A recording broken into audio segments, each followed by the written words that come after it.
So, ladies and gentlemen, thanks for your patience. We are going to hand over to Mr. Michael Stevenson, so the director for Goliath. He's going to run through a lot of don'ts. And then some do's. And then we will start day 2 of Goliath. At that ready.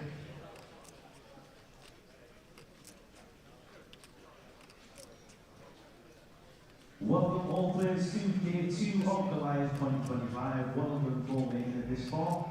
As you all probably know now, you are all in the money.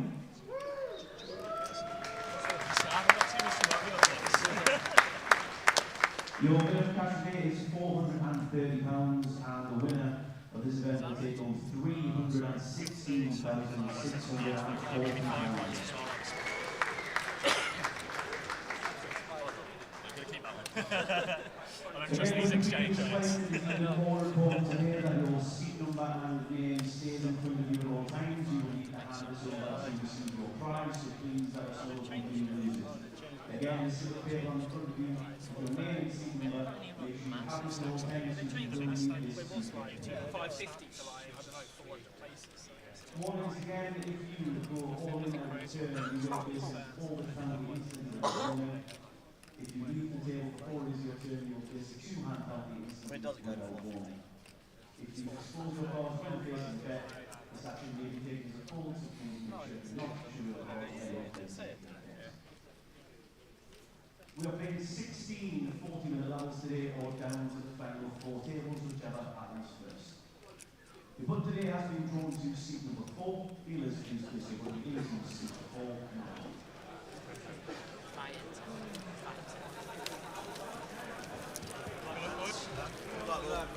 No one embarrass themselves on camera, yeah? I'll ask you a question that if you are eliminated today, please stay in your seat until a member of the core team comes to greet you again. If you are eliminated, please wait until a member of the core team comes to greet you before you leave your seat. Your opening lines today are 5,000, 10,000 with a big penalty of 10,000. Wish you all the best of luck. Dealers, please begin the deal. Please begin to deal, ladies and gentlemen. Everything done, the ceremonies are done, with day 2s are done, and everybody's in the money. It was predicted, but you never know regarding the turbo and the flight last night. But well done, one and all, for making day 2 of Goliath and in the money. Well done, one and all. Have you seen the prize pool? No, It is huge. I heard it, It is. but I was like, We thought 300k up top. yeah, We were wrong. We were a bit wrong. 250? Higher. What? 265. No, higher than 300. Higher than 300. 310. 316 and 640 pounds. £316,640. You come second, you get nearly 220k. You come third, you get nearly 150k. You get 6 figures for coming fourth. Wow. For 200 quid. Unbelievable. For 200 pounds. Wow. Welcome to day 2. What are you doing? I've got this because we can't put all the chip counts obviously down in one. This is how we're going to bring them up on the spreadsheet. We'll have a slow scroll, see if Tower can spot anyone. Tell me to stop. I'll tell you what, I'll buy into next Goliath if you can name Tom all them Clark. players like you normally talk. Tom Clark, I see, well known. Cal Morial, 600k as well. Annie Pike. I thought you were scrolling slowly. No, slowly. My eyes are not that quick. You could be into a break. I could. What is it, 1,000 and something? Yeah. 1,056 was it? How Jim? How many? 59. 1,059. So, wow. 1,058. Even Dave got that wrong and it's his job. No, I was no first That's wrong. The whole thing's wrong. 12,961 runners. What a turnout. Unbelievable. Absolutely outstanding effort from everybody. Just amazing. And we'll get you the link for YouTube. Right, now I'll click it into my little system there. Link to YouTube is there. Away you go. Sam Beckwith, hope you can see that in the stream chat. You should be able to. 12,961. And there'd have been a few in the queue last night that would have got the money back because they didn't want to flick it in too late, and we might have just got to 13,000. What an effort. What an effort. Absolutely fantastic. And if the pictures aren't as crisp as what they are when you get to YouTube, just don't forget, click on HD in YouTube because the pictures are amazing. I was surprised this morning, first time I walked through that hall and Sophie seems relaxed. There weren't a million people around her desk. She was doing a crossword, cigar in her mouth, just laying back, enjoying the day, bit of relaxation. But she's been absolutely banged out all week, getting all the orders in. Fantastic job, everyone's done how quick everyone got in and out for these day one flights, and now business end, no more entries. Day two in the money. Gonna be a good day.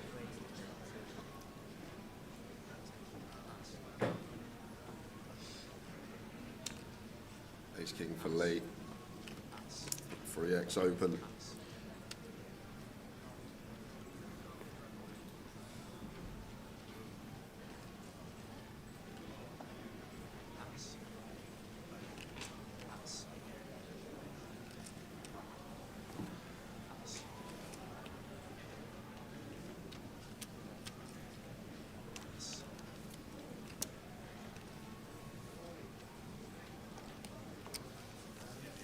Raise and take. Sizing doesn't get any action.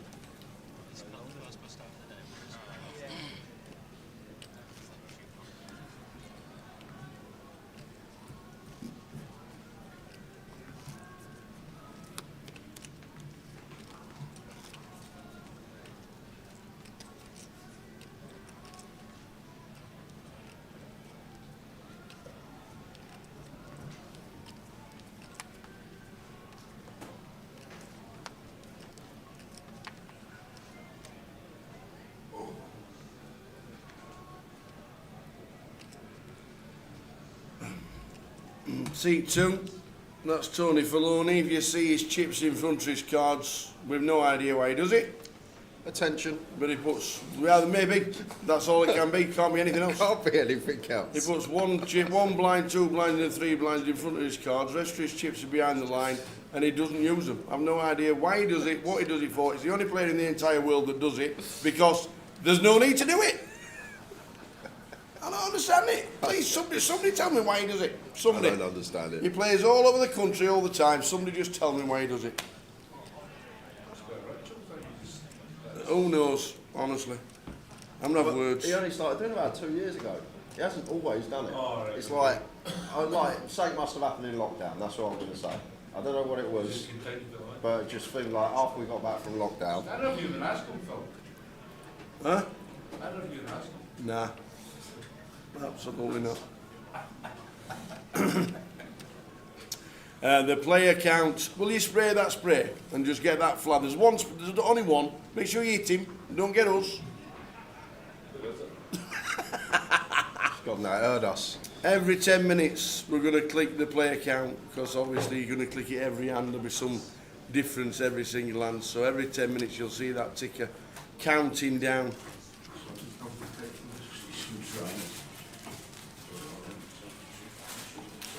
1,040 already.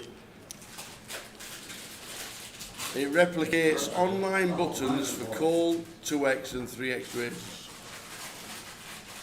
Okay. Okay. You know people that come in and eat our sweets and our stack and don't even say good morning, Like should be ridiculous. barred forever. I agree as well. Should be banned from ever coming in. Just no common courtesy. Should be banned forever coming in, that's all I'm saying. No rule. Have you said good morning yet? Good morning. You're talking now. Good morning, Robert. Had a Preston North End get on today? You don't play till next week when you're in the championship. Oh, is that what it is? Oh, another week. Only bargain basement they're playing today. That's us then.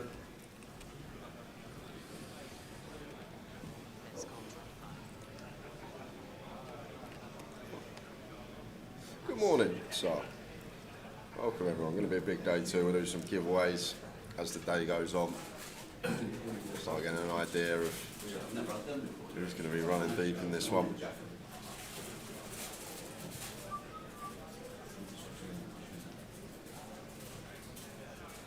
So Lee, E6 suited.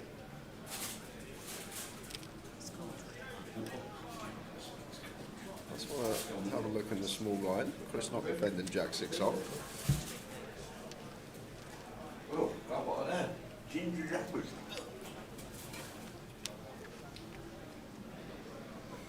Ginger jaffers.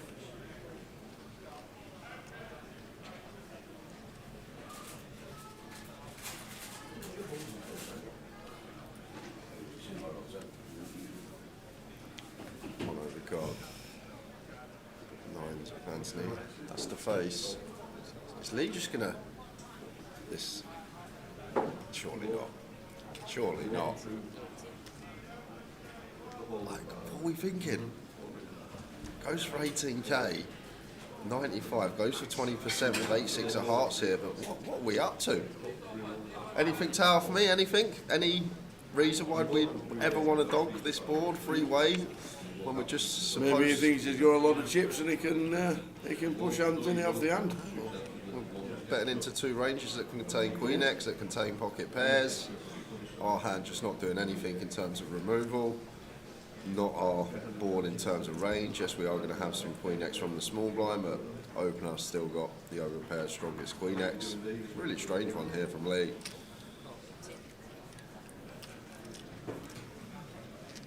Still got a lot of time on this on a 40-minute clock. You don't need to just try and win every pot.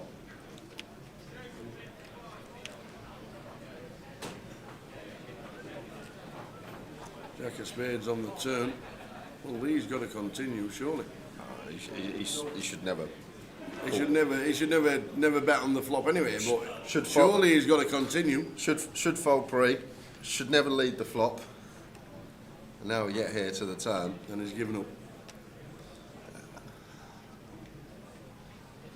This is it. Even amongst the day two field, you're still going to get a lot of free chips around the table.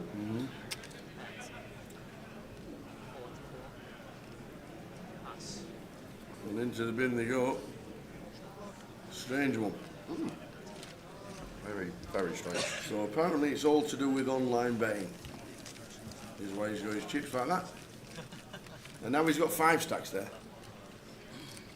So blinds are in. He plays a lot, doesn't Tony? Tony Filoni, he plays a lot. Plays a lot in Nottingham, plays a lot on tour. He's seen him at every stop of a GUKPT. I just wondered why he did it. Now I know. It's all to do with online. The thing is, you put your bets out and stick him there, people know what you're going to bet. But it's not even that. It's just, it makes no sense because, yeah, we've got 1 big, 2 big and 3 BBs out in front of us. Yes, we want to open 2 bigs. We're never going to want to open them. So the 1 big's irrelevant. The 3 bigs we're only going to need to use if there's a limp in front of us and there's an ISO. What if there's 2 limps? Now we need to make it 4 bigs. When we go post flop, we're not betting in terms of big blinds anymore. We're betting in size of percentage of the pot. It just doesn't make it. I just don't get it. I just don't understand it. Might be some logic behind it for the lad, but I can't really think of what that could be. Well, there you go. Does he do it in a home game? 8-2, we know what he's going to be doing them. To be fair, he might be doing it as a troll to tilt everyone, and it's working. It's working, and this is it. Puts people off their game, puts them on tilt. What's this guy up to with his chips? The dealer's got to be aware that he's not putting any bets in. Start putting your chips out like that, you get people start donking 8-6 of hearts on Queen 4-2 There you all black. go. This is it. Working. This is what it does. Gets the old tilt factor in there.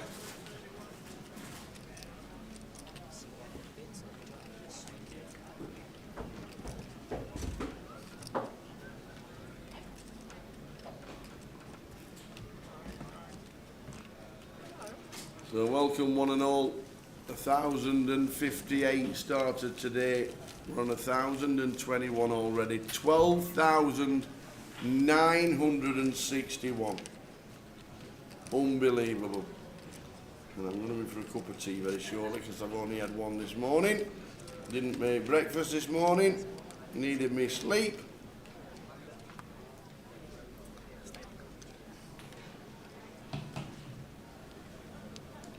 And today we either play 16 levels at 40 minutes or we get down to 36. Oh, Oh, what? it's a long day. Yep. Well, 16 levels. Yep. At 40. 10 out of 40. Yeah. 10 out of 40 on the clock. Plus You won't get it. 4 break. Have we got a dinner break? Probably.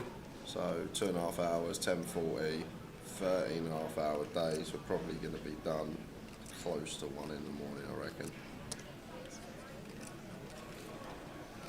Unless we get down to 4 tables. I haven't actually looked at the structure. Maybe a situation where we can get down to the final If 4. we play full 16 levels, it's a 14-hour stream.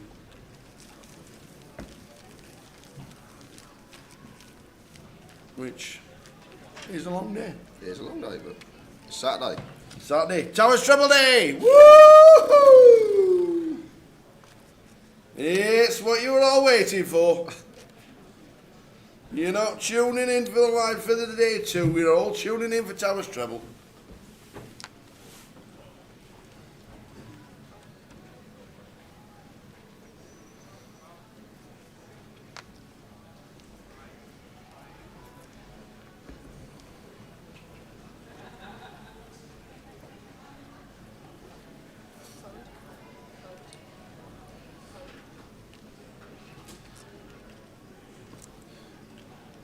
Mark with the king queen. No low jack.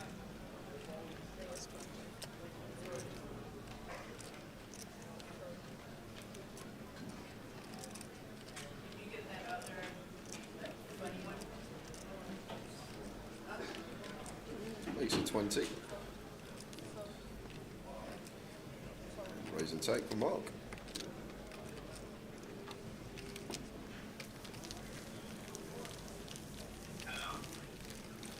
$316k to the winner. Unbelievable. There we go. 316. Unbelievable. I'm just scrolling down the actual pay structure there. And you make £1,000 apart from a tenner, £990 when you get to 293rd. £1,000 for 293rd. Right, wow.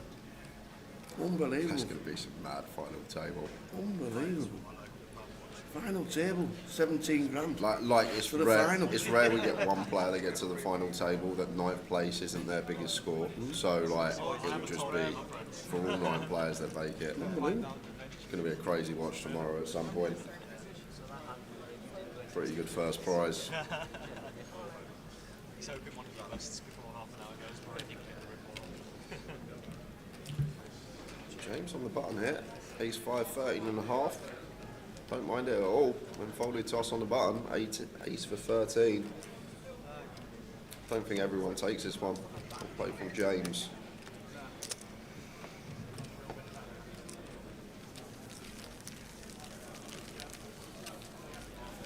Tea time. What would you like? I would like a pint of ice, please. Pint of ice. Yes, please.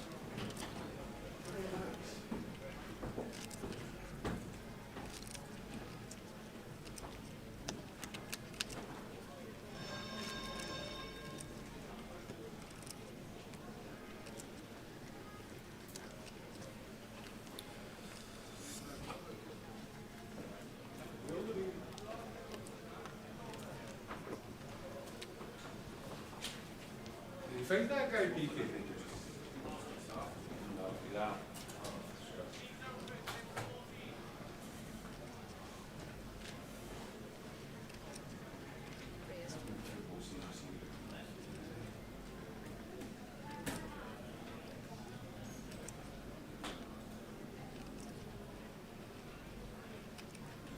ace jack for Anthony. Mark with the kings here, gun versus +1.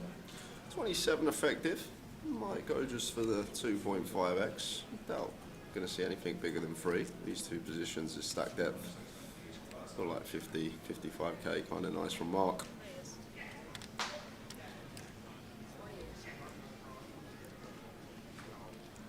Goes even smaller, 48k, really trying to keep Anthony in. Ace jack off, these positions can have a tough time continuing. Once we open gun and we get 3-bet +1 even for just shy of 2.5x, our open. Still going to let this one go in my opinion as Anthony. We'll see what he's got in mind, but always give that rule to the viewers. If you open early position and you get 3-bet, it's a legitimate size. Like ace jack off hits the mark, ace 10 off, 8 king queen off all hit the mark. It's not the ones we want to be peeling out of position, but Anthony does want to have a look with the ace jack. He's up against the kings here in a rough spot, but a bit of action on the king 10-8 mono.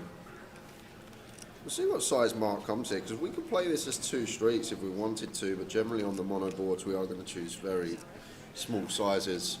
So I might go for like a little 30k quarter pot thereabouts. Like these two positions just get stripped of a lot of flushes here. Like Anthony can only really have stuff like ace jack, ace queen of clubs, queen jack of clubs. Maybe he builds like a jack 9 of clubs to that size, but it looks like Mark is going to play it as a 2-street hand. 65, setting up the turn jam, which is fair. A lot of action killers that can potentially roll off here or take us to second best. 65 into 1, 2, 1. So between 60% and half. And just setting up that turn jam, I guess, is Mark. As I say, in general, I feel like this board, 3-bet pot, gun versus +1, we are meant to go fairly small, but maybe when we are sitting at this stack depth, we do just want to size for turn jams.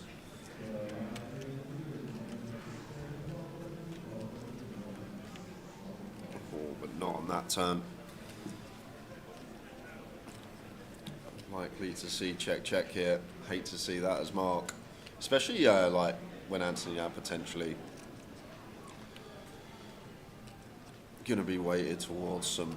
It's hard though. It's hard because ace jack off, ace 10 off, not meant to call pre. Like ace queen off, really the only offsuit ace x that Anthony should get here with the bare club. King queen off folds pre. Ace jack off should fold pre. So it's difficult. It's really difficult.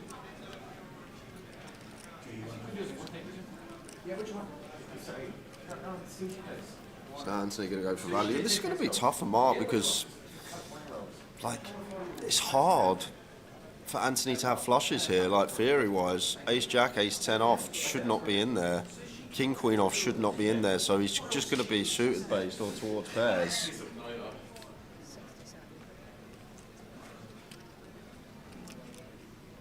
$67k, but anything we're really beating here. And the other thing to take into account is, Mark, when we actually size up on this board and we go half pot, probably not going to have stuff like queen jack of hearts, queen jack of diamonds, these type of combos, especially when we size up to half. I think that's kind of important, so maybe we lose a few. But it's tough for Mark because Anthony shouldn't have this hand. Ace jack off's meant to fold pre. He should never be here, so you don't really assign many offsuit hands as Mark, and that's why it's really tough here. But then you've got to say where are the bluffs going to come from. Like if he's got something like queens or jacks without a club, I doubt he's going to be turning these into a bluff here as Anthony. So it's a really grim spot for Mark because if you're competent and you're thinking player and you're thinking about the hands,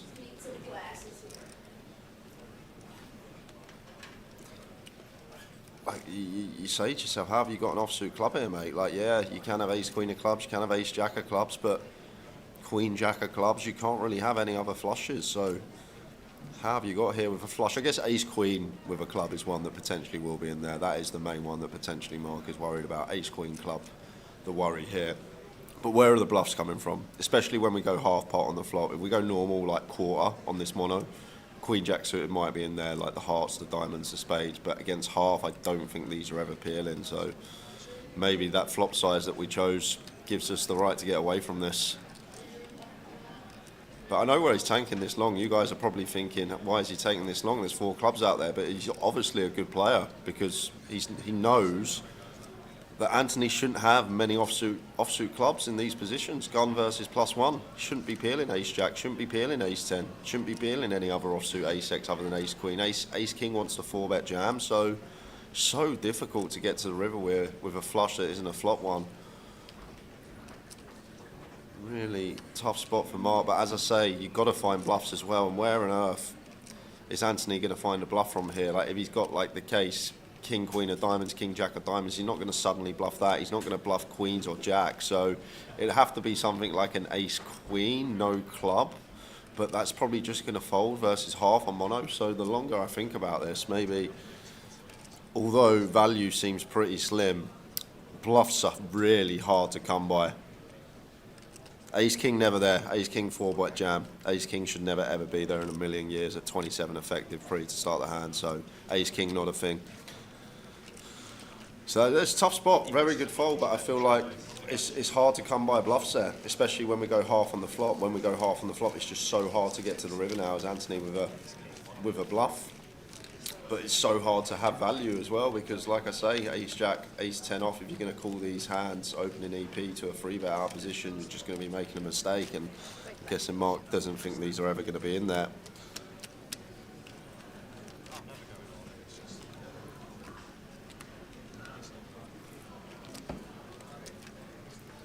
Real toughie that comes to the correct decision. Nice pot for Anthony. That's why this game's so great. Makes a pill that's going to lose us EV in the long run, and he wins a big, big pot to start the day. And that's why we love poker.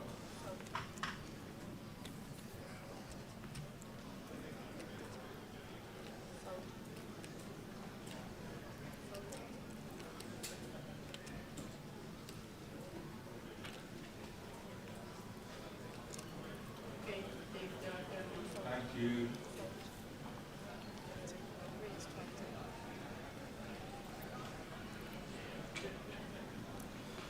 Queen 10 for jacks. Makes it 20k, 2 bigs, cut off. Seems good. 7-5 of clubs, got to defend as Anthony.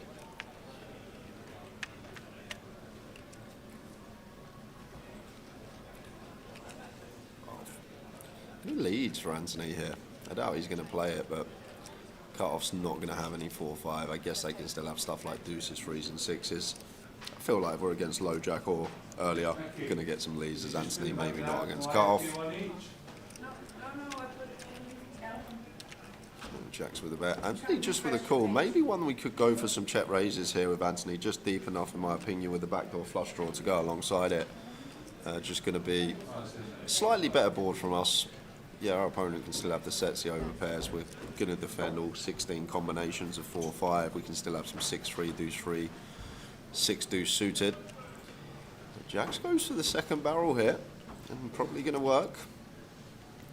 Could have led this turn as well as Anthony. Definitely could have led on the free turn from the big blind. It's just going to check fold now.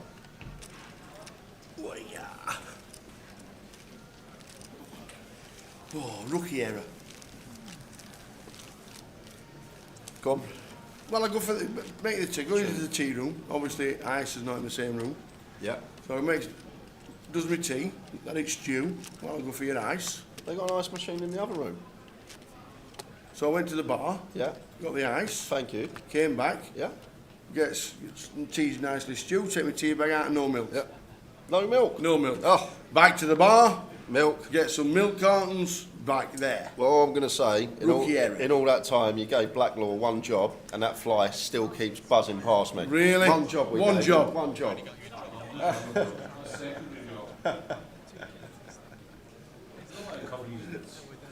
In raid, yeah. He's been in here all week, Breaking Bad, flying around.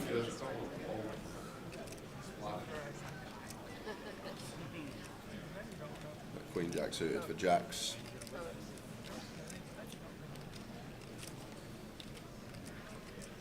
got people in the chat. No, Mark, not a tournament player, but his patience, and he is patient, and he's definitely a thinking player. Oh, he has patience. Do I smell a tower treble? Yes, you do, Dave Nichols. Oi,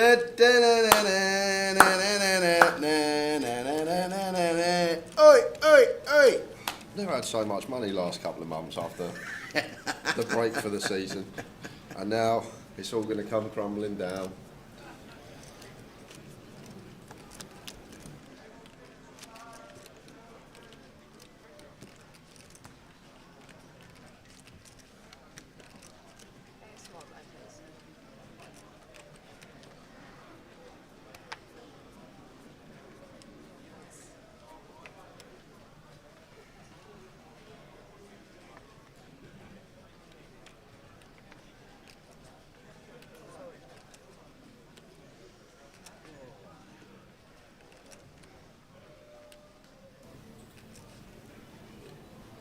Yeah, I missed the darts in Blackpool this year. First year I've not been for about 8 years. You go to the darts? Well, the World Match Players are at the Yeah. Winter Gardens in Blackpool, but never got myself a ticket this year. We're only in Blackpool for 2 of the days that it was on, so I missed out this year. Yeah, we had a bet builder, didn't we? 14-1 bet builder we did. That came in. I remember that. That was a cracker. I avoided that, obviously. By 38 minutes, everybody's just jumping about. Yeah, I know. King 7 suited for me, high here. Lee in the big blind. Could just jam for 19 if we want to get creative. We could make this like 60k. Need to go a size that doesn't effectively price us in if we get 4-bet jammed on, and we need to do that with both our bluffs and our value. Yeah, 85 would be the size if we're deeper. We want to go out of position, but need to account for stack depth. It's just slightly too big. Now me high, aware we put in over 40% of our stack. If he's ever got like an ace-5 suited, a pocket ace, a king-queen, something like that, although I probably don't want to induce from king-queen with jacks, he's just never going to put it in now. Just very important to account for stack depth in these situations. Don't price yourself in with both value and bluffs. Always usually say nice and chunky out of position, veering towards 10 BBs, but when you get shallow up, just account for the stacks.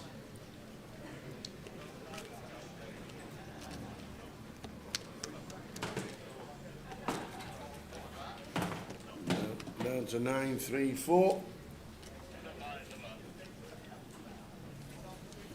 Everybody in the money. Ayla says, go on Chris, that's my dad. Nice one. Mark Habershaw says, get it Mr Hester. Orchestra. Known him for years. I do. Yeah.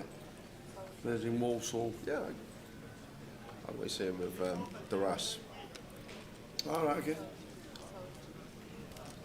Played for years. I think I remember his first day in a casino. Oh, Mark.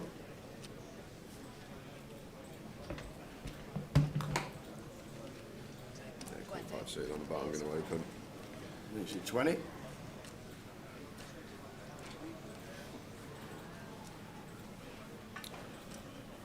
Yeah, interesting one here for Lee. Really difficult to go for like a 3-bet bluff against his stack depth. Once again, we need to be able to choose a size that doesn't really price us in, and it's just tough here with the A7 off. We could have actually jammed if we had like A7 suited there with the effective stack. Mark's going to have a jam range on the button as well, so this 2 big blind open range just going to become more polarised.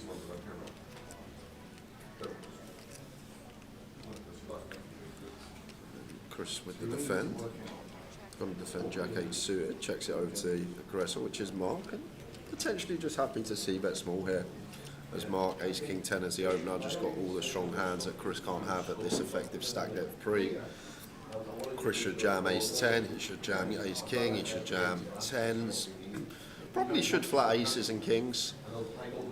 But just going to be our board here.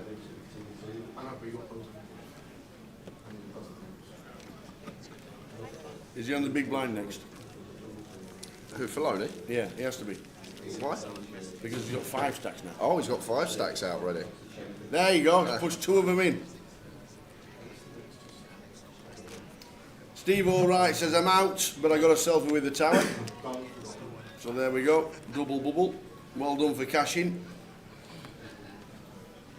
Well done everybody for cashing.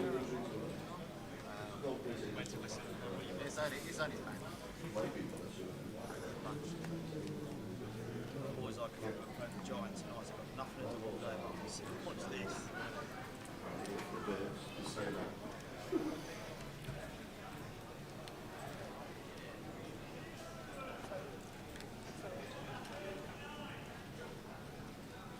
E7 +2 me high.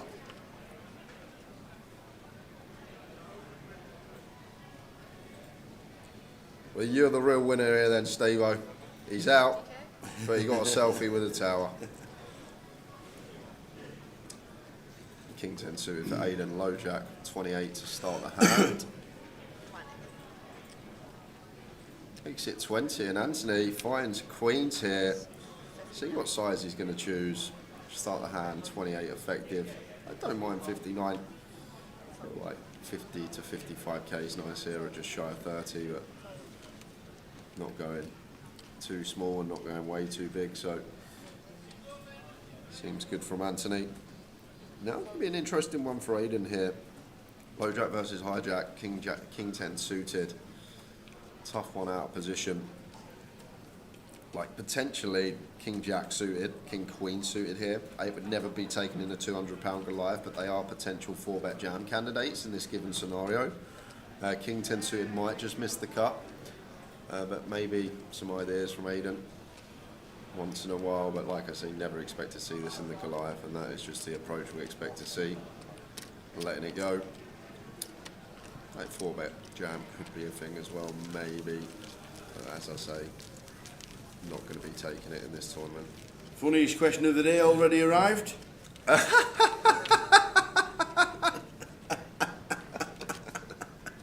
What? What are you doing? Say you're serious. People are asking serious questions. Saunders did not make day 2. 8 bullets in the Goliath, 1 in the PLO. I think he's on number 3 in the Open, but he did bag the Open. I think he, but he got out of it on the in the pit. So Did he? yeah, he had a little 200 to 4k spin on the roulette. So he had a little flutter, didn't he? he got out of it on in the pit. So he's still happy. He'll be back next year. He'll be back next year to bump up the prize pool. I'll let you know what day he's playing, so you can book your hotels a year in advance. My mate couldn't make day 2 and has laddered the money. Well done. Dave De Bono. There were a couple of dead stacks that I did see. All that happens is the money will go onto the account, so you'll be able to use it in vouchers whenever you want to. A couple of aces for jacks here. Tony going to be out the way with the jack 6 suited.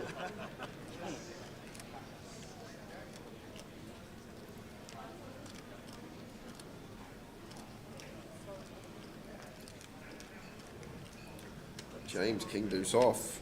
Very wide defend against gun. I guess tough, but it's just one of these. When you think about the under the gun opening range, they're just going to have so many hands that dominate us here. Ace king, king queen, king jack, pocket pairs. Just gets dominated so heavily by rangers James, and then we've got to play out of position against a very strong opening range here. Don't necessarily need to defend this versus gun, but does flop a deuce, gives himself some direct outs to get there. 5 of hearts on the turn after check back call. And there's jacks here, just going to go for 3 streets you expect. Like starting the hand, this stack depth with James were perfectly fine to stack off with aces. Yes, the big blind can have some 4-6 suited, some 2 pairs, but they can also have some queen X, they can also have some 4-5, some 3-4 suited, some ace-5. It's enough to get called by it. I think this is where we are going to be losing James. Does get out there. First level approaching a close, 2 minutes, and the blind's going up first time for today. 40-minute levels today, down at 898. Rooting for the fiancé. Laura, who's your fiancé? There's 900 people left. Hoping to make the live table today. Well, the later he runs, the more chance he has.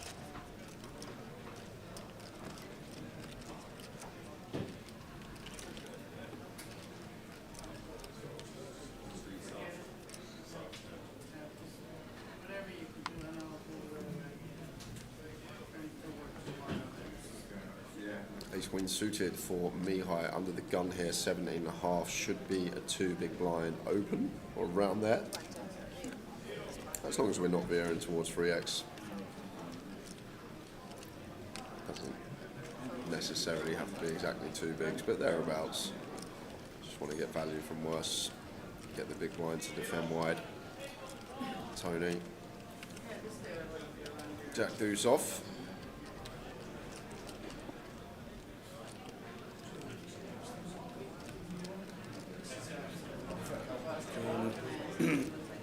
Small blind snapfuls. So two those jacks. Ricky French. Doing well with his chip stack so far. Nice one, Laura. Thanks for the update. You never know whatever table gets picked for the next one. You might just be on it.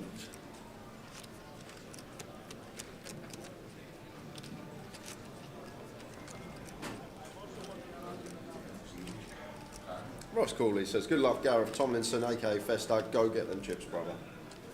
Nice one, Russ. Afternoon, Morris.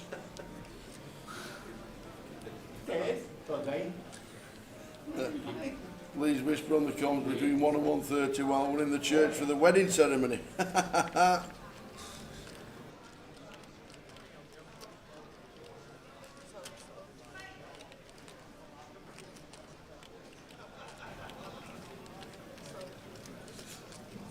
Now we're down in Luton after Goliath. Yes, we are. 2.5 weeks later for us.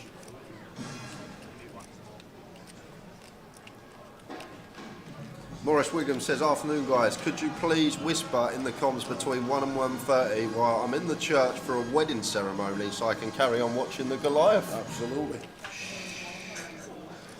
He's at a wedding, ceremonies between 1 and 1:30, so we can't sort of comms to keep the noise down. Love it. I think Terry made day 2, yeah. And we will be off to Luton in a couple of weeks, that is right, Sheep, on YouTube. Going to be another big one. It's not his own wedding, I don't think so. No. I think he'll just be sat at the back with his earphones in, Yeah. one earphone in. Morris is 70, it can't be his. Why can't it? Just because he's 70, it can't be his, yeah? It won't be his. It won't be his. I'm just guessing it's not Morris's.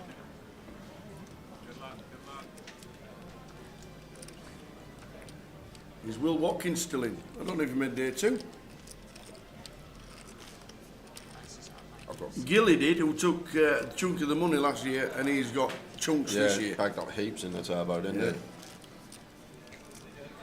What was it, 10 million plus stacks this year going through? Didn't make day 2. He did not make day 2. Will Watkins will not be winning it again this year. Blinds up first time today.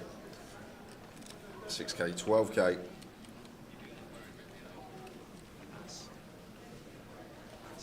Elmon Jed, 8-1 in the Stewards Cup today. Anyone fancies it? Says Nicey. Cheers, Nicey. Funny enough, there's probably going to be an 8-1 that comes out very shortly if anyone fancies it, but not on the horses. Correct. You're not actually putting Walsall in, are you? After your think up yesterday, brushing your teeth. Might be. Chris Cowley says 4 of Cumbria's finest in day 2. Shout out to Stu Hoskin, Amber Sullivan, Harry Katanak and Anthony Alland. Where can I see the payout structure? On the app. Because there's 1,000 names on it. But that's the main one. That's the main 10. 200 quid. Unbelievable, ain't it? £200 into 316k. It's Vegas numbers. It's more than Vegas numbers, really. Unbelievable. Like, it's crazy. Our 13th biggest comp of all time. All time. Record. That's going back to like BC. Remember we done that quiz, BC? BC, yeah, with them cards. Yeah, with them cards, BC.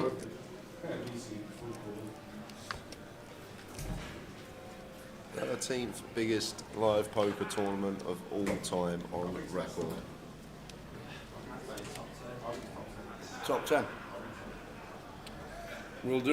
We'll get somebody in the chat having a look through the biggest comps in the world. How long's Colossus been going? 'Cause that gets 13,000 runners 20, nearly. yeah. Pardon? You've got Colossus, Millimaker, and one of the £600 things. Gladiators. So only 3 comps are definitely bigger than Yeah. Oh, okay. So worst case scenario was each of them is 3 years and 12.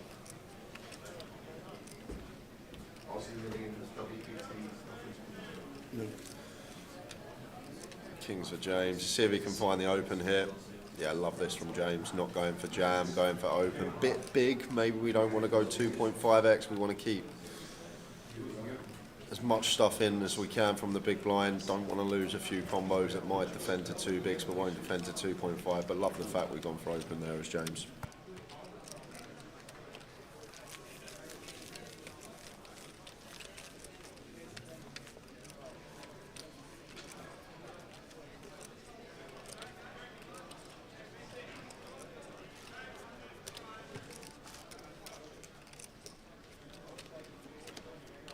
So best to check the app if you want to know the cash, because there's 870. Yeah, and just check the app and it'll show you the mean cash now. It's a good question. Where does it rank in terms of UK comp prize pool? It's got to be. I know the millions had. There's 5 million. Oh yeah, of course, yeah.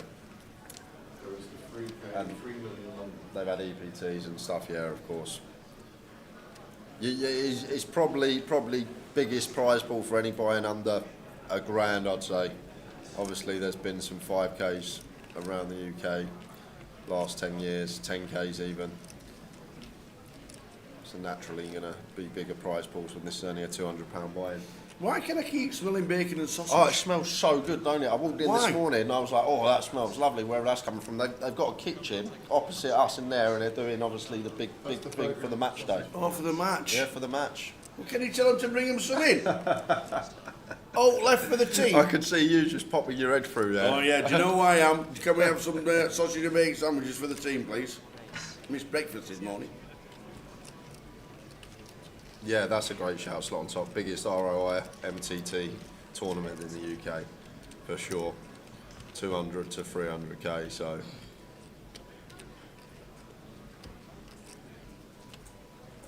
Oh, now there's 2 of them. So what's that, 1500 extra you're buying for top prize? You're never going to get that in a 10k, are you? Can't remember. Any 15 millers out there? But yeah, probably the biggest tournament in terms of ROI if you win it. It's ever been.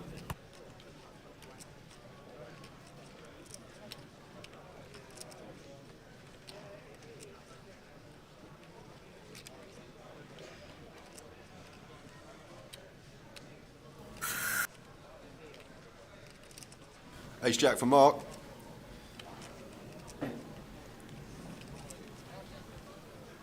All in here. 13 big blinds. Anthony, having a dwell up, it is only blind on blind, King 7 after going for the raise. Don't even mind the raise here, King 7 off, not the worst one to choose, but I would not be raise calling. Let's have chips in hand.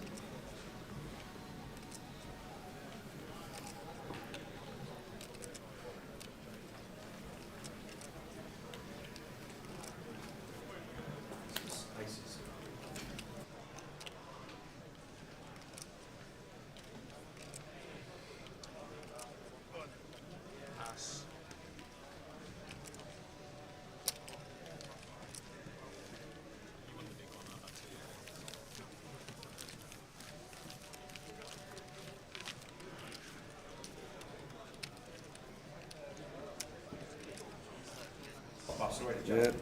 Just had a bad beat story from Mr. Bradley Simpson. He used to be called Chef Brad, but he's not a chef anymore. Where's your cheesecakes? He's just a chef. He don't care about us He's anymore. not a chef anymore, he's just Bradley Simpson. That's right, yeah. I was in a hot tub dedicated to you last night. Thank Oh, you. thanks for Didn't that, watch Brad. it, did you? No, Yeah? I saw it. Alright, fans! Yeah, I've got Sounds no like fans, Roland though. Rat. I've got an army of one.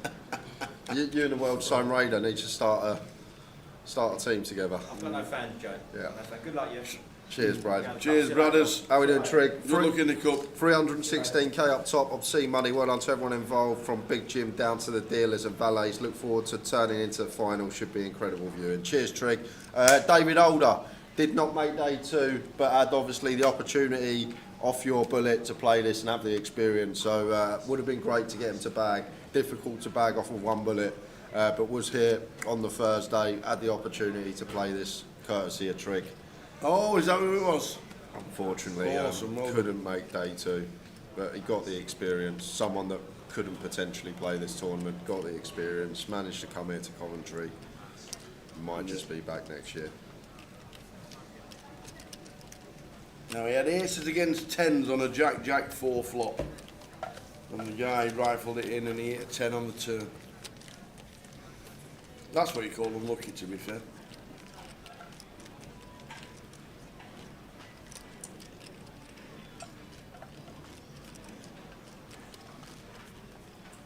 Won't be adding any more day 1s and any more.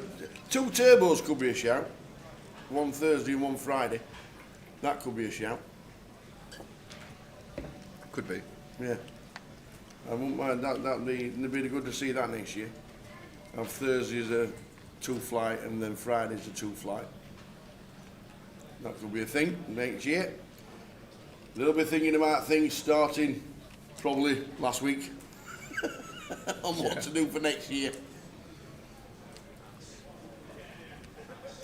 But that's a good shout, that with 2 turbos. That could be good. I'll put my name to that when we have the wash up. You'll put your name to it, I'll yeah? put my name to that one. The dates are not announced yet, but Jim McShane is coming in at the start of the next session. Oh.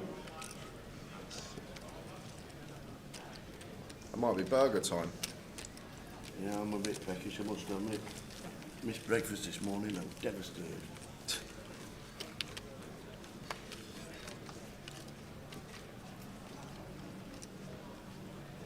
Just time and space, Gary. They've dropped it down to 15,000. Starting stack, still a decent starting stack, 15k. You don't need a gazillion chips. Final day of Goliath. Spot on there, Trig. Great comment. That's why the Goliath is growing exponentially, because everyone who cops 20k plus has 15 mates that think they're better than the guy that won the money, and then they play the next year. It's so true. How's Dave on the final table? He's terrible at the dog and duck. That's it, I'm playing this year, next year. That's so true as well. Hey there, Spinksy. Good afternoon, lads. Do you by any chance know why the seniors tournament has had a reduction of 5,000 chips? Just said that. Oh, did you? Yeah. I was reading Trig's comment in the head. You see, the phonological loop and the visual spattle sketchpad cannot compete for the central executive at the same time. It's just time. It's the final day. It's He a weren't one-day even listening. He weren't even listening. exponential. Phonological loop, visual spattle, sketchpad, Badley and Hitch. That's all to do with the working model of memory. That's how it works. Your visual spattle sketchpad can't compete with your phonological loop, because I'm reading something. My ears can't take in what you're saying, because they compete for something which is called the central executive. That's what. Do you know? Boovy's got that. Yeah.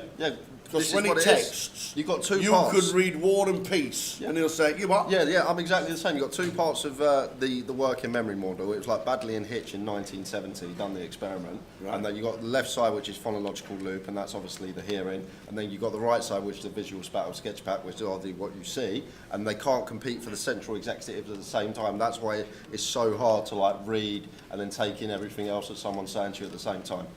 Psychology A-level, guys. I knew it would come. What happens if you suffer with all of that? Well, I don't know. Welcome to Towers World.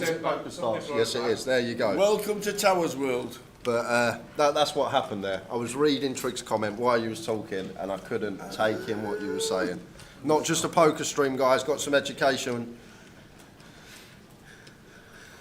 But yeah, it's a lot of it to do with time, and don't want it running till 2 o'clock in the morning. Obviously, main event final tomorrow as well. There'll be a lot of banging and clattering about when they start taking it down as well. So, did they move the finals into the main casino last year? The final? What No, table? not the main event. Yes, you know, like the sides. yes, I did. Yeah, because we it ran past a certain time, didn't Yeah. it? And we only have the hall till Sunday evening. Any news on next year? We've got Jim McShane coming in after at the start of the next session. I can't remember, Leslie, it was that long ago, the old A-levels, if it was just a man thing, but she's saying that women can do it. It's called multitasking. Go and look, Badley and Hitch, I think it was 1970s. I'm going to read up on it. Working memory. I like it. I believe it was called. Badley and Hitch. 831. You see the ticker just ticking down every single time.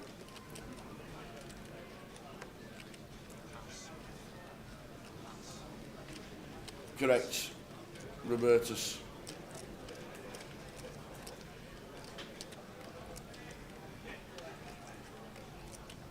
Well, maybe it will. But I hope not.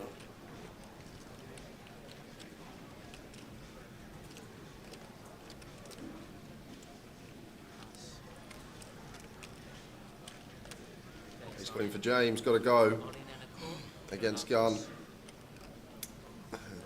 Quick call from Jax, knew what he was doing. Hopefully chopping this one up.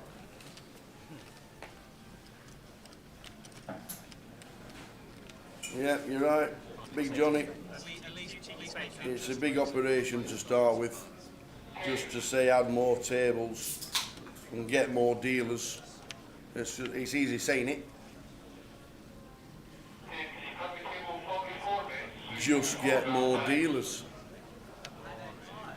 So we're chopping this one up. Jackson James.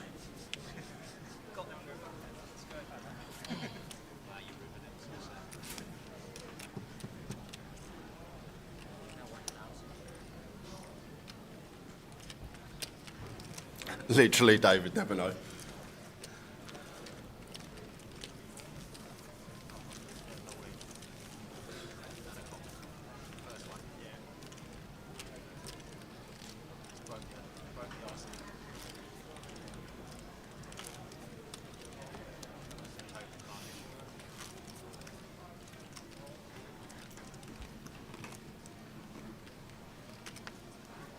Not easy to get 200 good dealers either, that's the thing. Like, it might be easy to grab 30, 40 dealers that are obviously very good.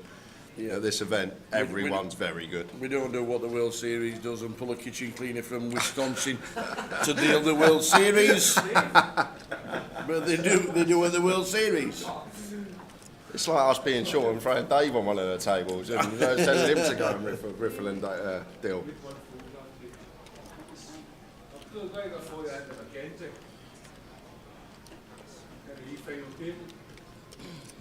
Is it a portrait? Is he still in?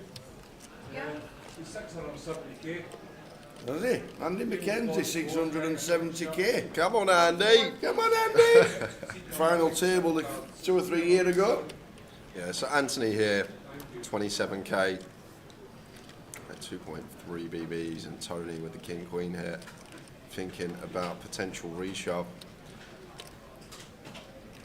I can't call here as Tony off of 8, so just one of these that going to jam or fold, maybe slightly larger open size, he thinks better of it.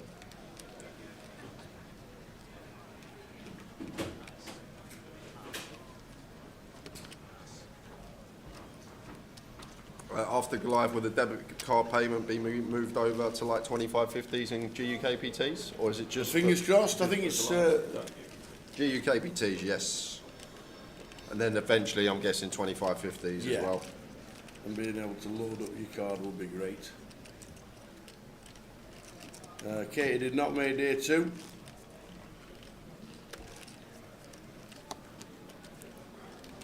No online day 1s at all.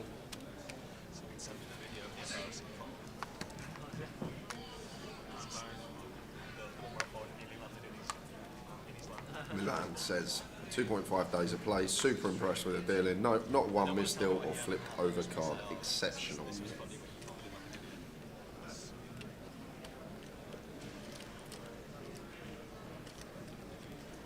Well, you can't ever stop people pre-registering and then not turning up on time. You pre-register, and unfortunately you can do what you want and need to be in for the first 4 levels, which is why sometimes you start short-handed. It's a thing. I started the World Series of Poker 5-handed. I started the World Series of Poker main event 5-handed. It happens. Cheers, Alan. Superb effort from Cardroom Direct team, bringing you all the pictures, and PK never stops and still answers questions. He'll probably start answering questions for 2026 tomorrow. Never stops. I don't think the car parking is restricted, it's just busy. There's a match on, isn't there? Upstairs at 3:30. There's 1,000 runners for day 1, for day 2. There's a side event of the Cup going on. Just busy, John. So I'm not sure if there is car parking spaces available. It's a huge car park.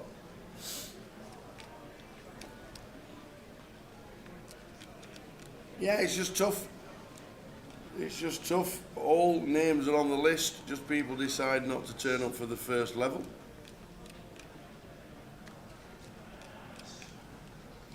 You can't start dealing until there's 3 on the table. So you just sit and wait. You wouldn't lose any action, you wouldn't lose any chips, you just have to sit and wait until there's 3 people on the table. That's the way, Johnny. Uber it, that's it. Taxi, get yourself a taxi. Get yourself, have a few scoops. We'll see you at the bar later. Straight to bed, me, the last 2 nights. Looking after myself. It's an age thing.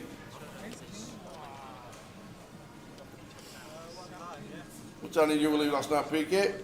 4? 3:30. These young kids that can do it, you see. Cheers, Danny. Kind words. You make this tournament. It's great to get people walking through the door with a microphone, bit of music, and a good laugh. 3-way all in on the feature. Ace King for behind seat 5. Queens for Aidan. And Chris in seat 1 standing up with King Jack and his 10 big blinds. The prize money is pretty small at me, 815th, I think it's 450 quid. You can always check the app, Alan. I'll keep checking it as well. Always like to check it. Off we go, 3-way action.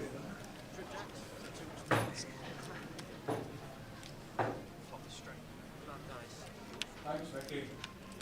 Anytime. I'm coming up I with know, this nothing to say thank you. As dry as you like for Queens, but we have got the flush draw. Here's King of Diamonds. Oh, did you? Yeah, but I got a fresh one. Sorry, thanks. No worries. Flush draw for the Ace King of Diamonds. The Jack for Chris, still behind. Gives him a couple more outs. Queens are sweating. And it's a blank 4. Aidan takes out 2. Me, High Ace King, Chris King Jack. They will be standing the tables. Lost 2 at the feature. Did they say how much was raised for charity? They didn't. I lost Jim. Carers Trust. And we will ask Jim. The payout is on £450 for a lot of players.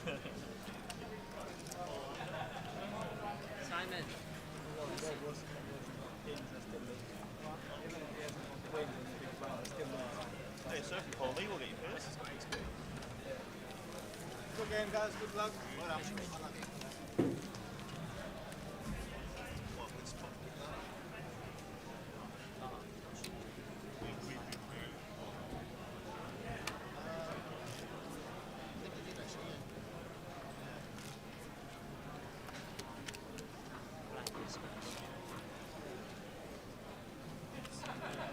So, just had confirmation that this event, entry-wise, is the biggest event outside of the World Series of Poker in the world. The top 15 events, entry-wise, all reside at the World Series of Poker, and this now, with 12,961, is the 16th biggest tournament in the world and the biggest outside of the World Series of Poker, entry-wise. You're all part of history. It's amazing. I'll try and get the figure for charity when Jim comes in. Hopefully he'll tell us. The treble is on its way at 1 o'clock. Give it a couple of hours for that. Cheers, Ben. Great commentary as always. Would they consider live play for tickets or live credit rather than online? What do you mean? Would they consider live play for tickets or live credit? If you play a tournament in a Grosvenor casino and you cash, you can put that straight onto your app and put it in and leave it in so you've got credit onto your app. Is that what you mean?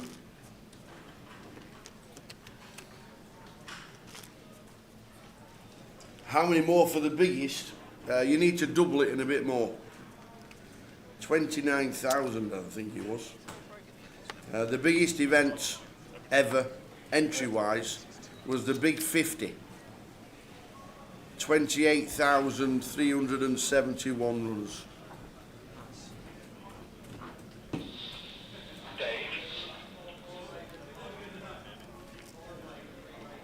Yes, me.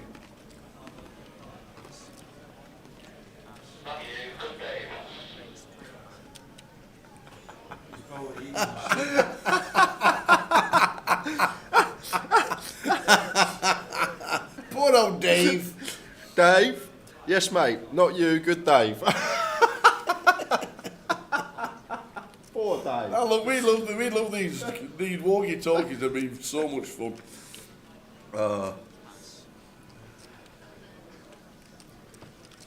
Danny Shields says, what day did you make in the World Series main event? Day 3. Day 3, session number 2 of the day. About 4 hours in, just shy of 4 hours into day 3. Nearly made the 3rd level. It's 2-hour blinds on the World Series main event, don't forget. Yeah, I love this from Jax. This is a heavy check spot. We can still comfortably check call ace queen. Big fan of this.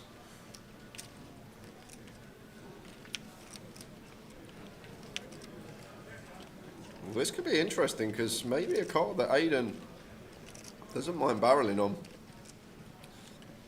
Like the idea is as well, like the Queen X should just really be stuff like Ace Queen, maybe King Queen Club, Queen Jack of Spades, these type of hands. But like maybe wanting to play some check raises at this stack depth once in a while. Cut off versus button. And comes the 80k now from Aidan. Just a call from Jax. Like only worried about 8s, 5s and deuces here. Nothing else to worry about. No 2-pair combos from the button. So it's just the sets that potentially behind 2 have to be calling ace queen here.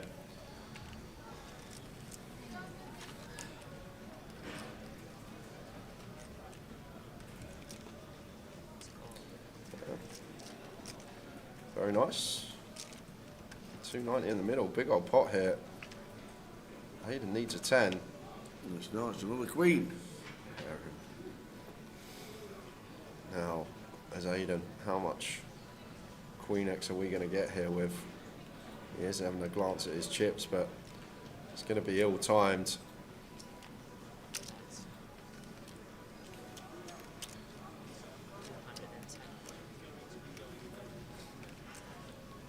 Goes for 210. This is going to be a big old pot for Jax here. Is he going to go for some value, or is he going to go for just call here, worried about 8s, 5s and deuces? The thing is, once Aidan goes bet, bet, bet, like his value range, very condensed here, Tower. Like he's basically saying he's got a queen or better now once we want to go bet, bet, bet for these sizings. So guess he can still have some, although heavily blocked by us, like some Queen X of clubs is definitely one. But the Ace Queen of Jack's going to take a huge one. He's up to 8-3-6. Love the heart from Aidan. Don't often see this. People running triples. Like the flop bet. I can see it. Trying to fold out a lot of stuff and then barreling on the Queen with the gut shot.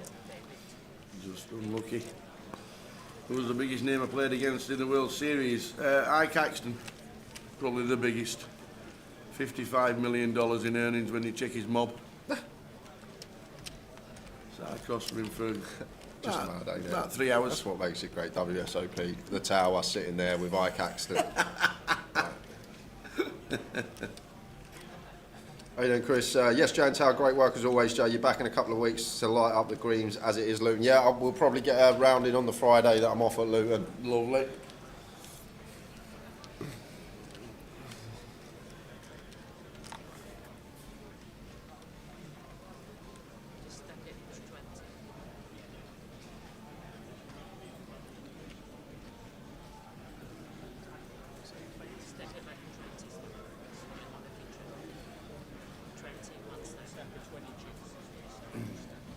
Joseph Gibbons is current chip leader.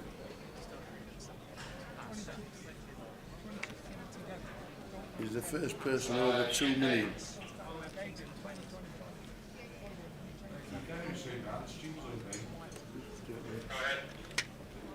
Yeah, Joe Gibbons was the man that we saw a few days ago on the feature table, putting that big stack to work,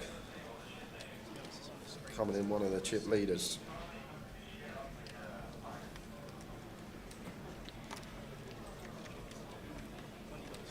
Yeah, that's the other thing, Slot on top. Great point. Tony Filoni. Yeah. He's got 8 big blinds now. He's playing all in or fold. Why are they still lined up like that? Why? No idea. He's got all in or fold ranges. And he's still got 1 big, 2 big, 3 big lined out. Make it make sense, someone. Can't. Absolutely can't. He's not played a hand yet. Let me know you have that photograph, will you? Let me know you have that photograph, please.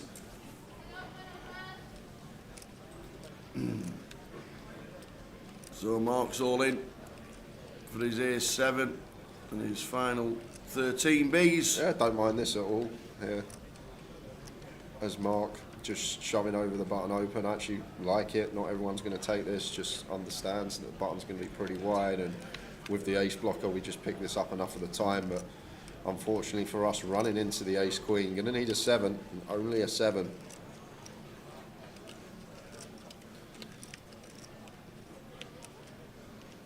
Still the same scenario for Mark, or we lose another.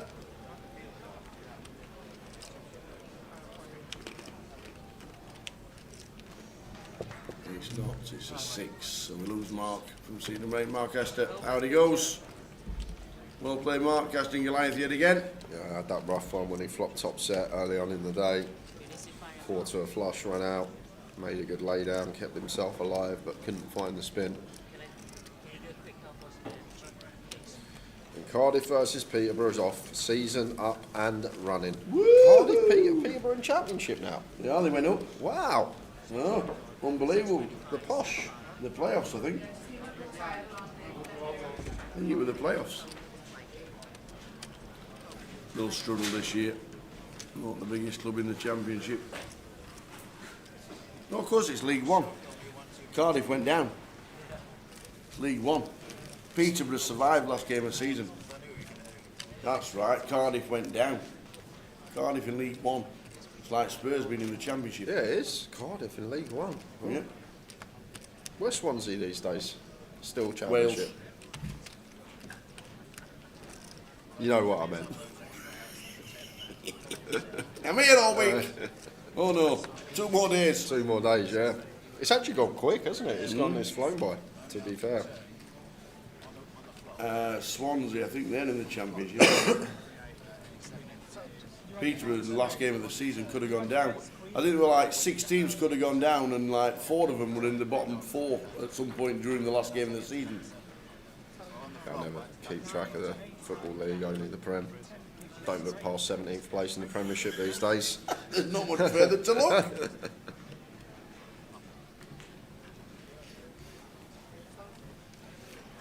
So Jacks for Aidan, opens to 25, and should get a defend from Michael. 6-4 of spades in the big blind. Michael going to come along.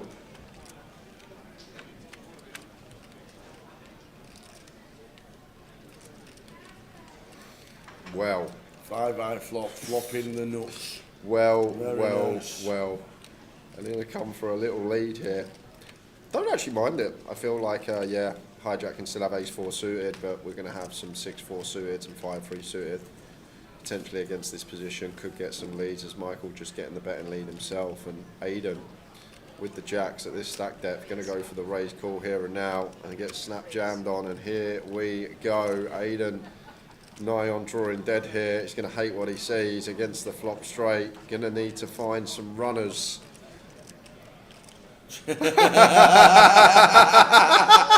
He's flopped it. I love it. Good old Michael. Oh, that will do it on the turn. 7 of clubs. We're going to lose Aidan. Michael with the celebration.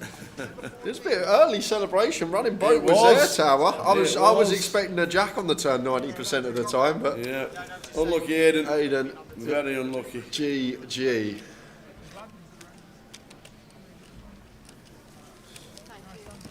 Right. Whoa. That's a nice stack. That's a stack. That is a stack. Over 2 million. Joe Gibbons, that we saw on the feature table, bagged up chip lead for the entire flight. So coming in 1 in chips and flying out the traps today. That's a stack to look at. You imagine sitting like you see top of the screen, you see that tiny little yellow and white. Imagine, mate, he's big, right chip envy there in seat 1, looking over at Joe's stack. But that is nice. Wow. I'm really happy with it, Poking Blues. I was still up about R3, and I got a notification on my phone that it come through like breaking news on decided to leave Tottenham. I'm happy because now he'll keep his legacy. I feel like if he had one more season, and any Spurs fan would tell you he has dipped the last 2-3 years, and last season he just was struggling to get round to play, kept cutting back, passing sideways, passing backwards, and I personally think he was way past his best, and I feel like if we gave him another season, and not just gave him another season, just keep starting him and playing him, it might have gone sour. But I feel like he's left at a perfect time, just won the Europa League, going to still have a great legacy at the club. I actually think it's probably the nut time for him to leave. Quite happy with it. Just hasn't got that yard anymore where you just knock it round someone and off he went. Seems to have lost a yard of pace or two over the last couple of seasons. Yeah, he's got 5x average stack. Chip leader.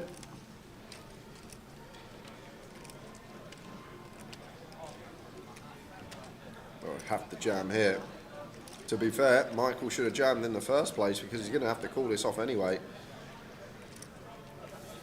So, pretty comfortable jam for Tony. Blind on blind, we got a pair of 5s. I know we have no fold equity, but kind of a weird raise from Michael. Like effective all in, over half our stack. 5's got to go.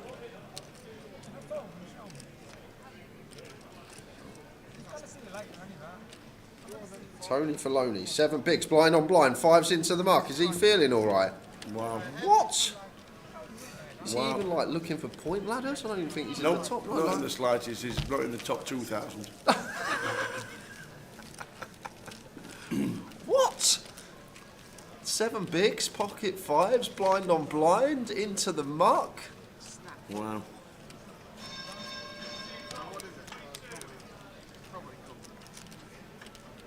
I don't mind calling that. Because I like the total gods decide.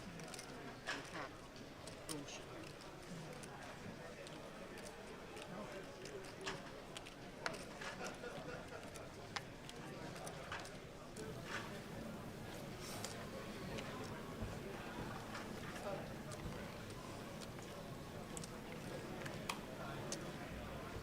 Couple of deuces for David. Not the best position to get them. Still going to open.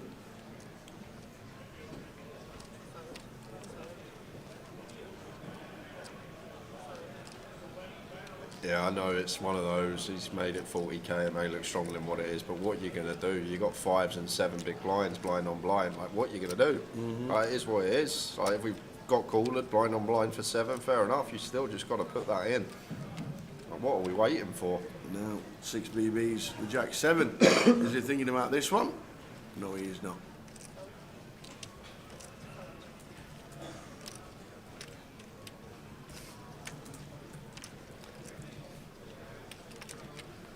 Afternoon, random. We are very good, thank you very much. Day 8 of 9. Or 9 of 10, if you include setup.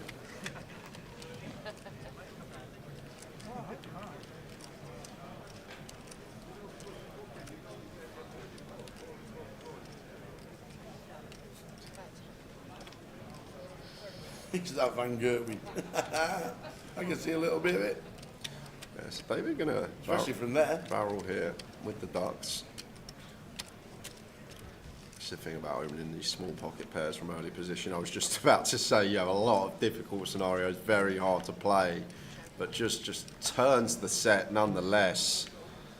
And the Jack of Hearts on the river, I've got to go for value now. I personally would have just gone bet here with a set of deuces. Like, button just gets stripped of 3x. He's going to have ace-3 suited, pocket 3s, and that should be all.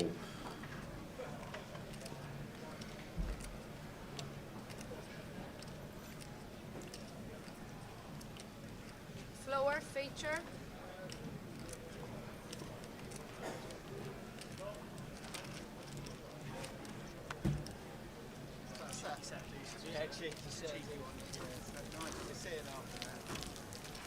We need a chair. Chair? Yeah. Okie dokie. Trivia, 233rd place gets a 1k plus payout. What did you need to finish in the first Goliath to get 1k? Lies with my next. I'm going to go for, considering it was a £100 buy-in, so 10 buy-ins. I think it only got 1,700 runners. So what, 10 buy-ins going to probably need to be 1%, 1.5% of the field. I'm going to go for 24th. I'm going to go for 24th, Joe Diego. 24th. And the actual answer was 18th. Good effort. Good effort. 18th. £1,005. Well done. Good shout out. How are we doing, Mr. Welly? Now then the Wanger. Every time.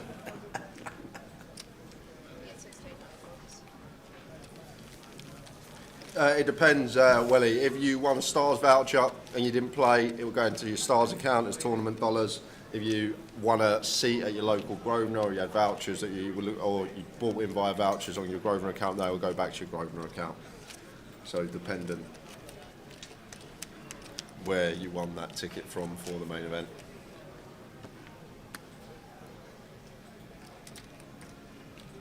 So blinds up again, 16k BB now, 40 minutes until we hit the first break of the day. We'll get some giveaways going next session, Mr. Go. We will. Nathan, I thought that said Slater. It says sister came 23rd in the first one, got 7 to 800ish. Well, 23rd was Paul Murphy.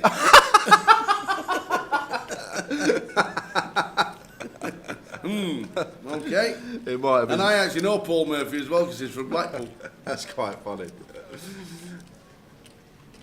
Louise Cole came 27th Yeah, 7 800ish. It probably was for £760. Louise Cole. That's more like it. If perhaps. it was Louise, she came 27th. Paul Murphy. Pocket nines for Michael. Oh, Michael Van Gerwen.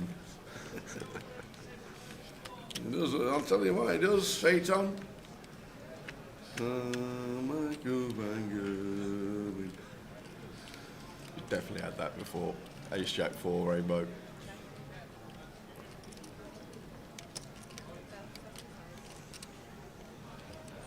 Hefty continue on the Ace Jack 4 as the opener.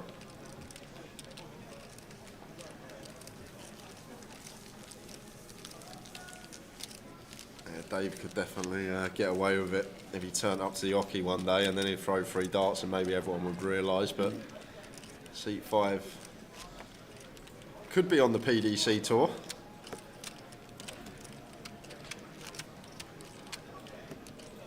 Well, read this magazine, says Gilly's got 2 million. You'd think our intrepid staff will be out there taking pictures.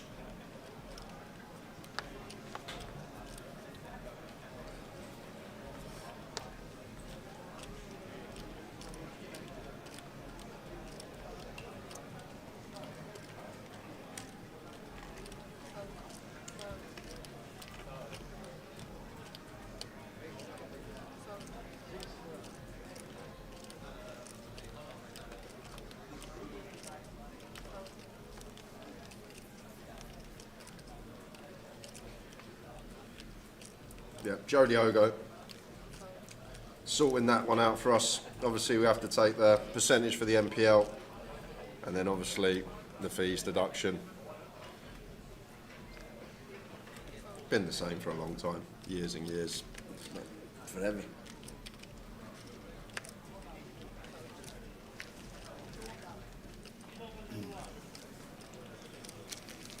Yeah, only 2% goes towards the MPL, Jeff. The 3% for fees. Obviously, you get your dealers, your floor, all the staff running around. It's not very sneaky. Everything's transparent. T's and C's are not written in great big letters in any competition. Every competition has them. You wouldn't have events like this if you didn't do it. You wouldn't have a World Series if they didn't do it. You wouldn't have an EPT if they didn't do it. And it equates to about £8 a person.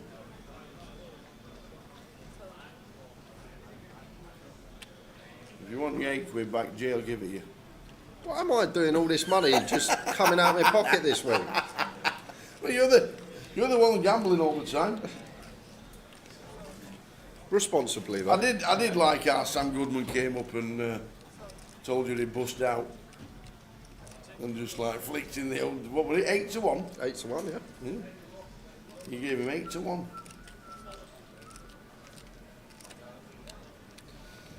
That's the thing, people don't understand the rate. I always say every year. All the cost people don't even realise, not just the hall itself, each chair. Got to pay for 1 chair. Yeah. Chair per day. Yeah. Think of all the chairs in the room. Even if it's a couple of quid per chair per day, what we got 120 tables, 1,200 chairs, we're paying nearly £3 just for chairs per day over 10 days. Do 30 odd bag on chairs.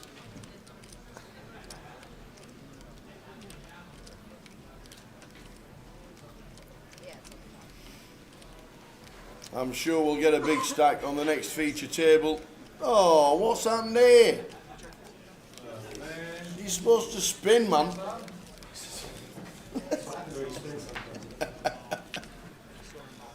Have a biscuit, consolidations. Yep. You're about 20 years too late, Stephen Clancy. He wants to change the rules. He wants to play a game where you see the flop first card, then you can bet. What do you think? Courchevel has been out about 20 odd years. It's actually a game, although it's not played with 2 cards. You have Courchevel high-low, you have Courchevel high, and all that is, it's the same as PLO, but the first flop card is shown before the first round of betting pre-flop, and then you go to the flop. It's already there, mate. You're a few years too late. What's it called? Courchevel. It's a legitimate game. It's a mixed game that you play in dealer's choice. It's an actual game. It's already there. Courchevel. Yeah, Courchevel. High-low you can play as well.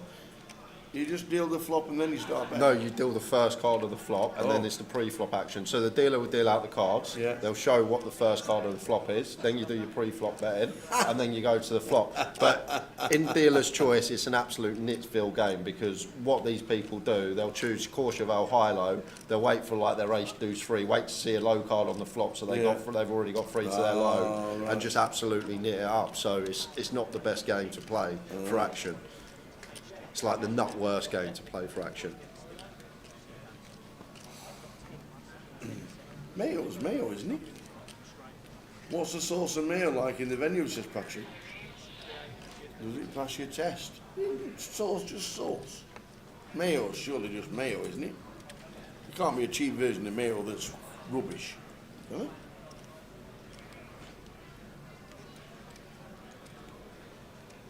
Cheap fillet sauce, that's what you need. Yeah.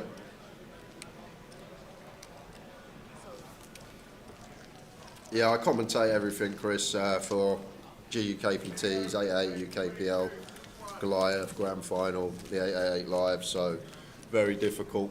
I do get Vegas and Ireland to go and try and get a trophy or a bracelet.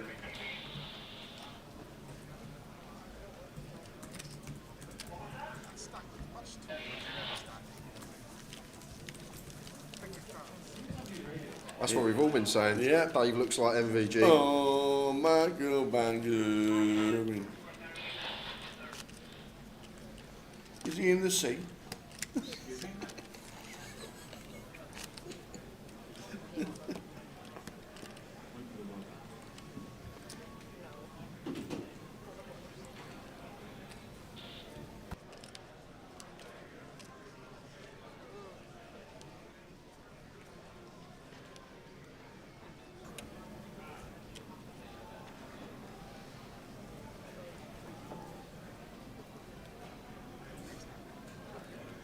Jack for Tony. Now, if he doesn't take this one, there we go.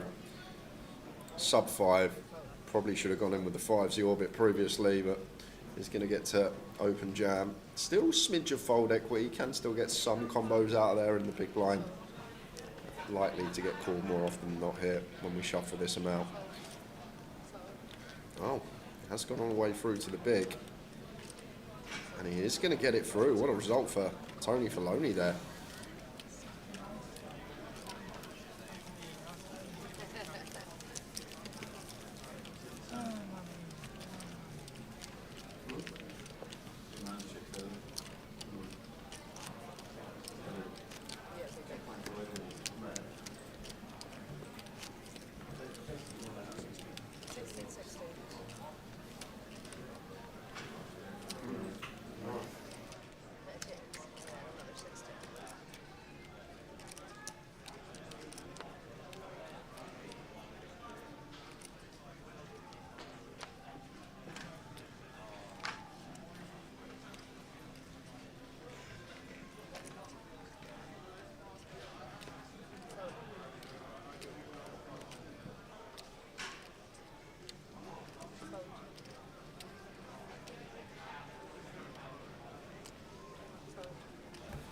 So Tower Treble is on its way. We'll get the template up on the stream very shortly, but we'll announce Tower's Treble ready after this hand.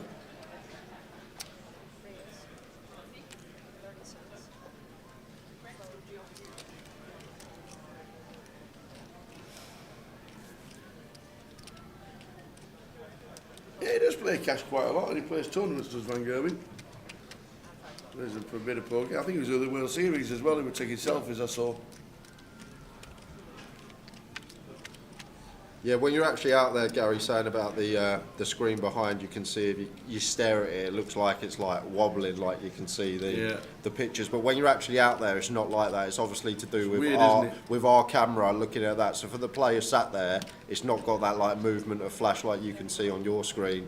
I'm guessing it's something to do with the camera from the stream, how it reacts to the backdrop. But when you're actually out there, it's just still. It's not making that little like flash that you can see while you're watching on stream. So I'm guessing it's just to do with what the camera picks up and how it shows. So Jack's chip in. You know it's that time of year. You know it's that time of year, ladies and gentlemen. It's Towers Treble for the first time. I'm going to have 2 minutes. I'm literally going to walk outside that door. I'll just be there. Give me a shout when it's done. I don't want to hear it. First game, first week of the season. New season. I'm having no towers. Food smells great. Can you go sauce? Shall I poke my head in? Yeah. All right, I'll see. We'll sauce some of that food. Towers Treble is back. He'll be on it. He knows. He'll be saying it 10 to 3. What is it? I've got to get on it. First Towers Treble. We know it's only League 1 and League 2 today because it's proper football that starts and always kicks off the football season. Championship next week, and then it's the league prima donnas the week after, and they'll complain they're tired the week after that. But you know what it's like.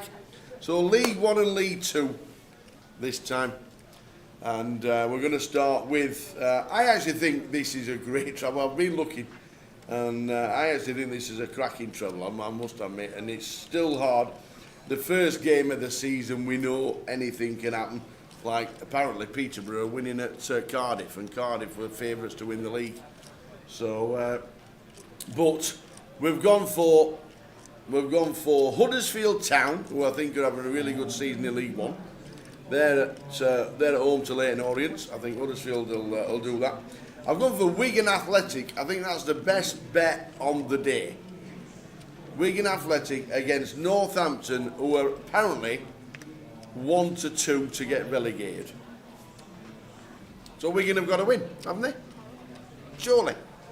Got to do it. All in the call And then lastly, I've gone for Colchester against Tranmere Rovers, because Tranmere Rovers not very good away from home last year. So my treble, it is Huddersfield Town, Wigan Athletic and Colchester United. It pays 7.8 to 1. As we just look down at the board, Ace Queen again, and Ace King, and Ace Queen gets there.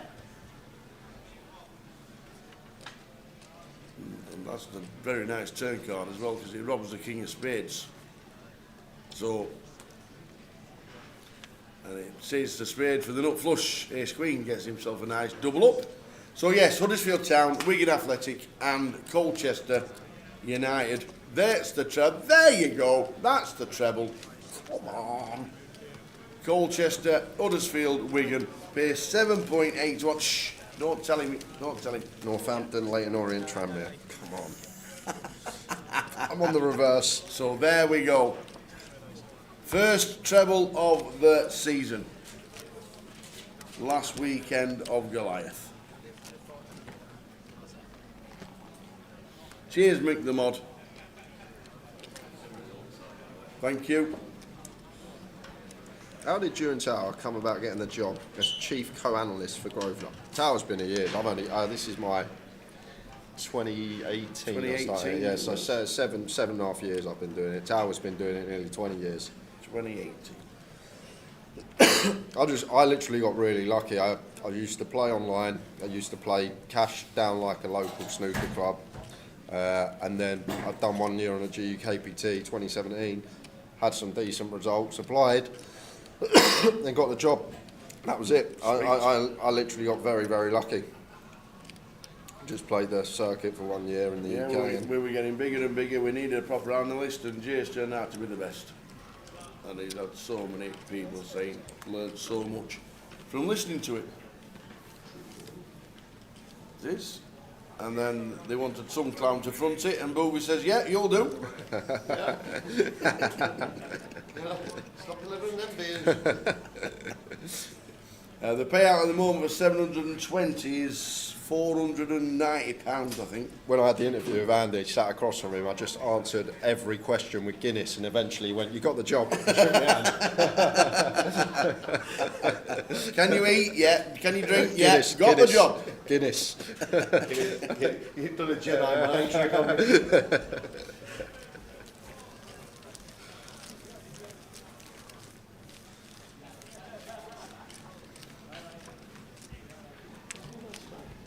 Oh, that's the treble. Where's the stack gone? You get rid of Joe's beautiful stack in the results button and put that treble. 2 million stack. Yeah, we've had it on stream. Showed it on stream. Is he coming to the feature table? Or is it take too long? I don't think we've got time to do it. I've used this. There we go, 9.9 to 1.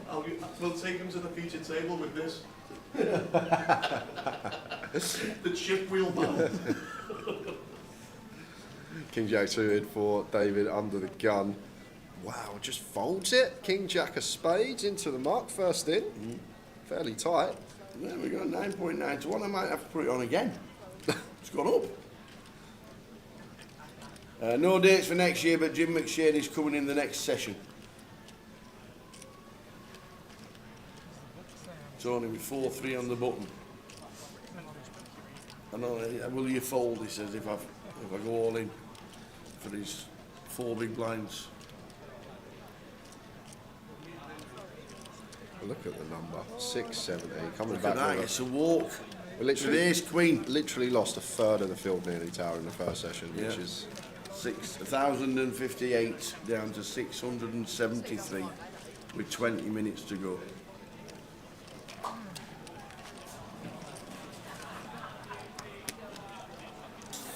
So Jim McShane coming in for the first 10 or 15 minutes of the next session. He was insight, and he has said that we're going to announce the dates for next year.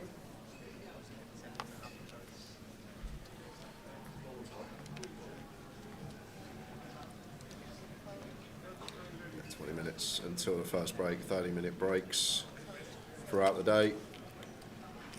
We do bust this one, plenty of stuff going on. 2 o'clock, the cup's kicking off.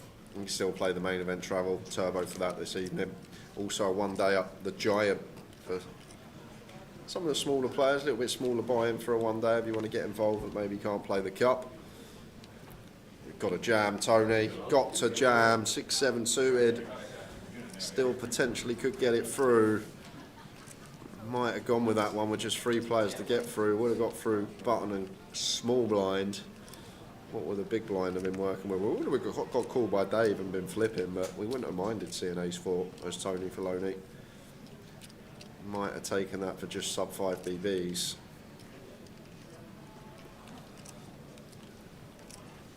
Thanks, Nav. Hi Nav, glad you know. You're enjoying the coverage. So raise here from Jax. Interesting choice. 10-8 off, usually one that just happy to complete blind on blind. David with the ace-4 here, just going to fold. Well, if our opponent's folding as high up as an ace, it becomes great to just start raising them wide up in these positions.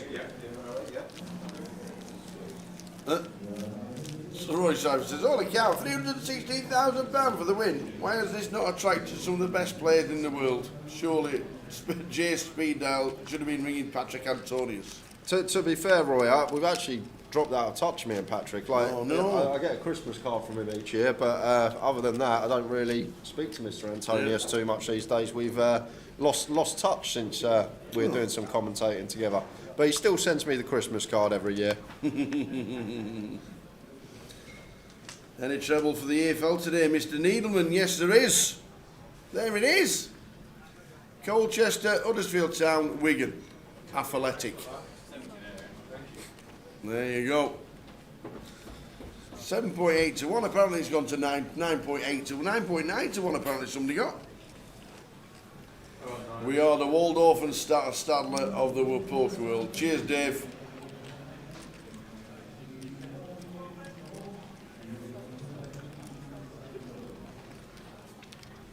Where can we see the full price pool? On the app.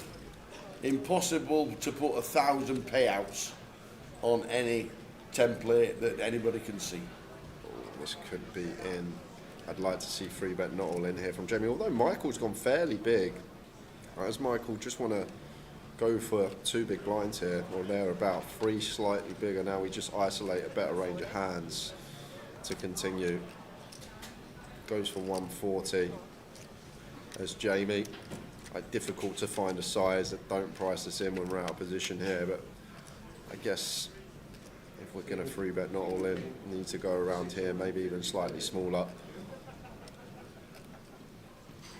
10-7 deuce. I wonder if he's going to play this over 2 streets and potentially go for small bet here and now and jam turn and try and get the maximum, or is he just going to play for it all here and now for 3/4 pot?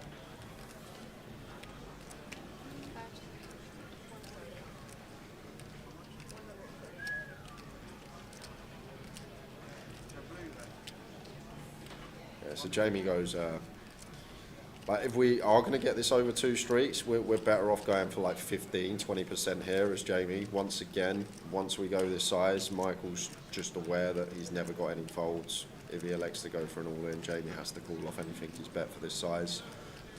So if we are going to opt to go for a not all-in size, I feel like we can just go for like a 45k something like that. 9's out of there. Ash knows why the treble's gone up. He's no flies on this boy. Okay, this is back. He's gone -1 on Blackpool at home to Stevenage Borough.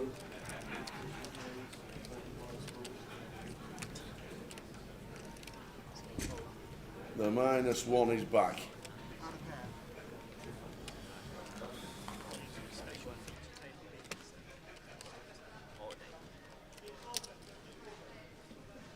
Had a dream. Hitting the set.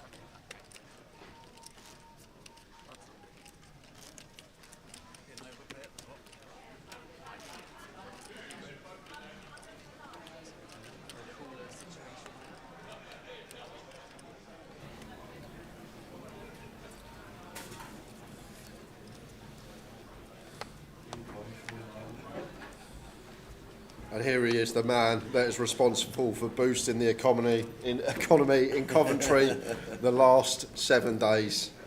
He come, he fired again, he fired some more, he kept firing, and he didn't bag for day 2. Joe Saunders in the chat. How doing, Joe? He did bag for the main event travel. Oh, nice. Bowl of rice, but he's still in. Nice, nice.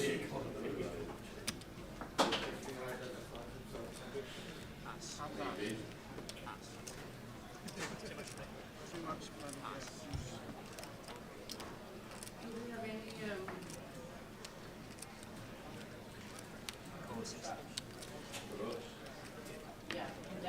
15 minutes to go until the end of the first session. Do we know how long the first break is? It half an hour breaks, Dave? Yeah, half hour. On the app it says, on the app all day, half hour. Okay. Interesting one here for Jamie. Could potentially go for squeeze, but going to pass up on the opportunity. However, Anthony, is he going to squeeze 6s here? He is. Let's see how big he goes. 86k.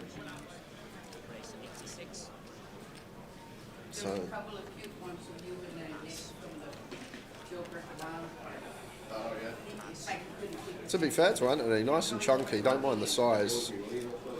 Not sure it's one of the hands we really want to squeeze here. Like, it's so great for us just to call when we flop that set 1 in 8.5 times. When we're multi-way, so much more.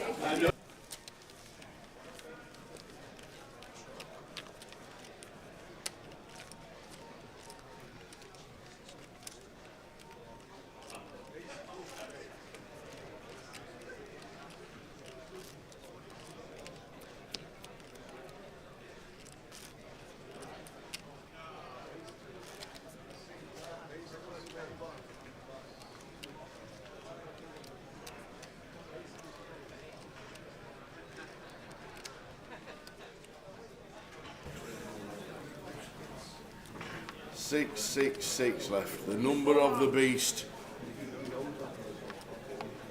The number of the beast. 666 left.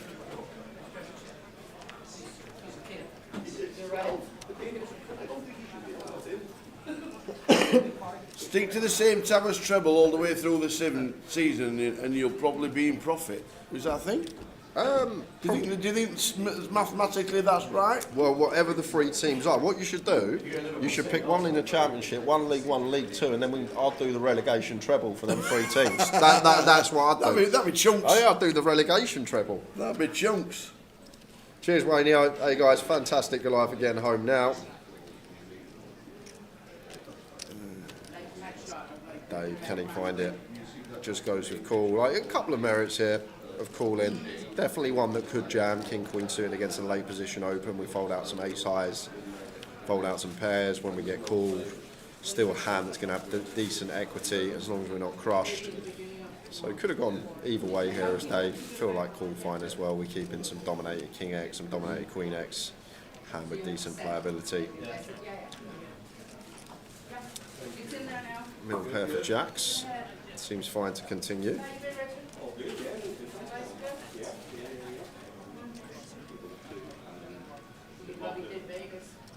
No, he thinks it's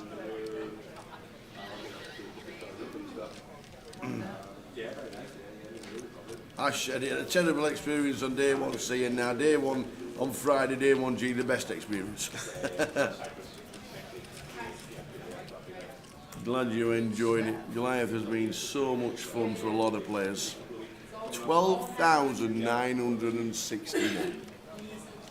The biggest fielded event outside of the World Series of Poker. And it's number 16 on the list.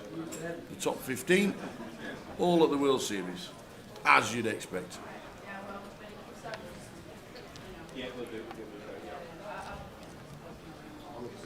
Another lorry invested on the -1 and a spare wheel on Towers Treble.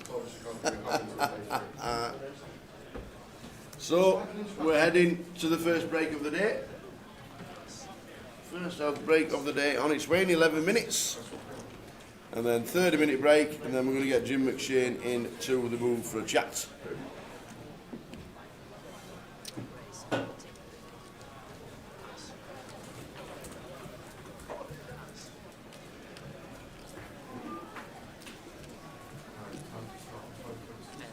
You're right, there's no better event in Europe. Goliath is the UK's World Series of Poker. We've said it for years, that's exactly what we want the experience to feel like. Yeah, LP versus small blind, 19 here. Would like David to call eights. Should be some smaller pairs that shove in here against late position. A lot of stuff that we potentially flip against. I feel like eights once we open LP against a small blind jam for 19.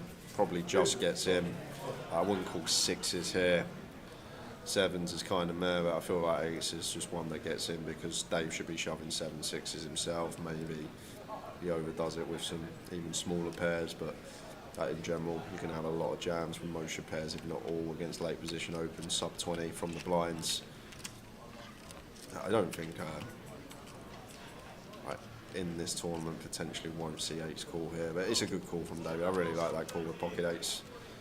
Don't think everyone calls here, but I feel like we are supposed to. LP versus small blind, 19 effective. Flicks it in with the snowmen.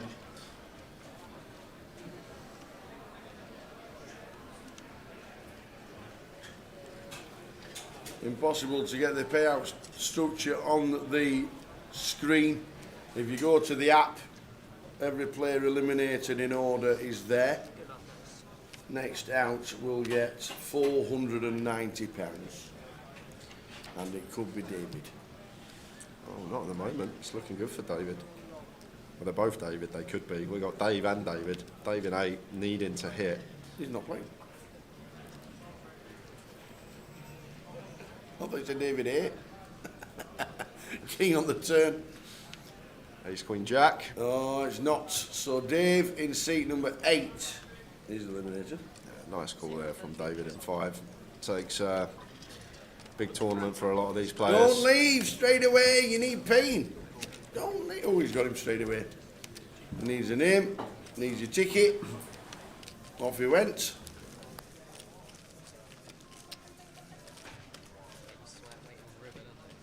Oh man, I prefer the speed that comes out on Poker Stars. You either got chips or you got them. There's so many outs on the river. That's why we remade it to 10 seconds. Yeah, just to test me out. It's alright, I've got get used to it. I've got my own defib built in, I'll be fine. Get used to it.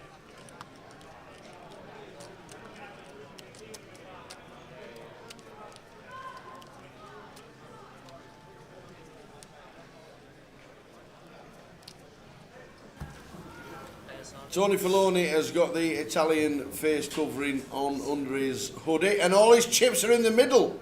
Finally! Finally, pocket threes from Gunn. He's found pocket threes for his 4 BBs. And this could get through. Shows a lot of strength. His final 7 been waiting a long time. Yeah, big waiting a long time, and this is going to get through. No, big blind's got to call like 70% here, Tower. There we go. Michael's got to call Called. 6, yeah. Queen 6. Oh, faces covering's off. That's what it looks like. I never knew. He's got a hat, the hoodie, the mask is off. He's taking a picture of it all. Come on, Tony, does he survive?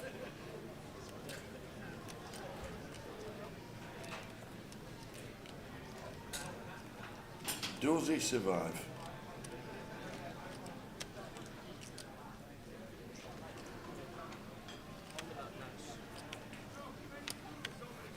Queen 6 out of the big. That's good. That's very good. There's a couple of sixes in the muck. Yeah, backdoor counterfeit, but other than that, good start for Tony. Yes, still the same. Oh, X out with a jack.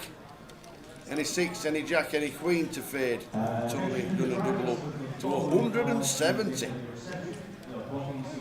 There we go. Tony Filoni, patience is a virtue. And now all the stacks are going to be stacked in front of you in 1 big, 2 big, 3 big, 4 big, 5 big. There's the double. 170,000. Lines of 16, he's got 10 bigs. Heading to the break.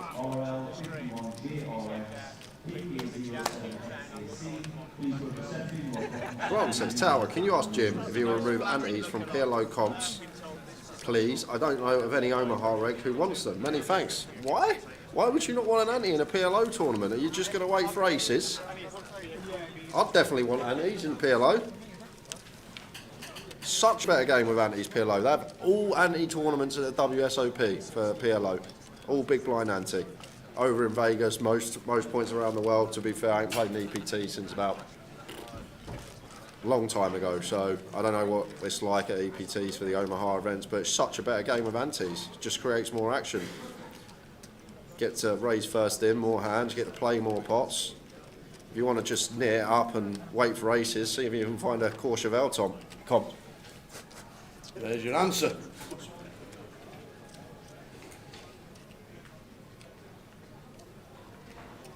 Can we get Dan Charlton up? Oh, I have no idea who's coming on next. We'll let you know. What we do know, though, is that this is the next table to break, and when it does break, it's breaking in order with numbers, so this will be the next one to break. Oh, Jamie not free betting the ace-king here. Really nice spot to just go for a little 100k here, thereabouts. But now we're going to have to let the Queen Jack realise Tony shouldn't be defending King 4 off in the freeway situation. Highly likely to be dominated by at least one of these ranges. Surely not. I think this is just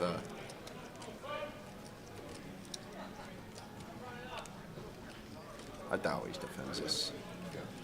I think this is just a bit of TV time.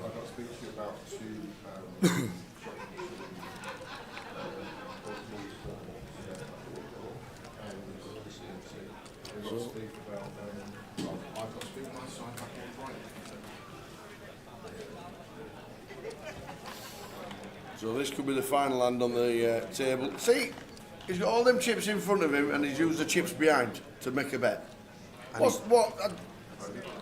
Just have words. And he defends King 4 off in a freeway coup. Any chips in front of your cards is a bet from now on in. Just make that rule next year. Yeah. Oh my word. Oh, flopped nuts there for jacks. Yeah, and Jamie could have just won this pot pre if he just plays it properly and free bets ace king like we're supposed to here.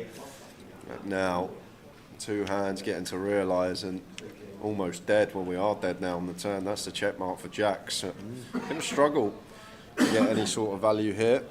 Want to start betting here and now. Wouldn't go for a check again.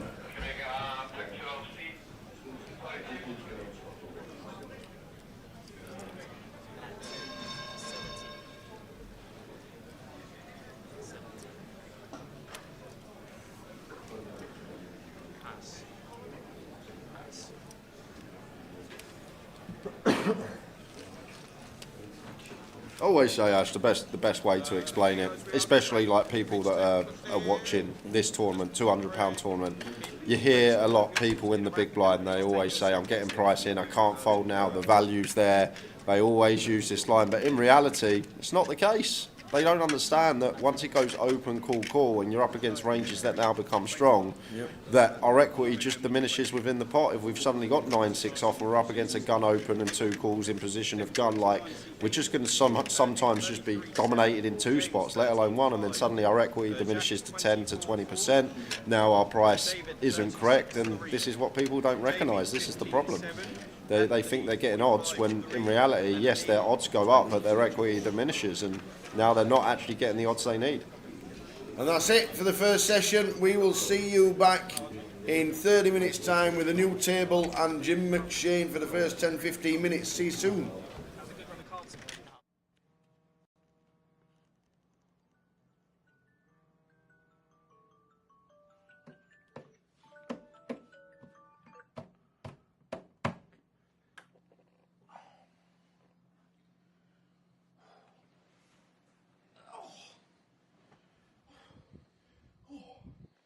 It's Goliath Day. Let's do this. Oh, I think I fancy a burger today. But I think I'm going to have to have bacon on top. Or cheese. Oh, I love cheese. Wonder who's going into our Treble. Walsall. They seem to have lost forever. I think they might go in today.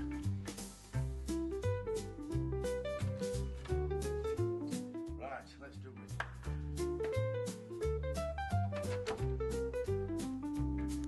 Here we go. Not long till dinner time. What's the morning?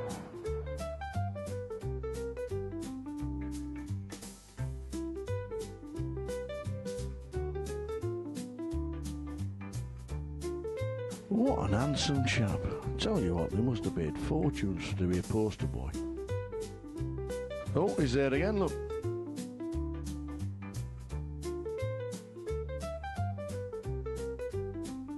Here he is again, I tell you what. Look at that clock. Oh, what a stunner.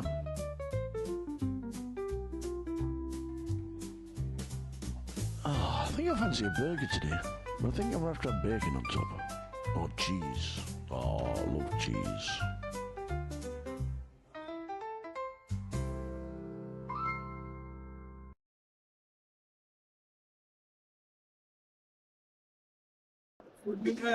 A few days ago, we had Kerry here, and she ranked the minds of about 20 people around the poker table. Today, we're going to channel her energy so one of these poker players can read our minds. We're going to use this man just here. Okay? So, guys, one of these, whether you see that, take that, swallow it, and that's going to give you the magical mind feeding powers. I'd like to go stand down over there so you can't hear us. Okay, whilst he's doing that, can you shuffle the card for me? Give him a real good shuffle. Okay, shuffle. Now, statistically speaking, when you shuffle a pack of cards, it's in an order. It's never been in ever before, so it's in an order that I couldn't possibly know or have predicted in advance. We're going to make piles that add up to 12 using the value of the top card. So that's 6, 7, 8, 9, 10, 11, 12. 10, 11, 12. 10, 11, 12. 4, 5, 6, 7, 8, 9, 10, 11, 12, 10, 11, 12, 9, 10, 11, 12, 10, 11, 12, 1, 2, 3, 4, 5, 6, 7, 8, 9, 10, 11, 12, 3, 4, 5, 6, 7, 8, 9, 10. Oh, we can't make 12, okay? So we're going when he comes back, we're going to see if he can guess the value of the face cards of these piles, okay? Where has he gone? Wherever he's gone. Come back! Where is he? 1,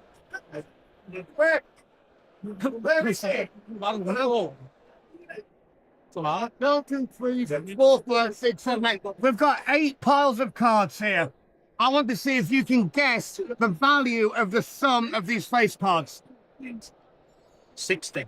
60, 60. Who's good at maths? 58. No, who's good at maths? Who can add them up? Okay, so we got 9, and you said 60. 9 plus 10 is 19. Add 4 is 23. And that's 33. 43. 53. Robert Joe, 59. So we need that to be an ace. Impossible. Blindfold. The guy's a mind reader. Give me the special powers back. Thank them. I don't even know how it's done.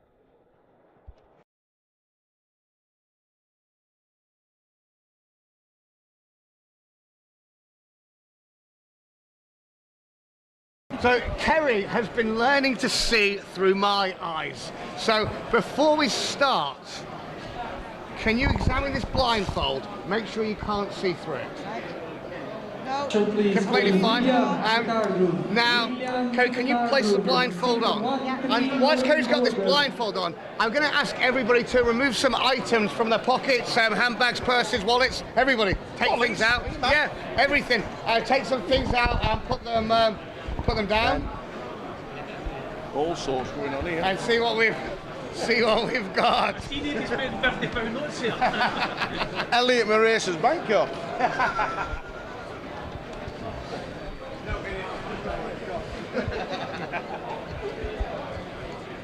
What is this? You've got a wallet. Great, thanks. Look harder. This is, I'm just looking at the brand of it. Is this Louis Vuitton? Thanks very much. This is?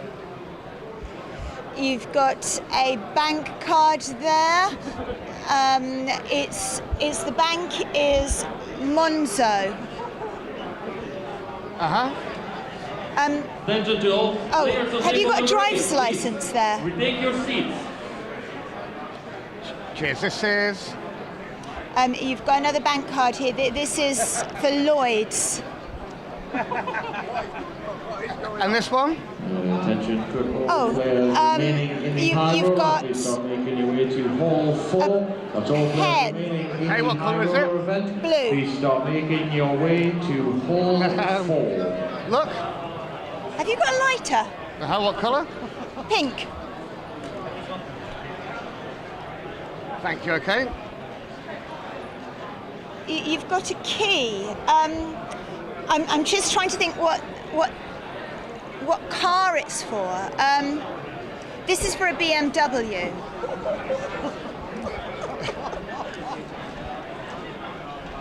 Thanks. What am I holding? It's a phone. It's an Apple phone. It's an iPhone. Thank you. Focus. Okay, so this is something to do with a football team. Is this Aston Villa? Kerry, look at this. You've got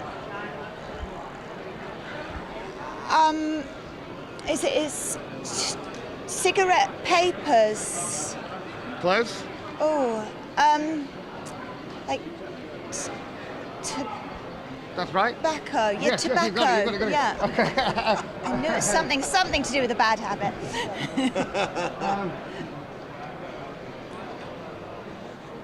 Cheers. Okay, this is? You've got some money there. You've got a coin. It's a 5p piece. That's all we've got there. Fab, thank you. What is this? You've got a T-shirt. You're looking at a T-shirt. Somebody's. Fab, cheers. Look harder. It's got some writing on it. Nike. Can you take the blindfold off? Give her a big round of applause. Oh my God! Wow! Wow! Oh my God! How? Who? Yeah. And if anybody wants to look at the blindfold, you can check out the blindfold. Let me check that. I need to check that out. I need to check it out. What's in here? Get it on me. That's weird. Thank you. Hang on a minute.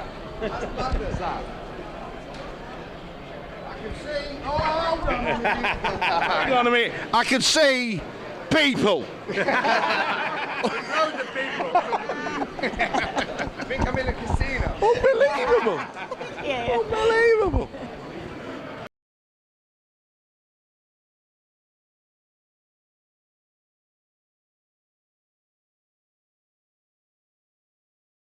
It's Goliath, which means it's Sean Hayden. Lovely to see you, sir. And to see you. How are you? Just making sure there's nothing in the hand, that's all. How are you? I'm excellent. Show you a trick. Have you had a good year?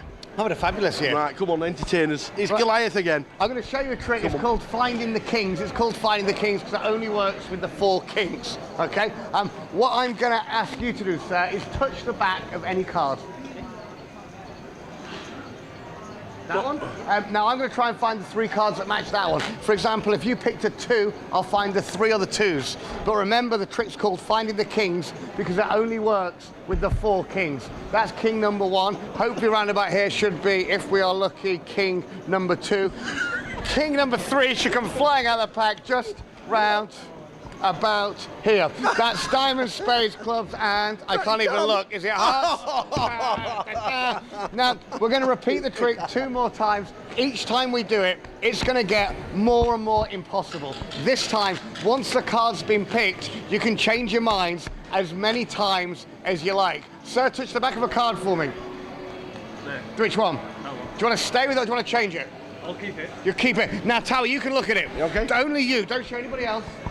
Now, Tower, you can choose to lie or tell the truth. Is it a king or is it not a king? It's not a king. It's not a king. Are you sure you want to keep it? Yeah, I'll keep it. Perfect. It's not a king. Right, here we go. Remember, it only works for the kings. Here's king number 1. Stay with it or change it? Yeah, I'll stay with it. Perfect. Here is king number 2. You can change it if you want. Yeah, I'll keep it. You want to keep it? King number 3 should be round about here. And that's hearts, spades, clubs. You should have changed it. Yeah, I was trying to help you. Now, we're going to do it 1 more time. This Was it a king when he changed it was a king, of course it was a king. This time, you can change your mind as many times as you like, but we're not going to look at any of the cards until the very end of the trick. I just touch the back of one for me, please. This one? In fact, Tower, look at it. Don't let me see. Don't show anybody else, only you. Tower, you can lie or tell the truth. Is it a king? No. It's not a king. Stay with it or change it. Change it. Tell them the truth. Was it a king? No. Of course it wasn't. That's why she's changed it. Okay. I just touch the back of another one for me. Anyone? That one? Tower, have a look at it. Yeah. You can lie or tell the truth. Is it a king? No. Stay with or change it. Keep it. Perfect. Here we go. Here is king number 1. Perfect. Stay with or change it. Here is king number 2. Stay with or change it. Perfect. Tell the truth. Was it a king? No. Of course it wasn't a king. That's why she changed it. Just touch the back of any card. This one? Stay with or change it. But you can have a look, Tower. Lie or tell the truth. Is it a king? No. Stay with or change it. Another chance. Stay perfect. Here is the final king, king number 3. And remember, the trick, it only works with the 4 kings. Unless you get an ace. It always works with the ace.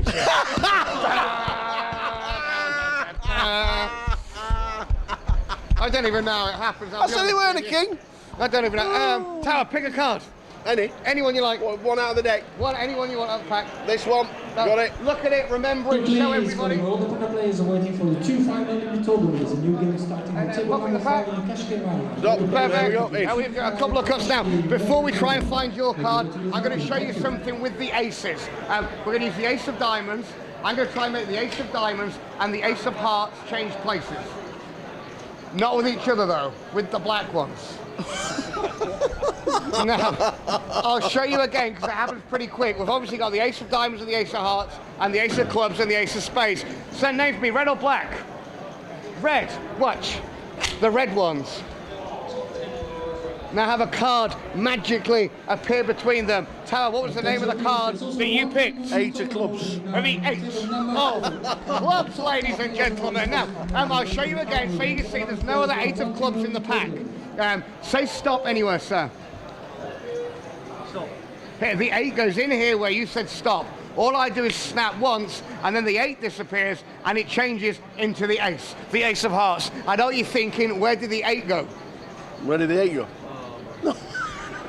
No way. Now have a look. No. Turn it over. Show everybody. The 8 of clubs. No way. It really is. The 8 of clubs. Now, I'll show you how it happens. All you do is squeeze like this, watch. That's when it happens, that's when it changes. I know you're thinking, where's the 8? What? Now, people think I cheat. They think that when you're not looking, I take the 8. They think I hide it in the palm of my hand, put it into the box. That's not how it's done, because that's not the 8. To change the ace back to the 8, all you do is shake it like that, that's when it happens. Some people think maybe there's more than one 8 of clubs. If it was true, it would look something just like this. Obviously, that's just a lie. It's the same 8 over and over again. The reality is, all I've got here is the 4 aces. And if you want to know where the 8 is, have a look over here underneath the box. Are you following any of this? Now, I'll show you again. The 8 of clubs, so you can see it really does go down just in here. So I don't cheat. Could you push it in the pack? And then have a look up here in my mouth. Yeah, I don't even know how it gets up there. So you can see how the 8 goes in here. This time, instead of the 8 disappearing, watch, the whole deck disappears, leaving me with just the 8 of clubs. And if you want to know where the pack goes, have a look under the box. What? Very finely, we'll bend the card in two like this. The bent card, the 8 of clubs, it really does go down, I don't know, somewhere round about here. Now watch. All I do is snap, the 8 jumps up. I've got no idea. No way! Ladies and gentlemen, come on, Sean Hayden! Thank you very much, yes.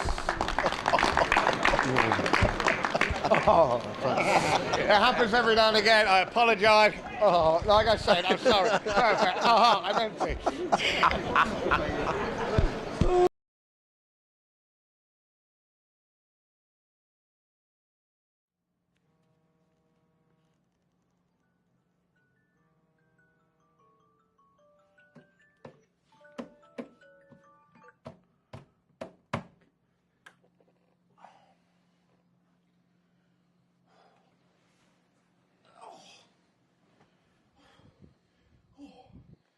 It's Goliath Day. Let's do this. Oh, I think I fancy a burger today. But I think I'm going to have to have bacon on top. Or cheese. Oh, I love cheese. Wonder who's going into our Treble. Walsall. They seem to have lost forever. I think they might go in today.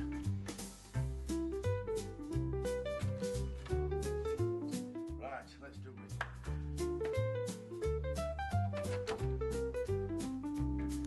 Here we go. Not long till dinner time. What a morning.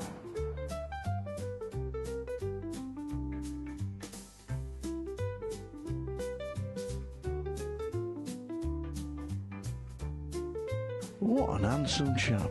Tell you what, they must have paid fortunes to be a poster boy. Oh, he's there again, look.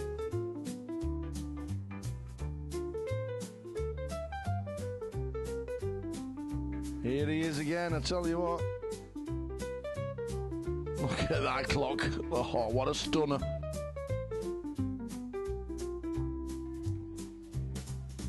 Oh, I think I fancy a burger today. But I think I'm going to have to have bacon on top. Or cheese. Oh, I love cheese.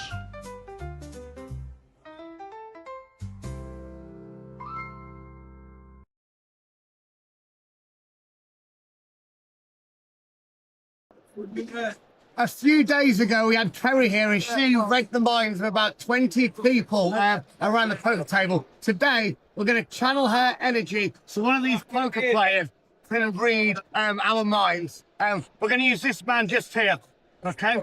So I've got one of these, whether you see that, take that, swallow it, and that's going to give you the magical mind feeding powers. I'd like to go stand down over there so you can't hear us. Okay, whilst he's doing that, can you shuffle the card for me? Give him a real good shuffle.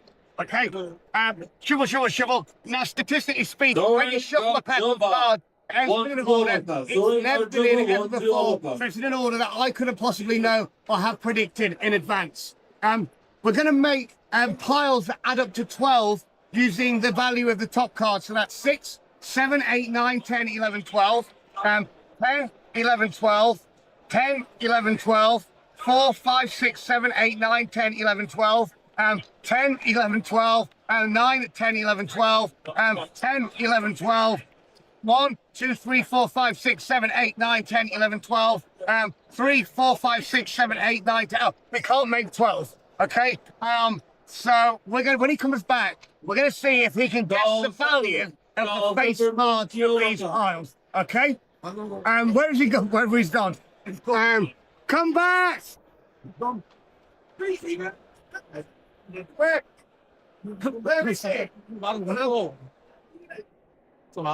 2, 3, 4, 5, 6, 7, 8. We've got 8 piles of cards here. I want to see if you can guess the value of the sum of these face cards. 60. 60, 6-0. Who's good at maths? 58. No, who's good at maths? I'm okay. Who can add them up? I'll add them up. Okay, so we got 9, and you said 60. 9 plus 10 is 19. Add 4 is 23. And so that's 33. And 43. 53. Robert Joe. 59. So we need that to be an ace. Impossible. The guy's a mind reader. Give me the special powers back. Thank them. I don't even know how it's done.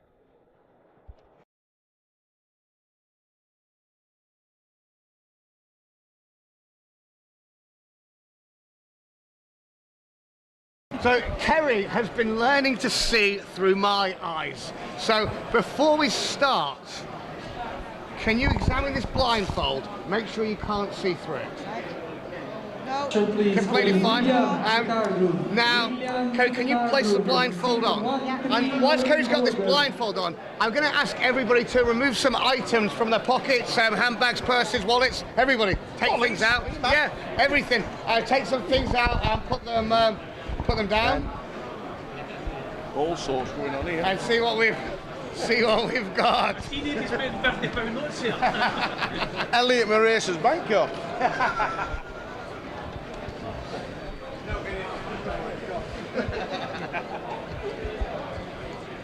What is this? You've got a wallet. Great, thanks. Look harder. This is, I'm just looking at the brand of it. Is this Louis Vuitton? Thanks very much, this is. You've got a bank card there. It's the bank is Monzo. Uh-huh. Oh, have you got a driver's license there? We take your seats. Cheers, this is. You've got another bank card here. This is for Lloyd's. And this one? Attention, Oh, you've got making your way to Hall 4. That's all pen. Hey, what colour is it? Blue. Please start making your way to Hall 4. Look. Have you got a lighter? What colour? Pink. Thank you, okay. You've got a key. I'm just trying to think what car it's for. This is for a BMW.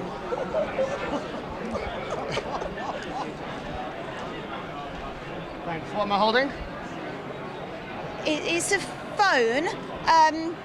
It's an Apple phone. It's an iPhone. Thank you, focus.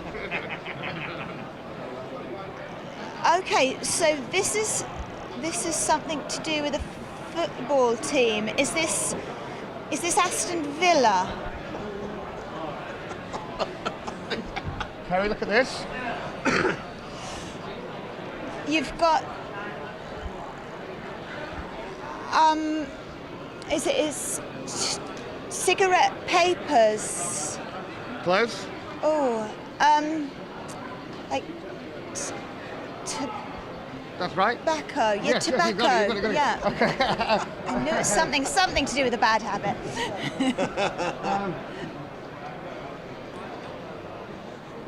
Cheers. Okay, this is. You've got some money there. You've got a coin. It's a 5 pence piece. That's all we've got there. Fab, thank you. What is this? You've got a T-shirt. You're looking at a T-shirt. Somebody's. Fab, cheers. Look harder. It's got some writing on it. Nike. Can we take the blindfold off? Give her a big round of applause. Oh my God! Wow! Wow! Oh my God! What? How? Who? Yeah. And if anybody wants to look at the blindfold, you can check out the blindfold. Let me check that. I need to check that out. I need to check it out. What's in here? Get it on me. That's weird. Thank you. Hang on a minute.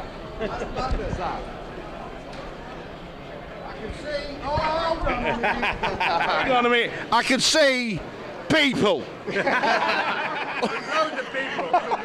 I think I'm in a casino. Unbelievable. Yeah. Unbelievable.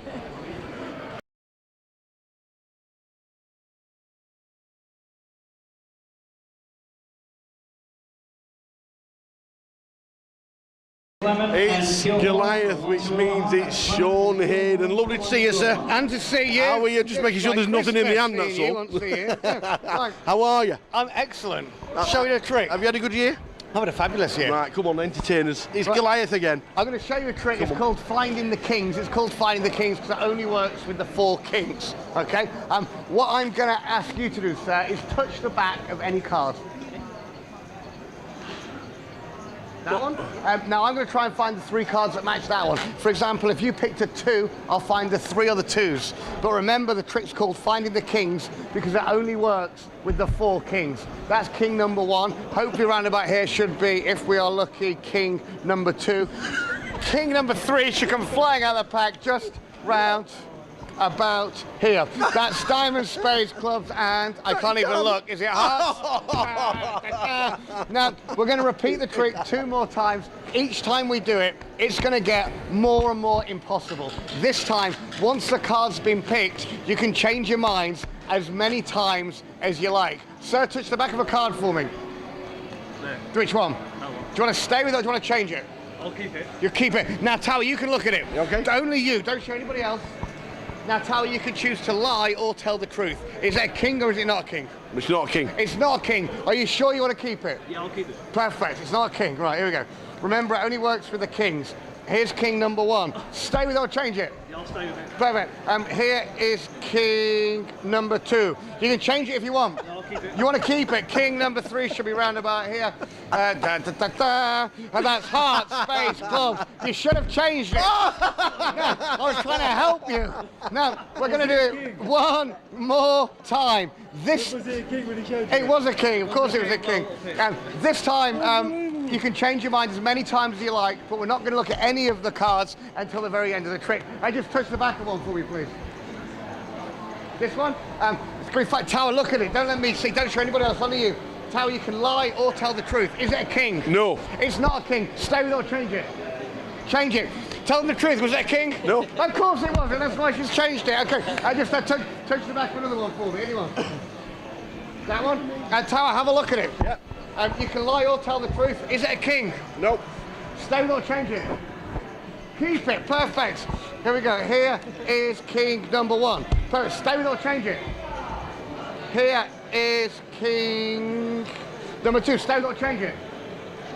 Perfect. Tell the truth. Was it a king? No. Of course it wasn't a king. That's why she changed it. Just touch the back of any card. This one? Stay with it or change it. But you can have a look, Tower. Lie or tell the truth. Is it a king? No. Stay with it or change it. Another chance. Stay perfect. Here is the final king, king number 3. And remember, the trick, it only works with the 4 kings. Unless you get an ace. It always works with the ace.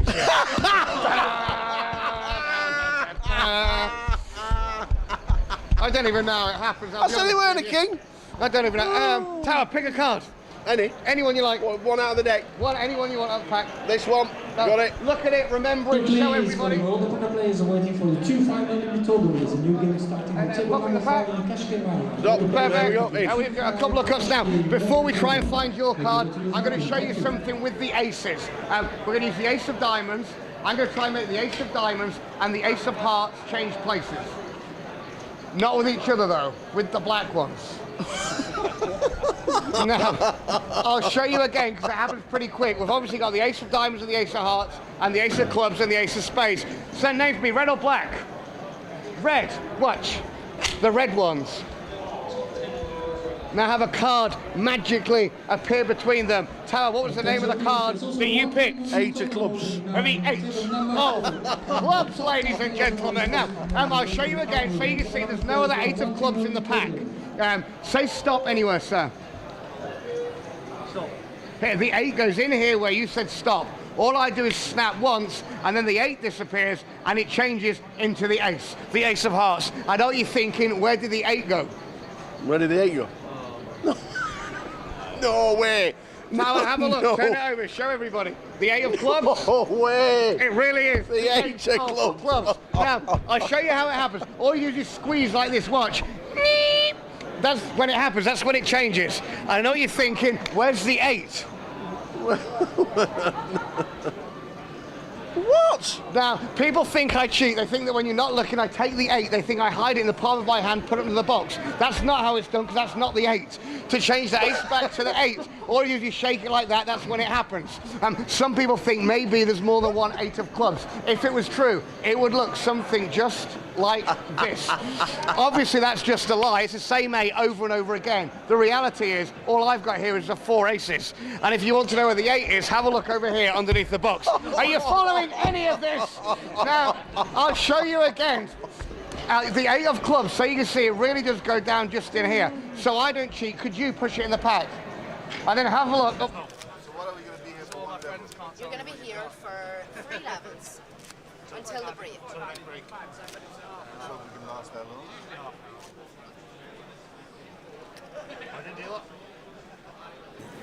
Welcome back, everybody, to the next session of Goliath. I'm here. Kyle Davis, Team Mushroom leader in seat number 1.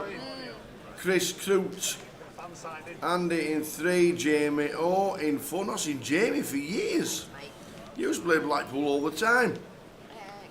Brooks Ahmed in 5, Jonas Petruchis in 6, Matt in 7, Ashley Bacchus in 8, and in 9, Dan Smethers.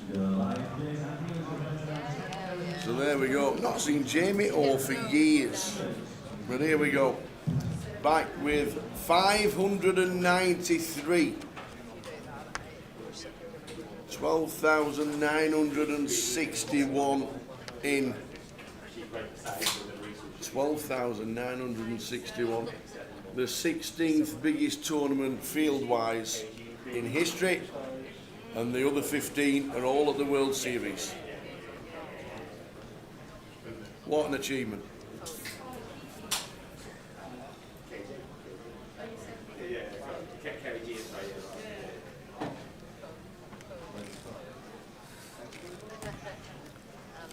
So here we go, 593. Started with 1,049, 1,058, something like that. Here he is. How we doing, Tower? One of the reasons why Goliath is so successful, part of all the team, Mr. Jim McShane. Huge congratulations yet again. Phenomenal show, all the team, from top to bottom, and people that don't even get a mention. Big team this year.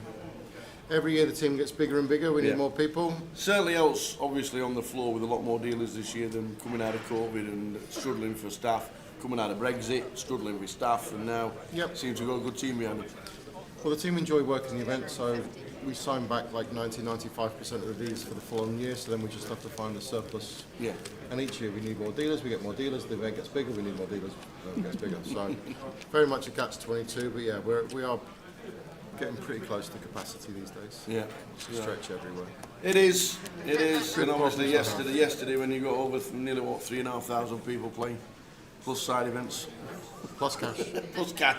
Yeah. And I know I'm wandering through and is why is there empty tables but there's no cash tables and there's 100 on the list and people don't realise that all the dealers are on dealing other tournaments and competitions. There was 4,200 unique people in the building yesterday. Wow. Not including team. Really? Wow, over 4,000 uniques in the building.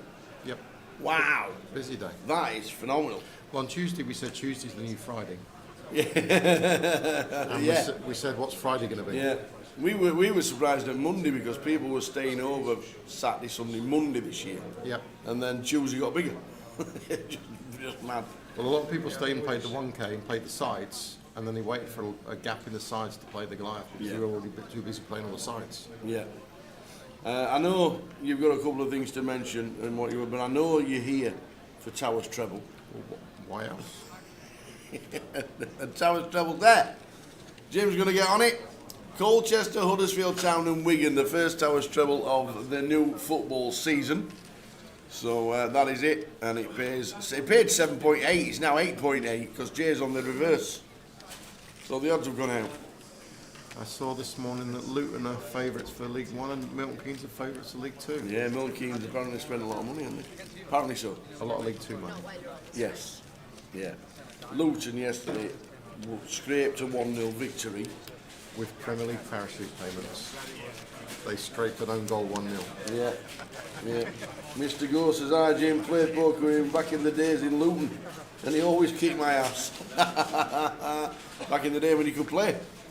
Once upon a time, in a different lifetime. And you've always said there used to be big games in Luton. Yeah, I used to travel quite a lot, but used to get good cash games up and down in You're places. making enough noise there, pal. That's all right.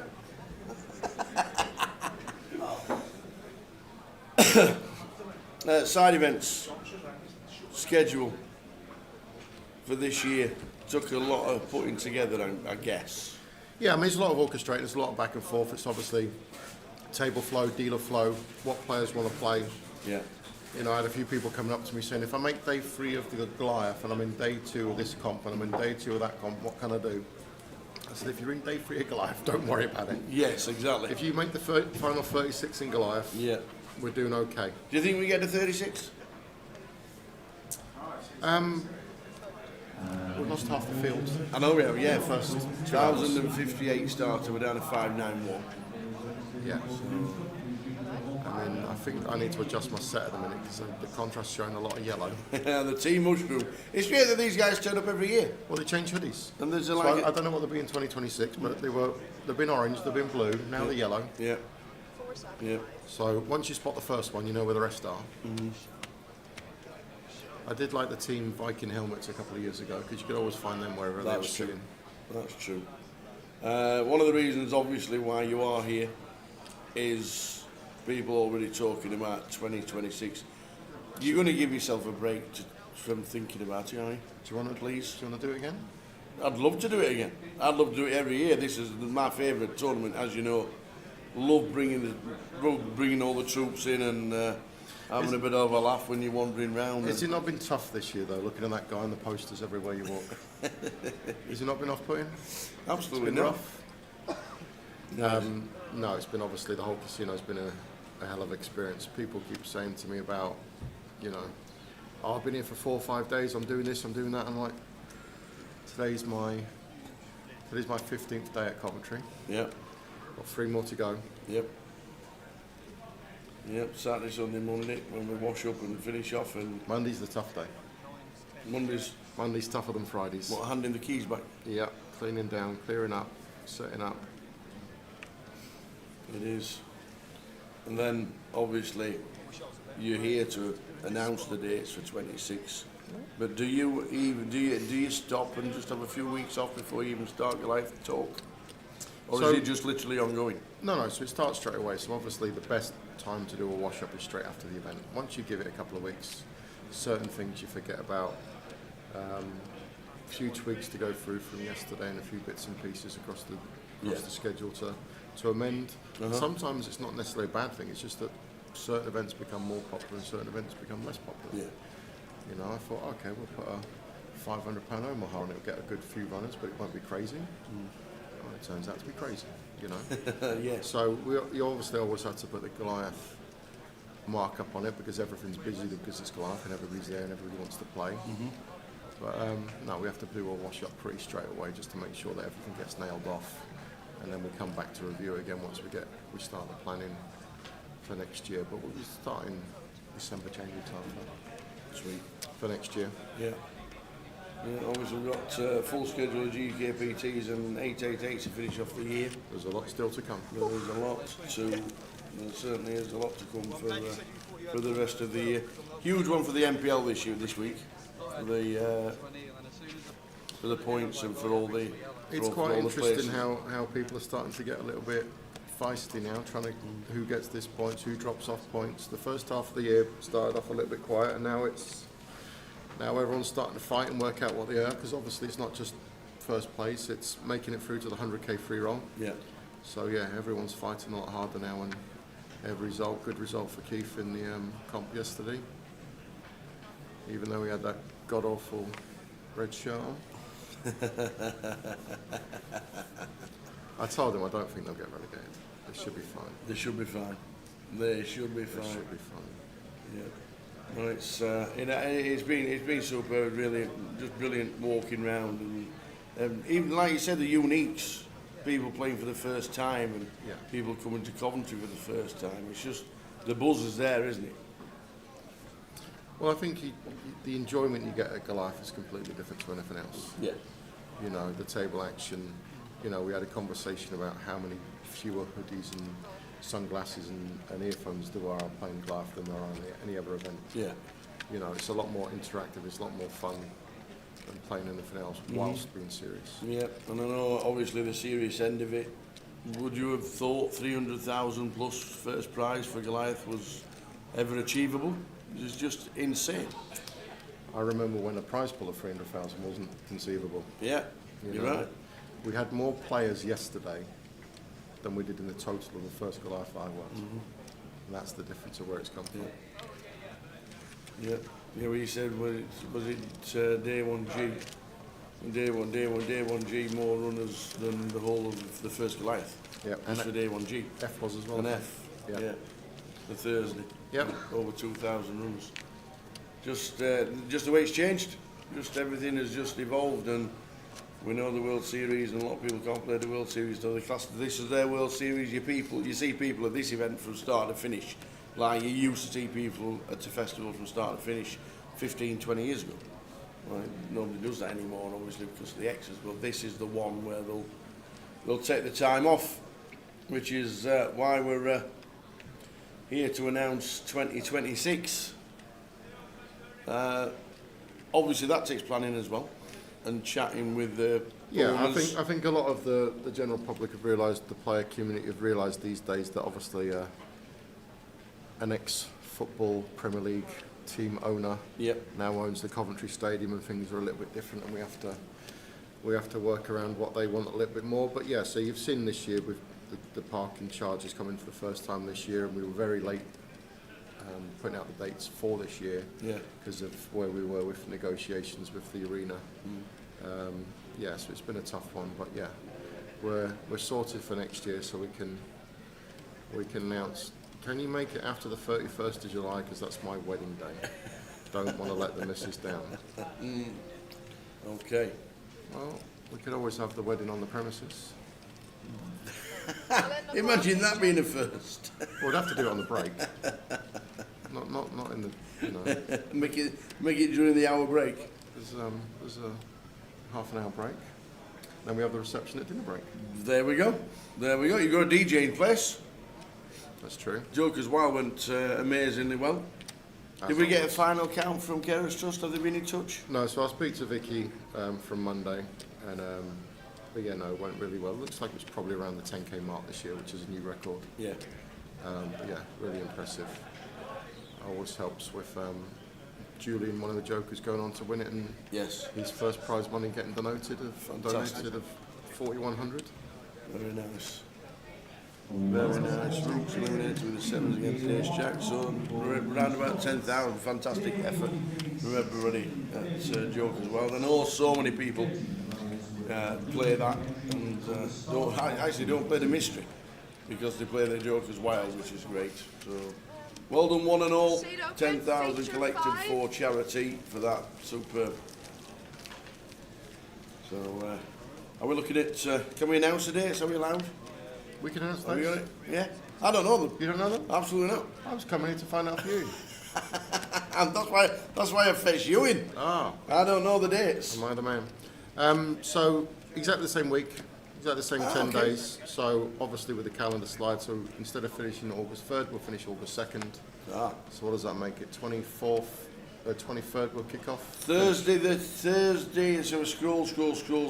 Yeah, Thursday the 23rd of July. But we say that, we did a 20 seat satellite for the 1K on the Wednesday, and that got, I don't know, yeah, 300 runners. Yeah. 36 seats, and then we did the 2 5 seats on the Monday and Tuesday. So yeah, officially we'll start on the 23rd, but we'll have everything as always running up to the Goliath launch. 23rd of July. So, why are you getting married on a Friday, by the way? Can you make it after the 31st of July? 31st of July is a Friday. The wedding's normally not done on Saturdays these days, I don't know, it's just... But, play day once, 25th, 26th, 27th, 28th, get married on 31st, day 2, 1st of August. Bingo! Win Goliath on the 2nd, honeymoon on the 3rd. Sorted. Tom's just asking about PokerStars. Yep, we just agreed a deal this week here at Goliath that PokerStars are back next year for next year's Goliath. Excellent. And we'll, satellites will be available on Goliath. I think we finished with 1,400 satellite winners on Goliath. For Goliath from PokerStars this year. Awesome. We'll only grow to even more next year. I know Julian won Joker's Wild, and I hope he had a great experience and didn't have earplugs in. What was his overall experience and thinking of Goliath this year? Because I'm guessing it's like the first time he's been down here on Goliath, we know. He came to Goliath last year, but he didn't see Joker's Wild, he saw the Goliath itself. Right. What Julian said to me was, it made him feel like he was playing poker 20 years ago when he first fell in love with the game. Oh, right, okay. He said Joker's Wild was a tournament like no tournament he's ever played. Awesome. What we want to hear. And then he goes on and wins it. So, PokerStars for the satellites again? Yes. Maybe some more expansive news on that in months to come, but we'll have to wait on some bits and pieces to get signed but yeah, there might be some more additional options for next year, but we'll have to wait and see on that one. Okay, good stuff. So dates are set for next year. 23rd of July. 2026 schedule is in progress. No, it's not. No, it's not. 23rd of July until the 3rd of August. Obviously, eventually you'll have to respin, and then if it's the same kind of thing, you'll end up like going back to the 7th or 8th of August or something. Yeah, like I mean, that. on the calendar it actually wasn't, but this year it felt closer to the World Series of Poker than it's ever felt before. Yeah. Obviously we had the VidCon just before Goliath this year, which is obviously a challenge as well. Finish at the VidCon Sunday, get to Coventry on the Monday. Yeah, that's because obviously with the refurb and the first time back in the Vic in 14 months. Yeah, so for next year that'll move back to before the World Series to give us more space leading into Goliath. Yeah. But the festivals come thick and fast. They certainly do. They certainly do. But it's a date and it's an event you can put in the calendar yet again. 23rd of July until the Here's a nice million chip 3rd of August. Million chips in the middle with the average stack at 600k. Queens against fours. All in the call. Team Mushroom all on the rail. Rooting for Kyle, their leader. What's the King Mushroom? I thought it'd be an Emperor Mushroom. An Emperor. Sounds good. Emperor Mushroom. 5's next door. The guy's not in the seat yet. Do we have a GUKPT in Glasgow next year? Don't know. You won't have done a schedule for next year, all fully, would you? Or have you? You're always working. I've sent off to 888 the dates for a proposed Fours Get There, Emperor Mushroom Down. Wow. Pocket Fours 4 flush. Oh man, they're all watching on the rail as well. Looks like he's gone. He's covered. 4 flush with a 4 of clubs. Oh no, the mushroom's gone. They're checking the stacks. Oh, Kyle. Got him. Team Mushroom. Leader. Oh, 4 to the flush with a 4 of clubs. Oh, that's tough to take. Oh, that's a tough one. Don't forget your ticket. Don't forget to go and see the team on the left-hand side to get your money. We're having a mushroom huddle on the corner. Oh. Oh. Hey. So obviously, you've been thinking, setting into place Goliath. We know that that's already set for next year. Yeah, so obviously we put the keystones in first. So we put in Goliath. We work out what's happening in that. We work out where we are with the UK Open, where we are with the Grand Final, where we are with the Behemoth. Yeah. Then off of that, we set in the GKPTs and the 888 Poker Lives, and then we work on our way down from there. Mm-hmm. So we did Glasgow, Merchant City, 888 Live for the first time. We did. This year in Huge April. success. Great venue, great success. Just has Super all location the- as well, all wasn't the it? You facilities. come out, there's a train station to your right, there's an unbelievable walkway, and is it Argyle Street to the left and all that malarkey?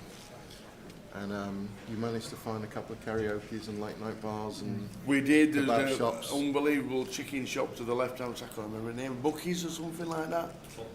Bucks Bar. Yeah, right next to the casino. So plenty of options. So obviously we put our dates into place. We go back to 8A and suggest this is where we'd like these events to be. Dates and bits and pieces. Once they come back, confirm their side, then the rest of the pillars start getting filtered in. But Glasgow 888's back on the cards for next year, and potentially GKPT Glasgow. Sweet. Did really well.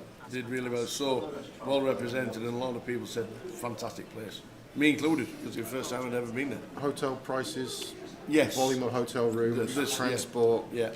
It's obviously it makes a lot of sense. It's very important to us to make sure the players can afford to get to go where we're going and when we're going there. So Glasgow's now a major option. Yeah. No, really good. Really good. But back to this year, so much appreciative for all the team, everybody, not a bad word for anybody on the floor, on the team, from top to bottom. And good to have Delma back limping her way through the Goliath. She's had a crutch.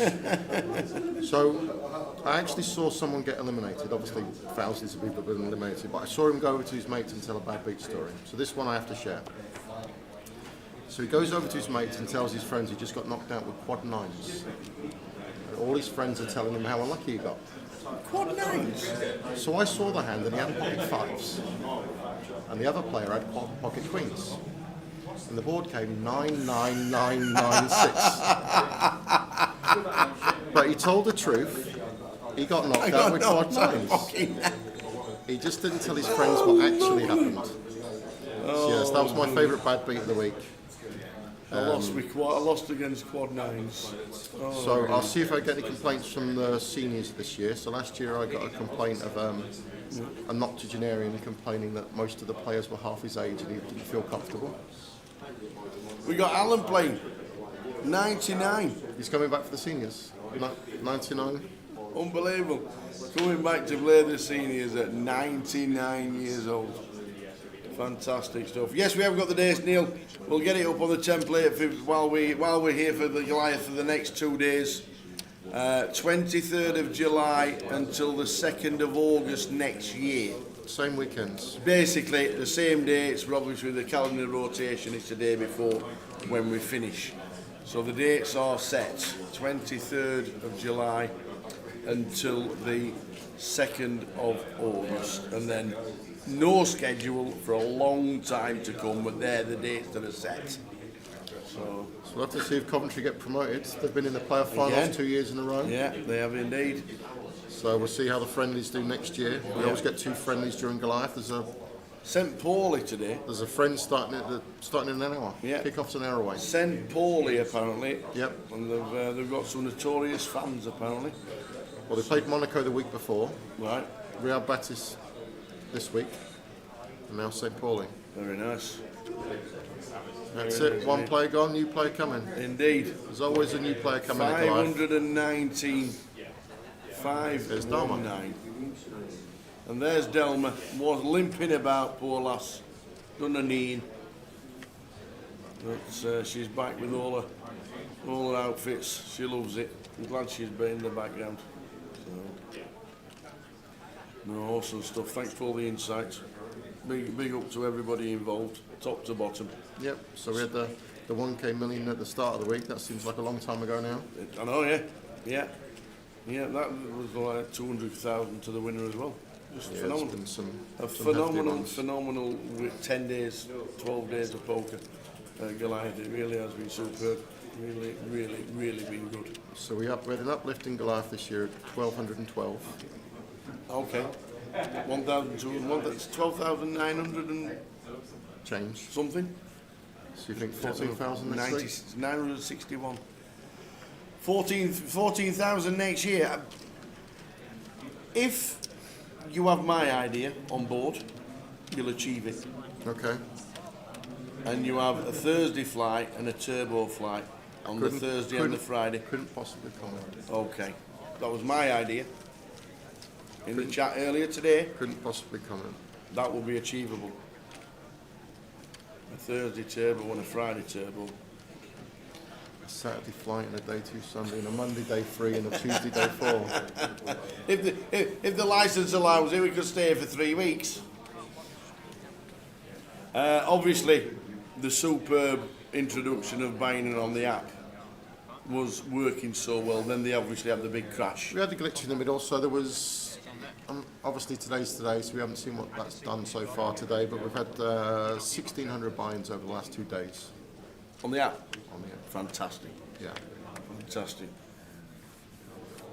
So it's that's going to be introduced to GUKPTs? So the plan for the rest of this year is the remaining festivals here at Coventry, so we've still got 888 to come and Behemoth. Yep. And then the plan is to also have it for 888 at the Vic and the grand final at the Vic. And cool. 2026 we'll be looking to roll it out across all GUKPT events. Yeah, that'd be just such a great addition for all the players because it did work so well, didn't it? Yeah, I mean, obviously, you know, it's brand new. It's had a couple of glitches. You know, the World Series had it up, 3 months before we did? Yeah. We had it in running for quite a long time to get it ready for Goliath. But now it's up there and it's doing what it does. Obviously, we run a tour. It's not just the World Series. It's one site, one venue that runs for the time over the summer. So obviously, we have to have it function as a multi-site product. So that's taken a bit more time to get that up and running, but it's a huge game changer for what it is that we need to do. It is indeed. It was well appreciated by most of the players. And then, unfortunately, as we saw, we had a bit of a crash, but we will get it back, I'm sure. Well, what the tech guys say is it's easier to find the errors when it's up and running than trying to find them when they're down. So we got it back up. There's still a couple of bits and pieces here and there, but 99% of stuff's going through at the minute, so we're getting there. Good. So do you think we can get done? How many levels tonight? 36, or are we going to finish? 36 or 16 levels. It's a long day today. It's like a 14-hour day. Well, like we said, if you make day 3, yeah, it's a first world problem. Yeah. I'm still in. It means I've got chips. No, I was thinking about myself. Oh, no. I was thinking about PK and the chip council. Someone just asked about the 2 million prize pool. We went over yesterday, so we take some deductions as well. Yeah. So we cover off for the MPL and we cover off an admin fee, so it just dropped underneath. Yeah. We needed 13,125 for it to stay above the 2 mil. Oh wow. So we just missed that. Yeah. 13,125 would have given us the 15th biggest tournament of all time. Wow. Something to aim for next year. Something to aim for next year. Looking forward to that. So yeah, it's. I'll tell you what, the MPL will be beneficial this week. With all the size of the prize pools and the runners. Well, this is the beauty of Goliath now. You look at how we were before COVID.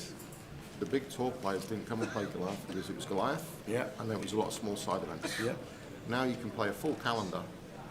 You don't even have to walk in the Goliath ring.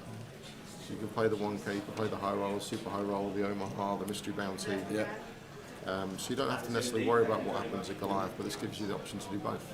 So all the big tour players are here, all the recreational players are here. I actually think half the UK's here, so. Yeah, it feels that way. Especially yesterday, over 4,000 uniques. It's phenomenal for one day in the calendar. Yeah. Really, really good. Towers Treble Duncan on the screen right there. I'm very confident. You've gone for 3 long shots.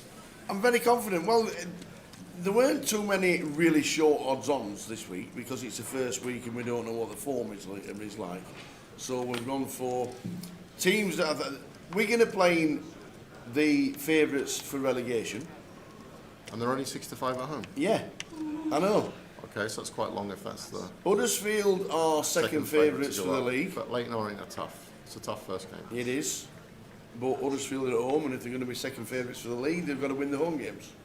And Colchester, because Tranmere are awful away from home every single season. They're unbeaten this year. We all are. And you missed Cardiff because it's a 12 o'clock kickoff. They did, yeah. Cardiff are top of the league in League One. To be fair, Cardiff shouldn't be in League One. And Luton should. And Luton shouldn't be in League One. They've gone down, haven't they? Yeah. So yes. So that was the treble. But thanks. That's why Jim came along. It wasn't nothing to do with releasing the dates for Goliath. He wanted to know the treble. That's it. That's more important. Indeed. So thanks for coming in. I think you can breathe now. Just we're on the home stretch. Monday's the worst. Monday's worse than yesterday. Why? Because you're not aware of what happens on clear down day. We set down Sunday. Yeah. And then we just do a quick sweep on Monday because we left it one year. It's too late. We left it one year because it was a late finish.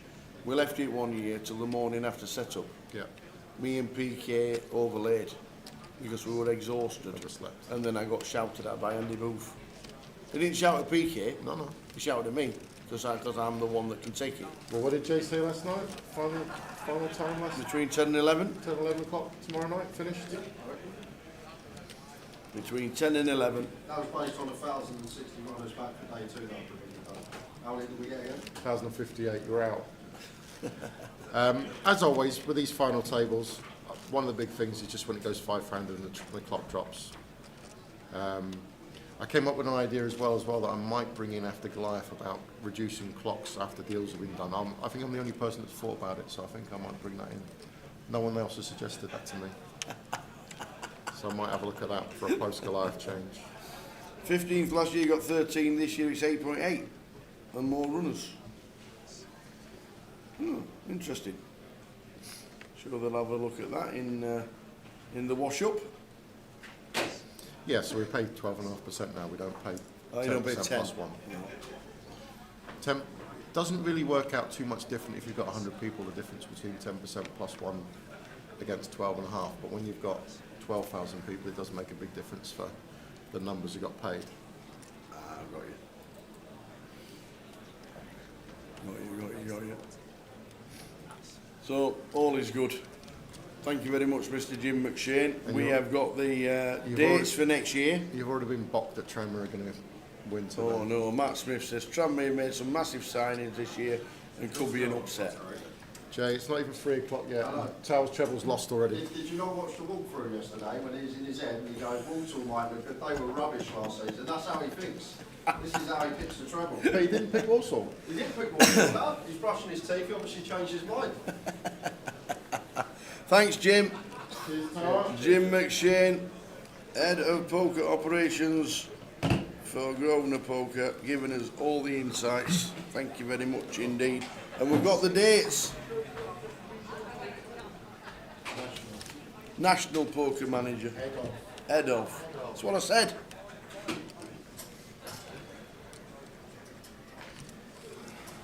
back. Hour and a half left of this session. Pick up with an all-in and a call.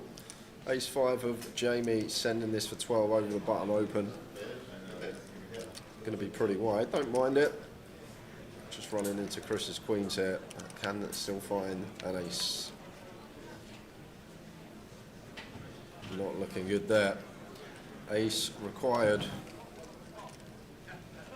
Can we find it? From space.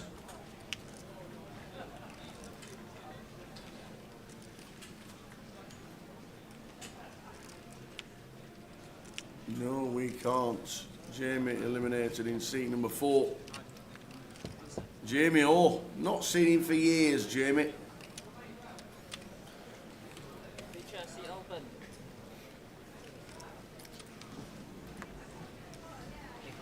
I was looking into it, it looks still there right there, so you gotta wait until it like looks a little bit there. Best dressed man in the room in seat 6.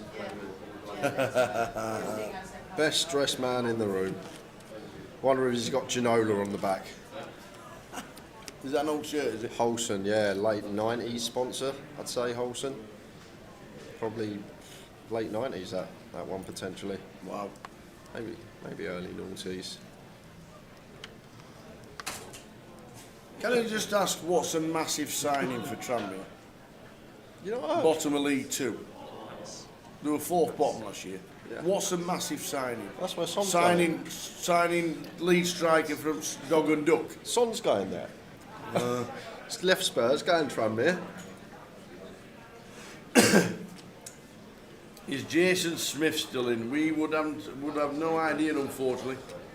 If he's on the app, the only way you can work it out, Sam, is if you go to the app and then you click on Coventry, and then you click on tournaments, and you go to day 2, and then you go to prizes, and then you'll scroll down in order. You'll see all the players that have been eliminated. Obviously, we're on a 20-minute delay, so we've not got 20 minutes of eliminations just yet.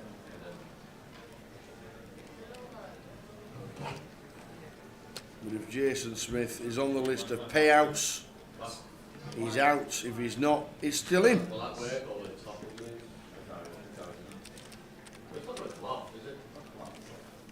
We're down to 495.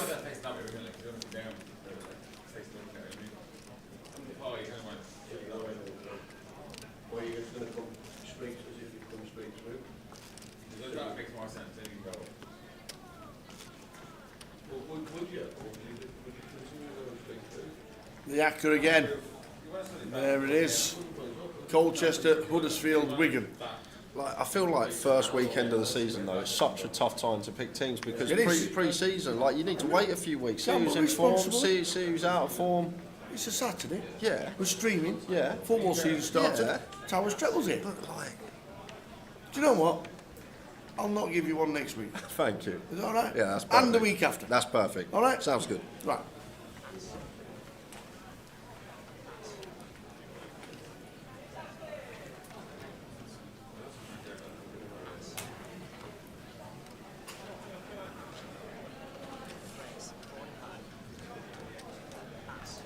Is there anyone else right now, Richard, before I move on to something else?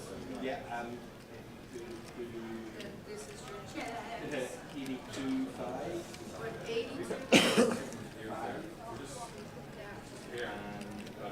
There's no too late to do.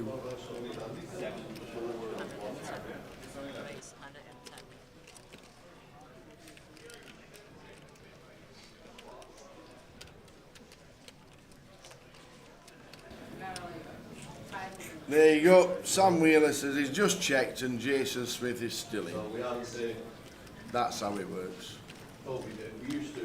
Quick, but I'm not in the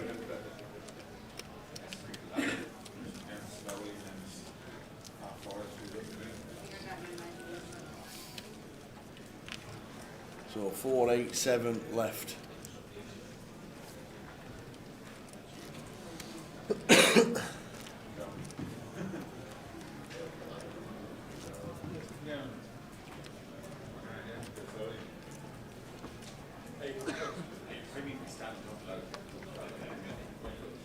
Keep this one.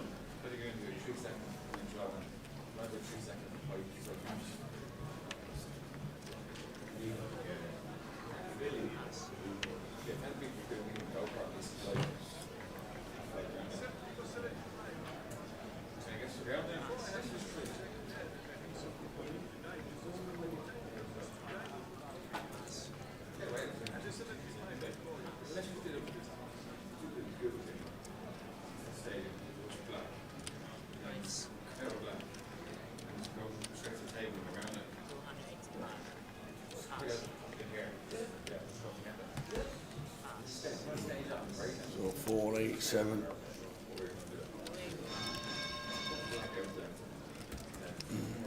Out of 12,961, one played above a million. Chris Croot, 66 bigs. Simon Lowski on 10 BBs.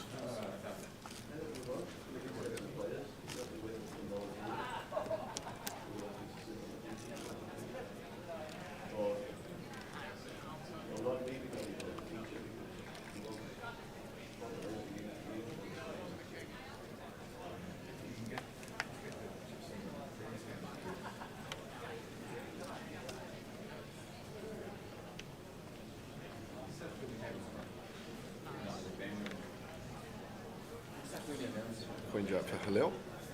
20 pigs here, +1. Could just fold this one at 20. It's going to open though. Chris, ace 10 suited here. Seems like a nice flat +1 versus +2, but lets it go as the big stack at the table. Ace 10 of diamonds into the muck. And it might be Simon. He's going to jam his ace 10 suited here. Got to go for 10. It's a +1 open, but suited ace 10 just too good not to jam here. Very nice take from Simon. And he is going to pick this up. Halil not going to be able to call when back round to him. Just got to fade the blinds. 36 we play down to today, Chris, or 16 levels, whatever comes first. Yeah, going to ask for a count, but going to let this go. Like, I feel like in this tournament as well, like these sort of marginal opens from early positions, more often than not want to go into the muck just because of all the reshove stacks around the table. Like in general, most tables are going to have a hefty amount of reshove stacks, so they can just jam over our open. Maybe one that just wants to fold in the first place from +1 at 20. Not going to be calling this off now, I don't think.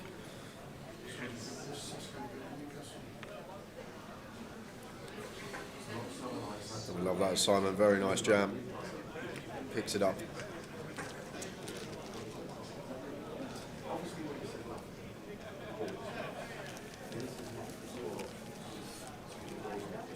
Average stack at the moment is 675. You can see it left of your screen.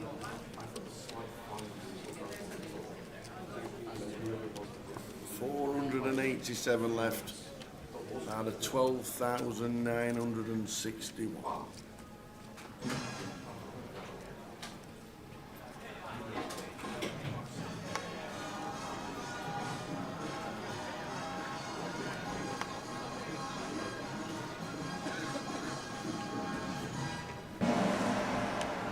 The live players and dealers, you have in the available 10,000, 25,000, with 25,000, Climax, 10, 25, 25.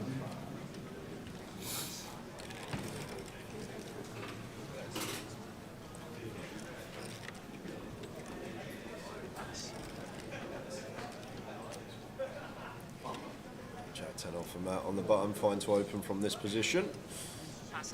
Try and nick those blinds, still get some value from worse, and the big blind we got position. And just going to pick up those blinds, not going to defend the whip. Not defending the old whipper. Save your chips. 23 BBs. Don't do it. Neither, Dora. I'm not a fan of garlic bread, to be fair. Yes. And I don't like pizza. Especially the one from here. Yeah. They do this garlic butter that's yellow in colour, obviously because of butter. And it's that thick. And then you stick pepperoni on it and it becomes the best garlic bread ever. Oh man. Beautiful.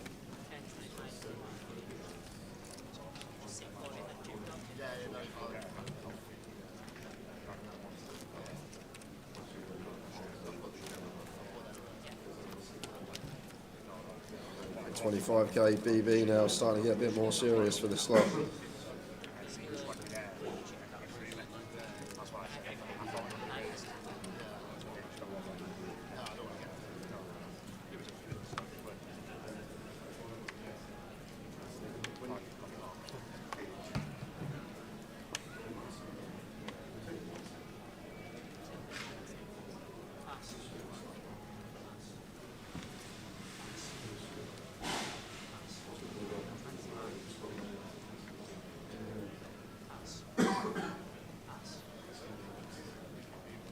King 7 blind on blind here for Dan. Could be one of the shoes. Maybe we prefer him in a slightly lower kicker, but got to continue king high in a blind on blind situation. I think effective stack is the bigger, as around 18. Find that out in a second. Let's start with complete. Oh, 16 big blinds for Halil behind. Lovely candidate to just check.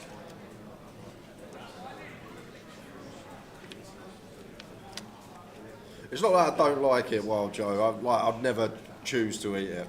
It's one of those. Like if it's there and there's nothing else there, you'd eat it. I'd eat it, but I'd never choose it out of choice. A bit of action here. Top pair versus flush draw. Gonna see some turns.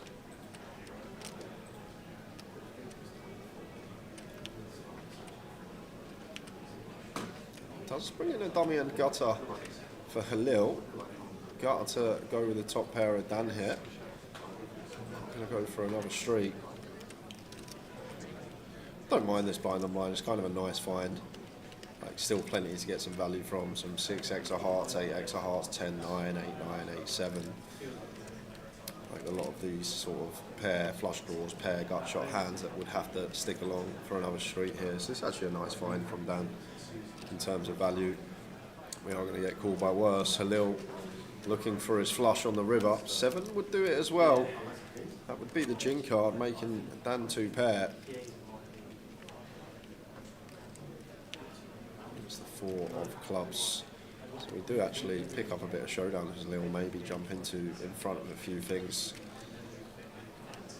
Dan's going to go for another bet here on the river. This is thin as it comes. I guess the kicker does play. Only really the king 5, king deuce, king 3, the top pairs that could call us. Maybe some 10s get curious. Always say important to recognise bluffs that you have in a given spot, and if we can have some ace queen, some ace jack, some queen jack. These type of holdings, jack 9 suited.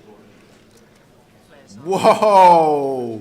Mr. Halil turning the 4 into a bluff here. And now going to put Dan in a real grim spot with his king 7, because you don't expect people to find these, Tower. You do not expect these to be found in a £200 comp. In a day 2 as well. Maybe give someone more credit for bluffs day 1. But Halil, recognising here that a 4 probably never going to be good and deciding to turn it into a bluff. We just won. Well, we got a 7. 7's kind of nice to have. 9, 7, 1 that would call flop and just flat turn and then want to go for a river. So better to call this hand than say ace king or ace queen. 7's kind of a nice one to have. But as I say, I've seen these spots over and over again, and more often than not, the river raise is just always value, especially at the lower buy-ins. And I don't see how we can call as Dan, and Dan does let it go. And what a play by Halil. What a play. What a play. Sick stuff, and he just mucks it as well. No windmill over. Straight into the muck. Halil got the moves. That's the other maybe disadvantage of betting king 7 on the river, trying to go for 3 streets there. Can open ourselves up to that, but to be fair, wouldn't expect many to be taking this. Afternoon, Kyle. Kyle just watching it back on Facebook. Sick way to go, but had a great time as always. Thanks to all the Grosvenor team. Good luck to the last 2 mushrooms in the field, and we'll stay till the last man goes. Yeah, pretty sick. Queens against 4s. Pretty sick. Way to go. 4 to a flush.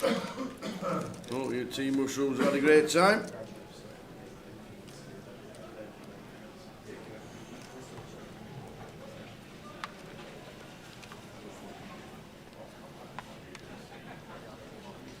It's 2-hand penalty.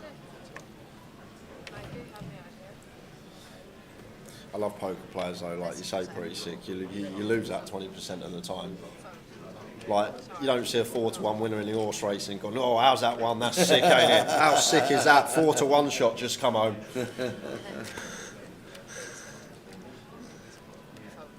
Obviously hurts to lose pair over pair, but will happen more often than you think. 1 in 5 shot is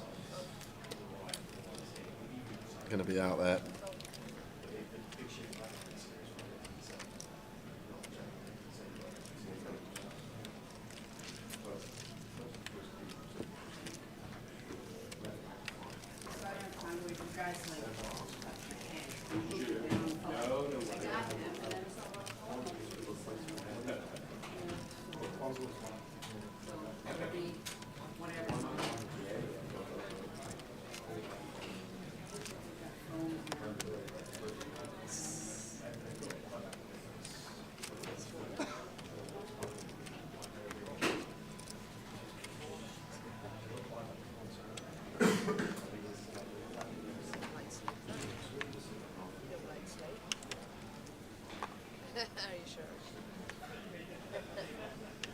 It may be the favourite to win the 4-to-1 shot sometimes in the horses, but it still loses more often than it wins. So it's still a bigger favourite to lose than it is to win.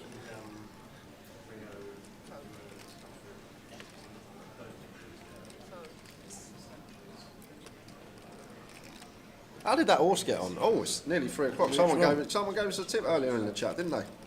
I think they said 3 o'clock somewhere. I can't remember the name, but we'll probably find out in 10 minutes if it won or not, if they're in the chat. Always the way. Yeah. Always the way. And what we are going to do, guys, we will go to a giveaway in about 3 minutes, 3 o'clock. Got a question for the tower. Oi, oi. Start giving away some tokens.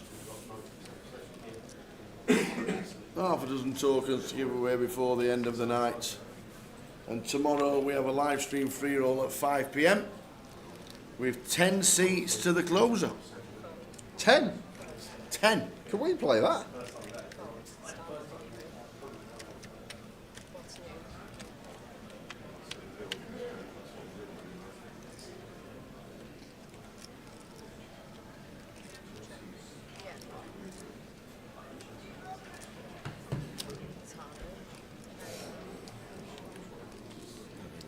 For Ashley, and this could be problems for Andrew here.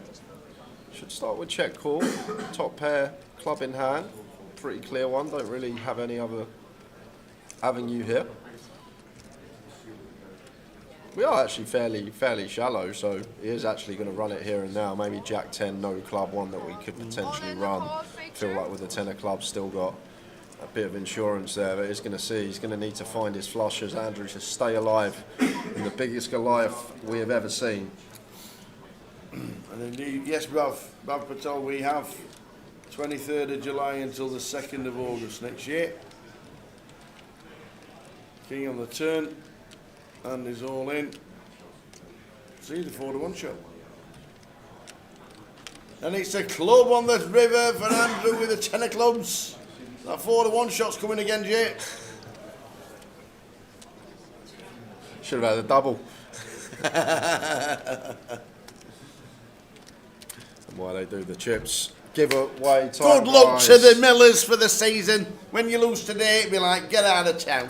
First one of the day. So kick off with a closer seat, £110 closer seat to give away for Monday's 30k guarantee closer. Quick rundown of the rules, simple as this. I'm going to ask Tower a question. He'll write down this piece of paper. Closest to Tower's answer will win the giveaway. One guess per account, please, guys. Don't multiple guess, you will be disqualified and blacklisted from all future giveaways. Careful. And do not start guessing until I say go. Please do not give Tower any clues in the chat box. A bit of a random one today. All I want to know. What do you mean a bit of a today? Well, it was just a bit of a random one. Okay. But all I would like to know, according to Google, what is the biggest attendance at a football match in the USA? That is soccer, football/soccer, not none of this egg ball stuff. So we're looking for football/soccer. Yeah. Biggest ever attendance in the USA. Won't be many, will it?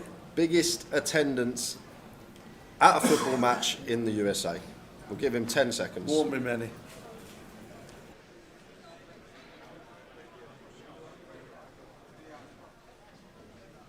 Towers guess is in. Good luck, everyone. So we are looking for the biggest attendance on record at a football match, soccer, in the USA.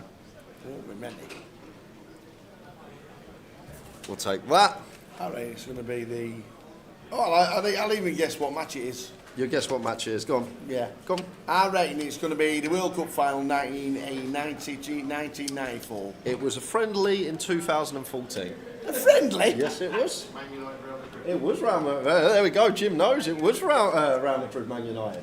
What? Yep. How did you know that? Don't tell him the answer. Don't tell him. How did you know that? They said this is the biggest football match in America in the whole Wow. Good luck, Towers Treblers. It is Man United versus Real Madrid at the Rose Bowl. Where's that? I don't even know where the Rose Bowl is. That's in the old... Is that like Candlestick? feature. Candlestick Park, yeah. The Rose Bowl. There you go. Wow.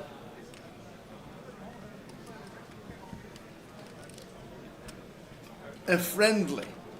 Well, yeah. I didn't say it was competitive. I just wanted to know the biggest attendance. So A7 suited, shoving blind on blind here for a lot, and runs into tens. This is going to be massive. Queen 8 deuce, 6 on the turn. So going to need a heart or an ace. And it's an 8, and just got back to the pot. I was looking at the chat box, guys, so not sure how that went in. It might have actually been on the flop, but the flush draw might have stuck it in. Quickly going to go back and watch that. As it was, Andrew eliminated. Ace 7 of hearts on the flush draw. Eyes on the chat box, Tower, just in case I missed something. I just want to see how that got It went in pre. Went in pre, wow. Wow, wow, wow. It went in pre. Massive pot to take for Connor. He's up to 1.6 million. Keep the guesses coming, guys. Looking for the biggest attendance at a football match in the USA. This one, please.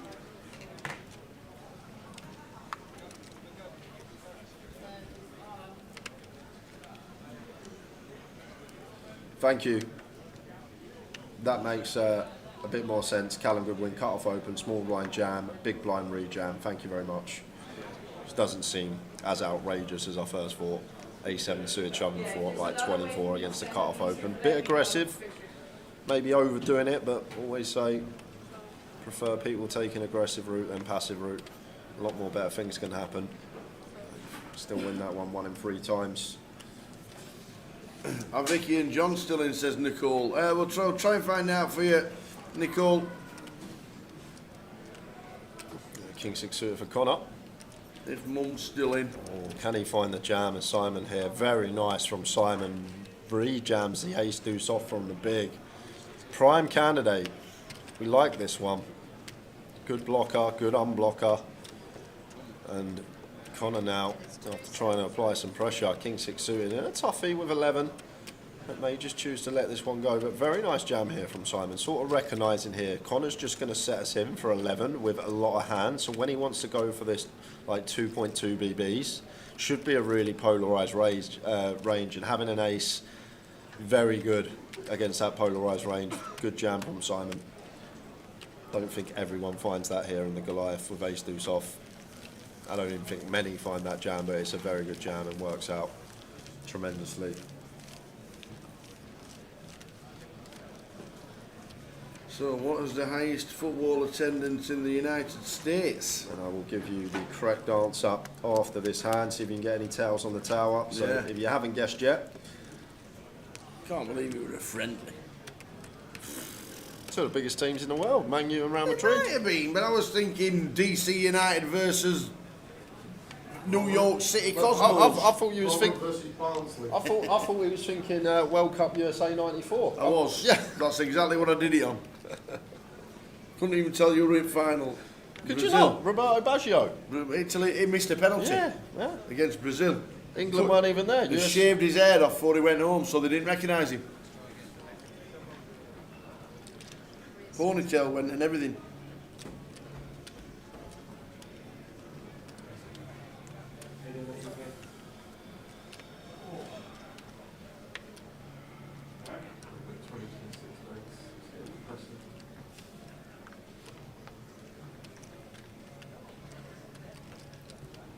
So, I'll give you the correct answer straight after this hand, and then I'll give you my answer a couple of minutes later to give you a bit of chance.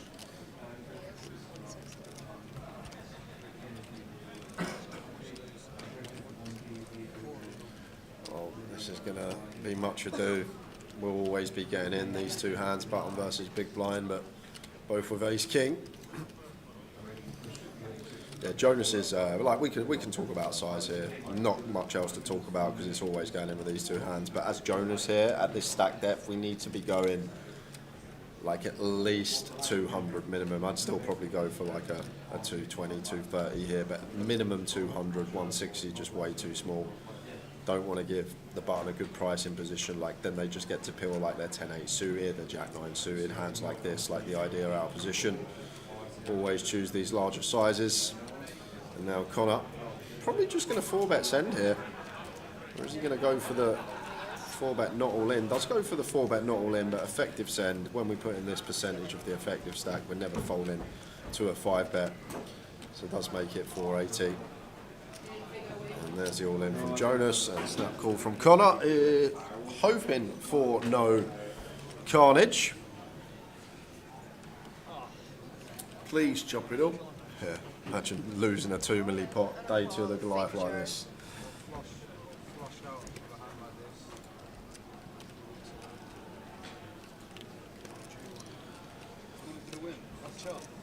I'd take a chop. I'll take a 3 spades. No, I said I've thought about this very recently. Spades is a redraw. I'm not calling. I'd rather we chop. Where's he going to call? You want to win. We'll just fold now. Not cash, mate. It's not cash. It's never easy. It is never easy, is it? It is never ever easy. Spade for a huge one for Connor, not like this. Ooh, chop it up, thankfully. Ace king v ace king. We're gonna chop it up.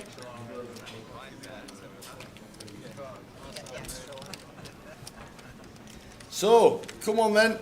Man United and Real Madrid apparently went to somewhere in America to play soccer. The highest ever attendance ever recorded for a football match in the United States occurred on August the 2nd, 2014 at Michigan Stadium in, guess where the Michigan Stadium is? Michigan. Great guess. A friendly match between European giants, this is outdated, Manchester United and Real Madrid in the International Champions Cup drew a crowd of 109,318 spectators, so nearly 110k. 109,318. But a friendly between two teams that were just like randomly there.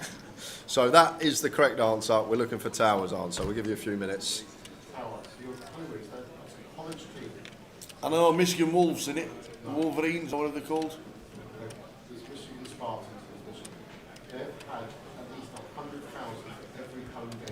Yeah, well, if it had said it was in the Michigan Stadium, I'd have said it. I'd have got it bang on. Well, I can't give you that clue. Well, and obviously you can't. I can't give you that clue. It's like you giving me a question of like a band singing at the Tottenham Hotspur Stadium. Ask me what the attendance was, because it gives you an idea. Yes, understand that. My answer in 2 minutes. Yeah, Ace is here for Dan. A really strong range here. Need to recognise this from Chris with King Jack off. +1 opening here, off of just shy of 13 big. So, going to be a pretty strong range, and like King Jack off here, likely to be dominated by a lot of this range. So, maybe one we can fold. Like, if anything, I prefer going for like a free bet to like 90k as Chris here if we are going to continue. But What do I know? Just cracks the aces on the flop. King, king, six, rainbow. And this is a disaster for Dan. Big fan of the check though. Can still get this over 2 streets, and it's one of these situations how the equities run. When we got aces on this board, we're either well in front or well behind against King X, drawing to 2 outs against King X, or our opponent's just going to have less than 5% when they don't have a king. So makes for a decent check out of position, and going for the second check here, trying to induce from the big stack. Might have gone for small bet on the turn, target some 7s, 8s, 9s, stuff like this, but these guys have been playing a few hours today. If Dan feels like Chris with his stack is one to stab when check 2, maybe this is the better way to proceed. We want to keep bluffs in, so no need to raise. I actually think Dan's playing this hand very well. He is going to be out the door by the river, but take nothing away from how he's played the aces here.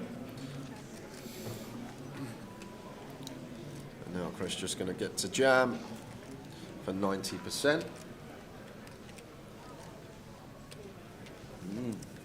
Curtis says Blackpool are winning 1-0 in his -1 double single.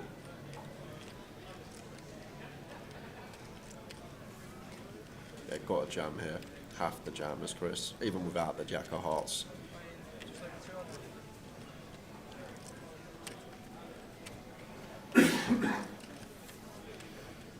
It's actually going to be troublesome for Dan, but once we check this hand twice, our range just looks a lot like ace high, queens through 9s, these type of holdings, and when our range looks like that and we're actually higher up, it's going to be so difficult to fold aces here.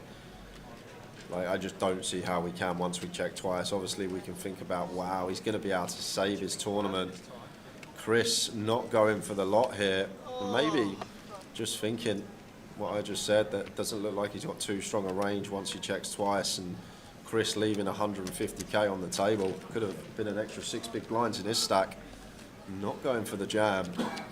But as I say, Dan's done terrifically well there not to go broke. How has he not gone broke with aces at that stack depth? That's a win, that he's still in with 6 big blinds.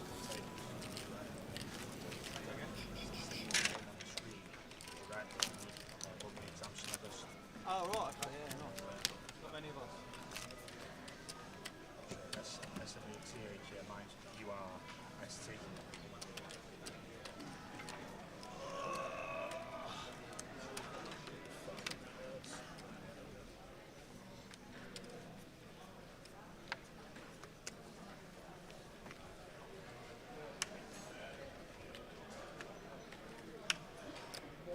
Treble losing it. No, the Treble's not losing because Huddersfield Town are winning.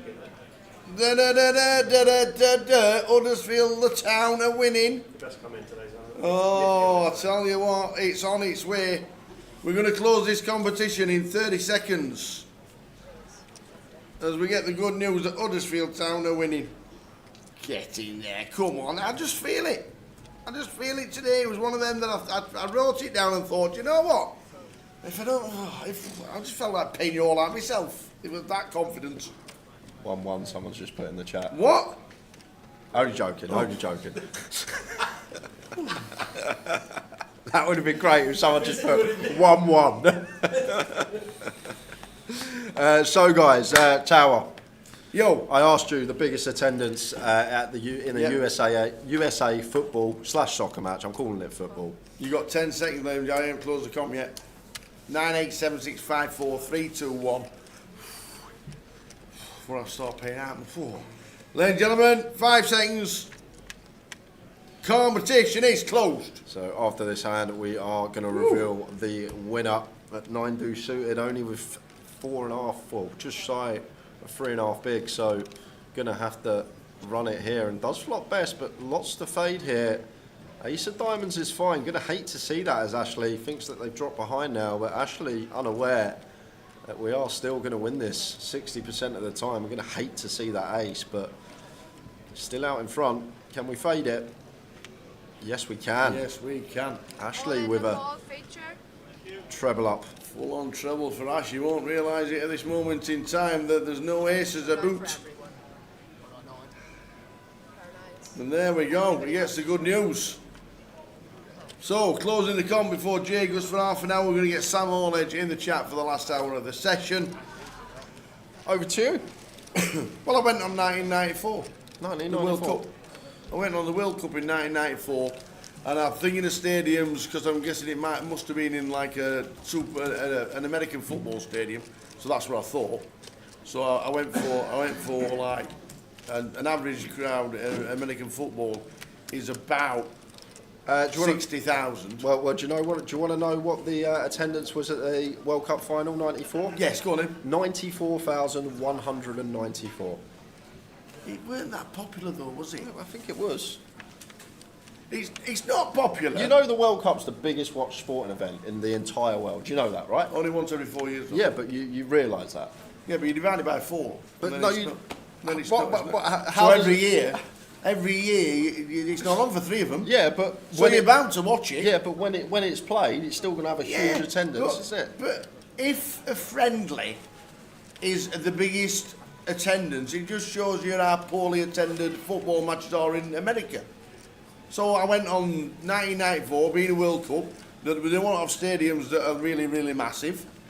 So I went for 68,250. I thought it was a good guess. Well, it wasn't. 68,000. I thought that'd be a big, massive crowd for America. Because if a friendly's the biggest crowd, it means they don't care about it. Was not a good guess. About 40k away. But it doesn't matter because someone's going to win the £110 Yes. closer seat, and that someone is Elaine Cosgrove, who guessed 68,200. Elaine, if you're still watching, need the alias you play on Grosvenor Poker, just drop that in the chat box. You'll be on the spread, and that ticket will be in on Monday. On that note, I will be jumping out of the booth for about half hour, and then I'll come and grab Tower off and give him an extended break, and then do the last 25 or so with Sam. First, we'll do Thank this. you very much. Don't check the chat. Just don't check the chat. Just keep it quiet. Just keep it quiet. Just don't say anything. Well, don't say anything. Unbelievable. No, Huddersfield. Tranmere are leading How did at Huddersfield Colchester. winning? Yeah, but Tranmere, who's wrote that? Have you put Tranmere in the treble? No. You haven't. I thought you said they signed a good player earlier. Like they got a worldy signing. No, I've obviously got Colchester. Oh, I honestly thought you had Tranmere.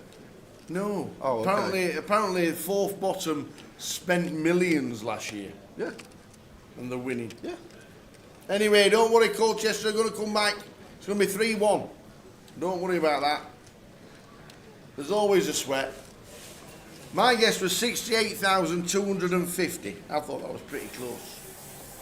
But obviously 100 and something for a friendly. Yeah, tough spot here for Jonas, but tough spot could just be avoided if we don't want to limp the King 8 off from late position. Just fold it, sir.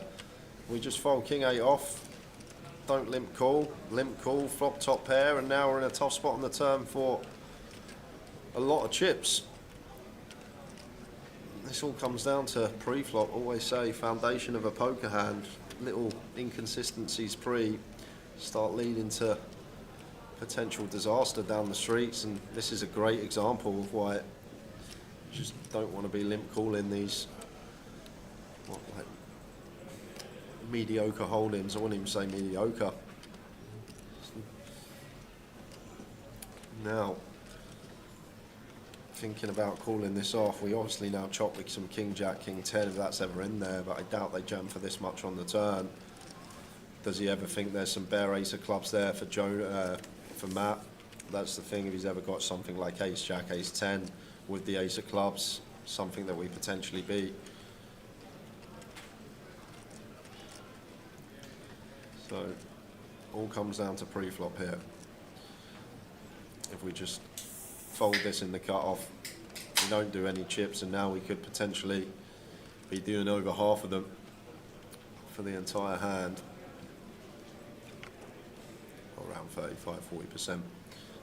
Still healthy stackers, Jonas, but got ourselves into this predicament with the limp call, and he is going to call it off, and going to be an unbelievable spot here for Matt to get a big old double up to 880. Just got to fade the king. Average is 760,000.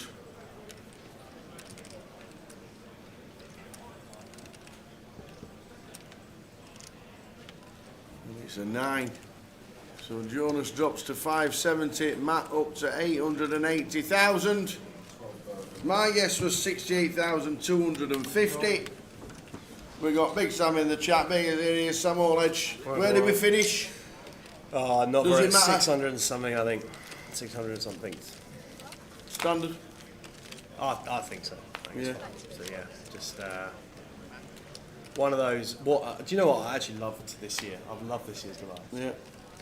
Massively helps having bagged off one bullet on first attempt, of Certainly course. does.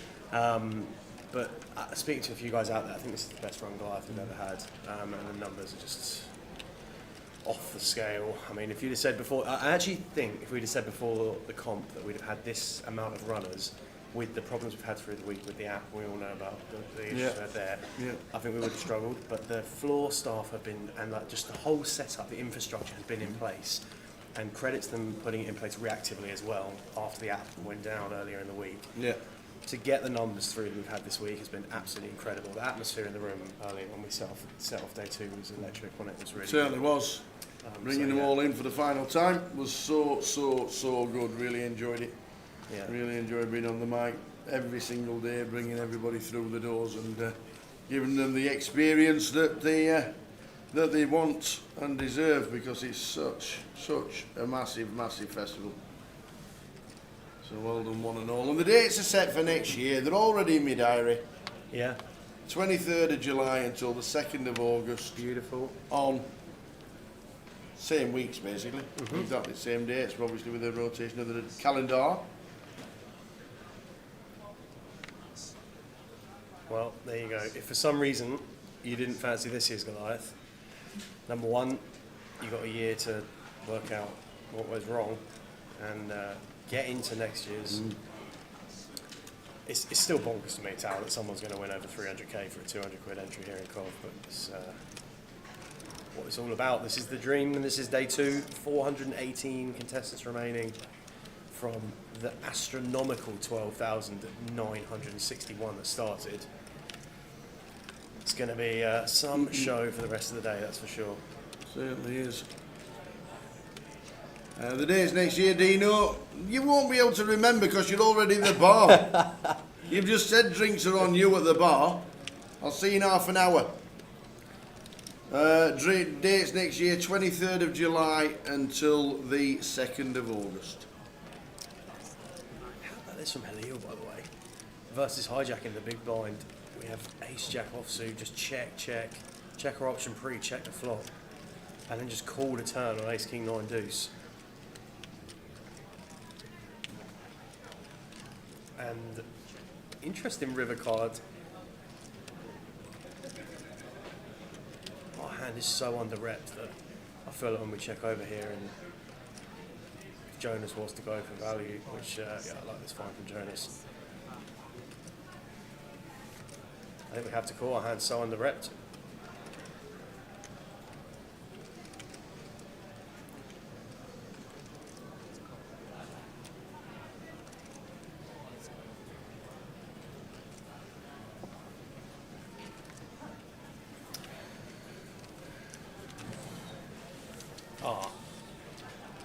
They haven't scored again, surely.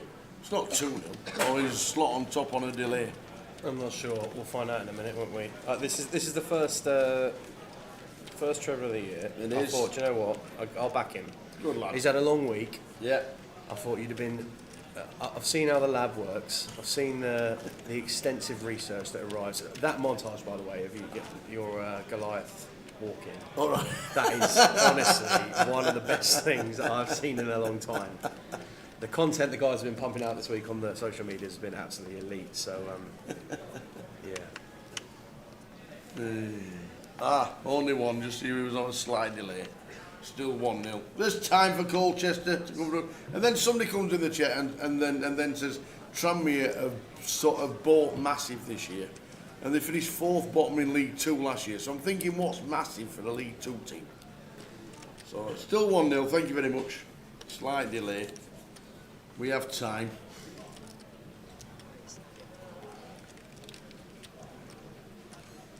Jonas here with the 6s from +3. Big blind 25k now.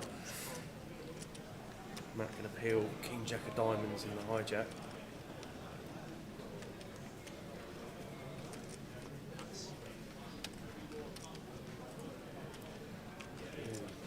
ace queen on the button and sub 4. That's going for a spin. Interesting here with Jonas at the 6s. I don't think we're going to be a big fan of calling here. We're going to end up going 3-way a lot of the time when we do. If we flat here as Jonas, we just give Matt a really good price to get in behind us as well, and then we're inevitably going to be up against. Just going to call anyway. Going to be up against various combinations of overcards. Getting a price, I suppose. Just going to look it up. So Dan's got a pretty good spot here to try and treble up with the ace queen.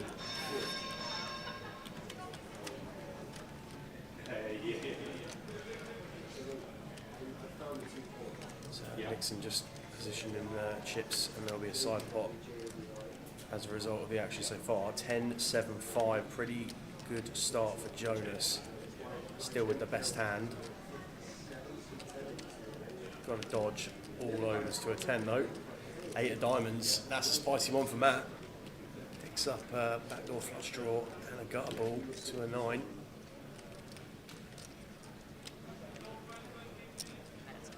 Well, Jonas going to try and thin some equity out here. Look.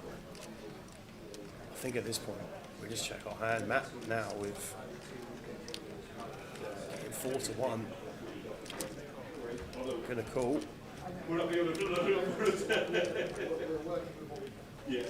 Do you have any idea why that's happening? Or? Well, brick on the river. Yeah. Jonas with the check mark. Yeah. I imagine this is just going to go check. And that is going to be Dan eliminated. Jonas is going to win Lucky Dan. $500,000 chip pot there. Going to get himself north of $1 million. Unlucky. Joe says must be the Spurs shirt.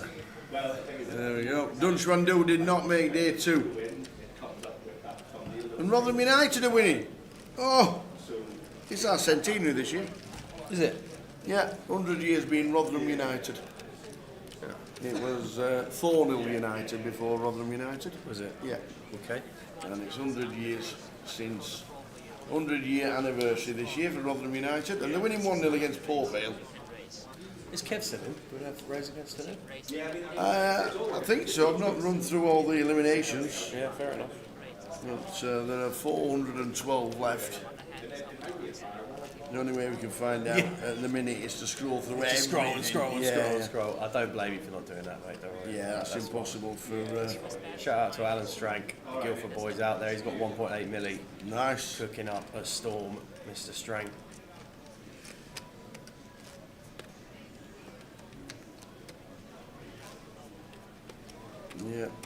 Yeah, Razor Kev is still in. Good lad.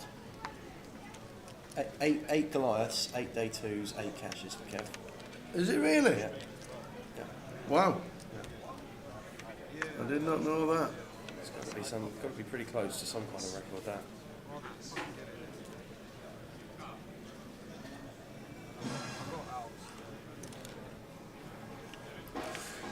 Jonas, Jack 7 spades. That's 2, he's going to thin. 5 diamonds, he's going in as well. It gets to this point in the room now that you may have already discussed it on Comms Tower, where if you're in the Goliath Hall at this stage, all of the tables sort of come into this like large square in the room. Yeah. All of the side alleys where you had tables sort of 40 odd through 60 odd, and then down the back end where you had like the high teen tables.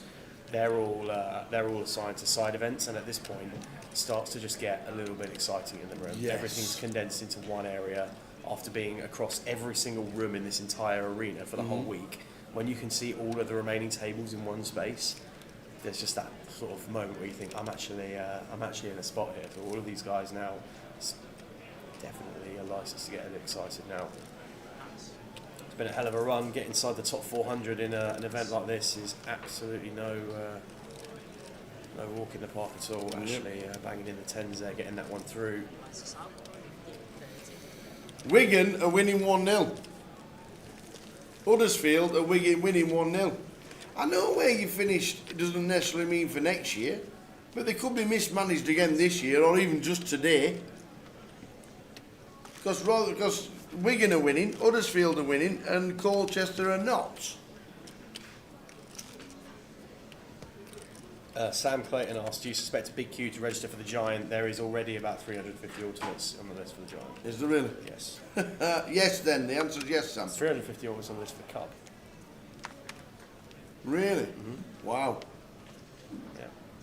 Wow. Of which a few are in, but you know, either way. Wow. A yes to both answers. So Wigan are winning, Huddersfield are winning. We need Colchester to pull the finger out and score twice.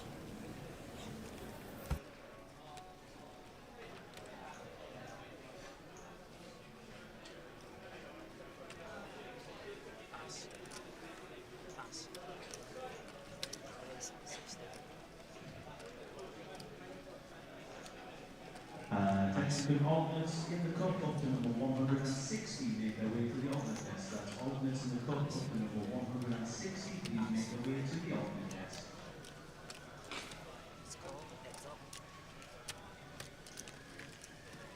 Rotherham United are winning 2-0. Oi, oi, this is it. There you go, they're going up. We are top of the league, so we are top of the league. You might actually be top of the league, eh? Do you want top with Bradford? So Matt raising Jack 10 suited here. Middle position. Connor defending the big one with 8-9. Flopping up and down, draw 10 would be a really spicy one, but 5 a welcome sight for Connor. Connor's bored in general though, and I don't think Matt's going to be doing too many chips in this pot at all unless we do somehow find a pair on the river. Well, 9 of spades is... just can't see Matt doing anything else here. Connor's got a better value eventually at some point in this hand, and after trying to let his opponent catch something, forced to get some chips in. Going to be greeted with a fold. Chip counts on the screen for the guys on the feature table. There's 400 players left in the Goliath this year, guys, and it's just ticked into the 3s. So oh, here we go. We're getting there. We are getting there. 399.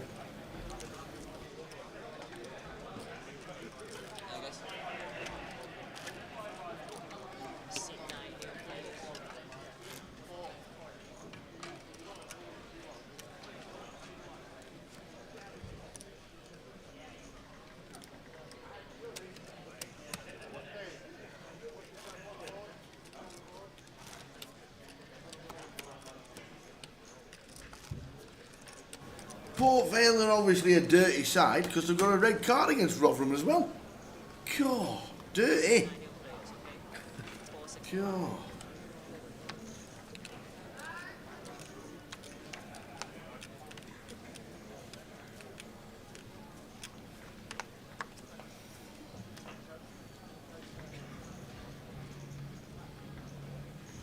Hard question for you to answer. Not such a hard question, in all honesty, Sam. We can work that one out for you, that's fine. Give us 2 seconds.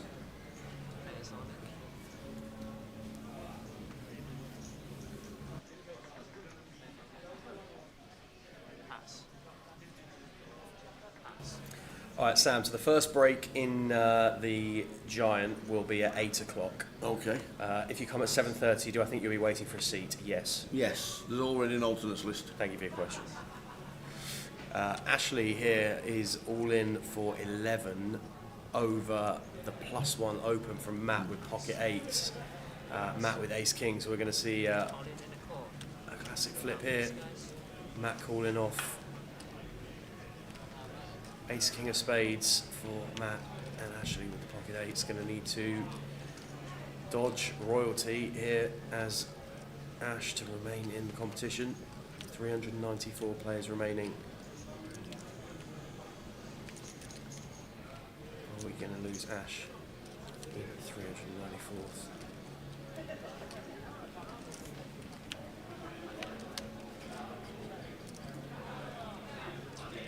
Well, it's unlikely. Pretty dreamy 8 behind the window card ace for Ash. Makes middle set. Jack of diamonds is going to do it. So lovely double spot for Ashley here. And a double to 755, an average stack.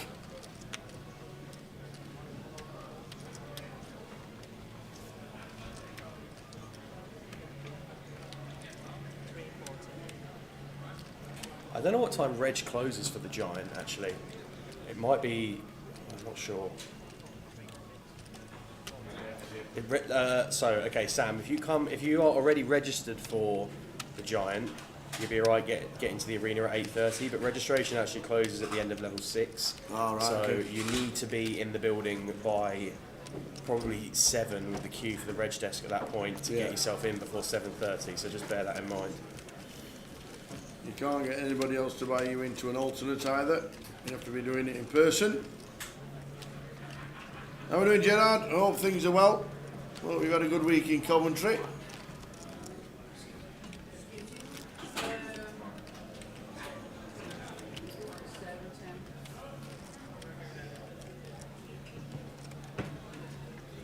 Rotherham United winning 2-0.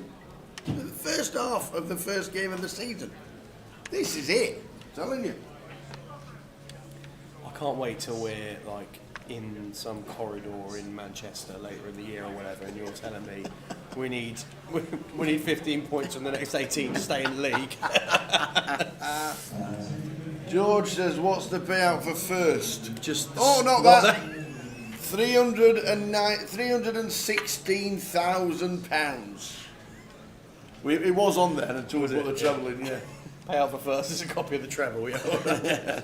£316,000.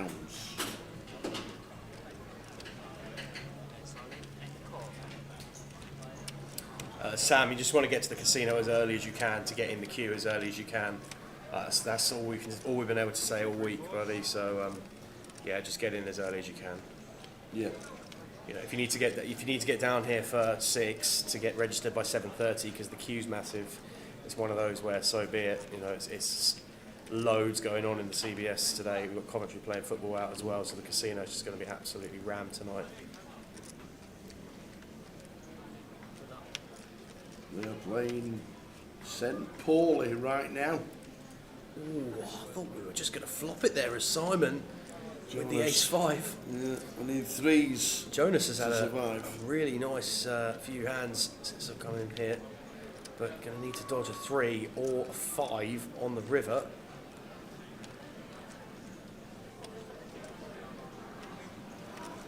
Can he find it to survive? No, he cannot. It's another one eliminated.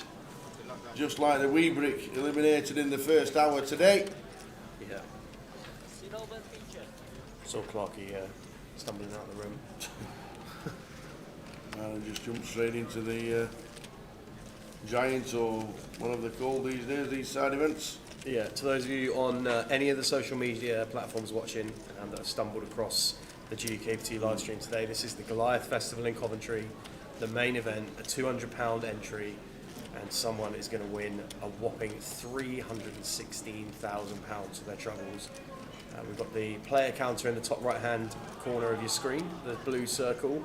The smaller number on top indicates the number of players remaining, and the bottom number is the total number of entrants into the competition.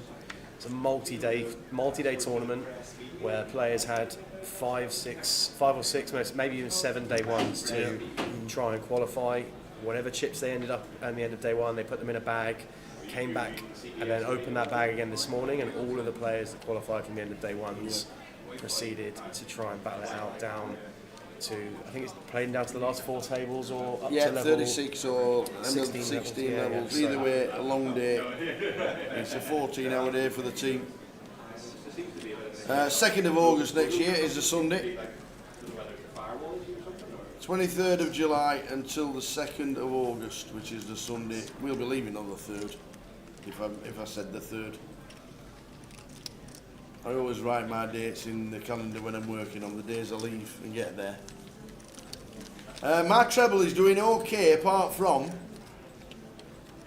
Tranmere Rovers apparently have spent 48 million on the team, and they're winning away at Colchester. Colin, what he's trying to say is the other it's two are not winning. going well. The other two are winning. The other two are winning 1-0. Huddersfield are winning.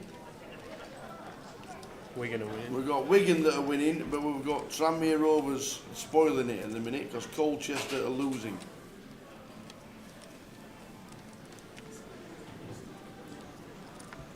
Yes, we all know that for 200 quid. And 300k up top is probably not going to play it to a winner. It does determine who's there, but I think this is the one event where you don't even mind a deal because it's that much money for a £200 weight. Patrick says, I myself and Jay going to cover the IPO in Dublin. Jay's not, but we've been confirmed. In fact, we got the confirmation email last night. Lovely. For the IPO. Oh, sweet. So, Cardroom Direct, myself, Andy Booth and PK will be going across. We are going to be there on the dates of IPO. I think it finishes like the 26th of October, something like that. But we're there Wednesday to Tuesday, basically. Or it might be Thursday to Tuesday. Depending around, he gets us the Thursday to Tuesday. 23rd of October, we set sail. And we come back home on the 28th. So there we go. We're there. I mean, 3 countries in 1 week, that event. I'm in Edinburgh for the 888. Yeah. I'm in England to wash my smalls. And I'm in Ireland for the IPO. Lovely, mate. There you go. That's the life, isn't it? That's the life. Interesting one for Andrea here with King Queen. I like this passing. It seems relatively straightforward, but Jonas 3-betting gun here from Button. From what we've seen of Jonas so far, doesn't look like the kind of player that's too out of line. We haven't really seen too much from Andrea, so I think when Andrea does find opens here, Jonas is going to be way more weighted towards the top when we find 3 bets. As it is, gets the Queens through.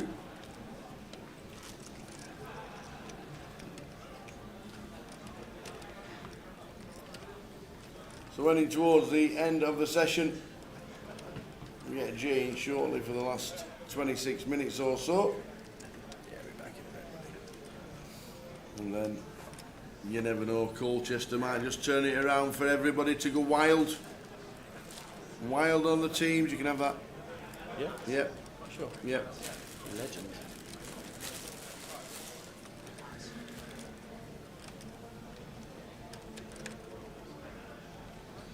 We just need a goal from Colchester before half time, would be nice.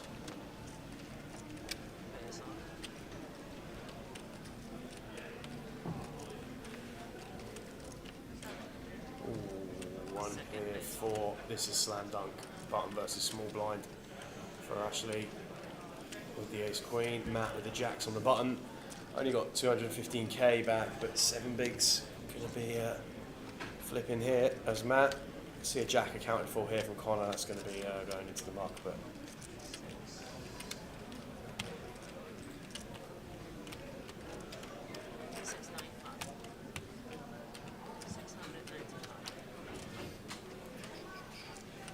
going to be a classic race here. Once Connor saved a bit of face and eventually folded the jack 9, not going to be proceeding here. Face successfully saved. And jacks against ace queen. Classic flip. 376 players remain unless Matt can hold here. It'll be down to 375.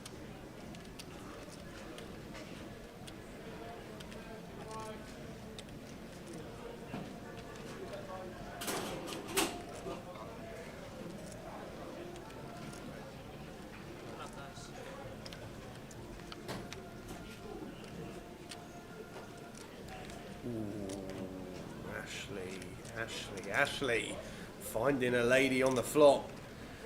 Matt needing a jack or a 10. Can he find it to survive with his 215k and his 7 Bs?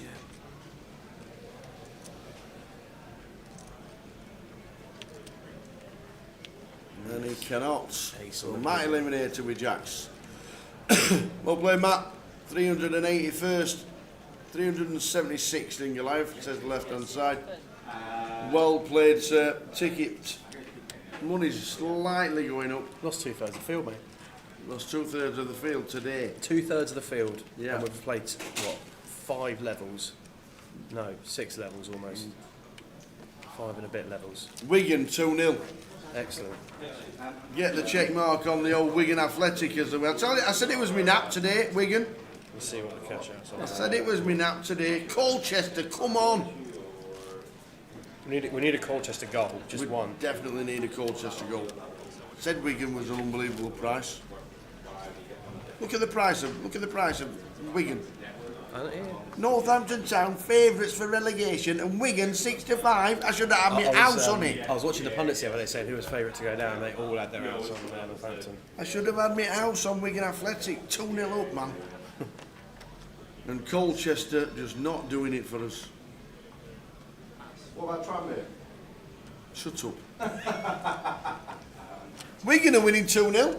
Well, nap of the day. 2-0, Wigan. Rotherham. Winning. Against Port Vale. Exactly. Odds on. 75 they were, Rotherham. 17 to 10 at the off. 17 to 10, Rotherham United. They're winning 2-0 against 10 men. Connor with the Kings here, not going to get any action from Elliot out the big blind, got the 7-6 offsuit, that's going into the bin. So I'm going to get Jane for the last 22 minutes of this session with Mr. Sam Orledge. Sam will be with us during the day to give us half an hour every now and again. Top man. Thank you very much, mister. Pleasure, buddy. Come on, the Colchester. Come on, the Colchester.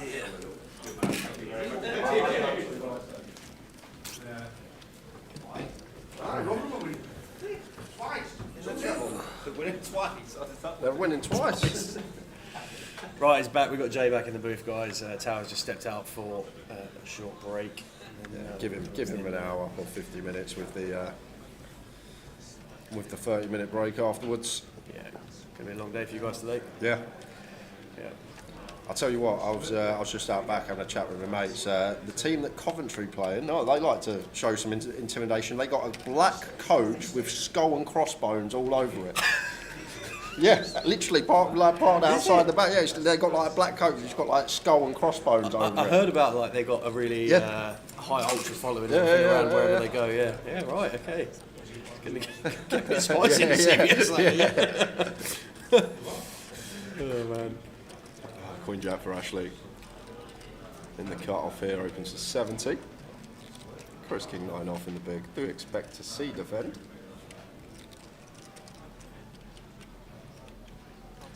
Well, Mr. Clack, he should have chunks because I was speaking to Cal and these two played a pretty big pot and Tom Clack busting Cal, so in the Goliath.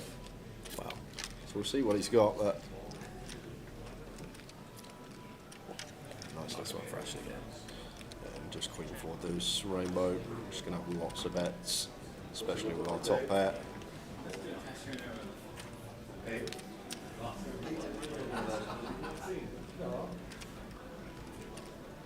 100k, around 60%, and Chris just out of there.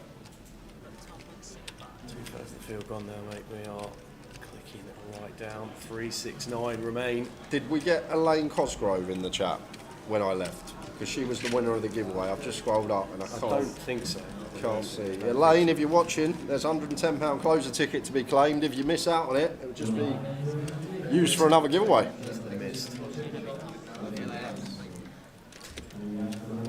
I'll have a look for you, Luke. We'll have a look. Ben Miller.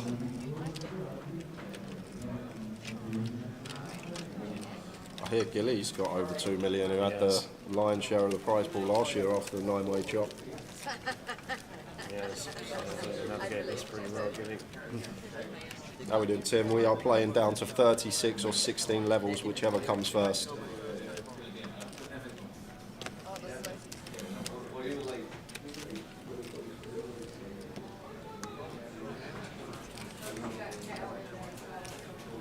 No, Ben Miller. Ben Miller no longer in the tournament.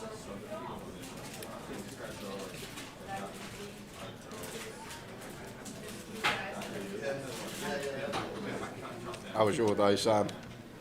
Obviously, I know you're here, but unlucky. Punted it off. Yeah, punted it off. Which I think one? we did it right. I think it was alright. I just couldn't really get much going. I had Chris De Silva on the table. He established himself pretty early as table skipper, and it just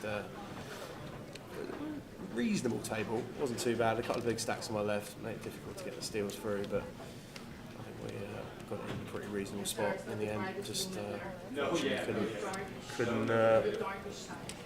couldn't get it through. But Dream for Tom. Comes down to the table, very first hand, pills kings, there's a call, a reshove. What a life. The thing is, the reshove's so small here, like usually we play flat with kings, maybe he goes for like a little click, I'm not sure. Like, do we want to let like an ace-10 suited in behind? So, awkward one for Tom. Like, if this shove was like 300k, I'm pretty confident it's flat. At this stack depth, what, 6.5, maybe we want to get clicky. Little 135 to call, so like make it 330 maybe as Tom. I just feel like 6.5 BBs just don't really want like an ace-10, ace-jack suited behind to come in. Still going to have 30% versus our hand, so I might just click this to 330 as Tom, but we'll see what Tom's going to come with here.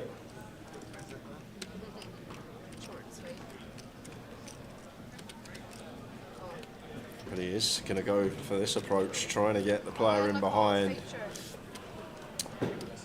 Halil. Ashley's played pretty savvy at this table so far.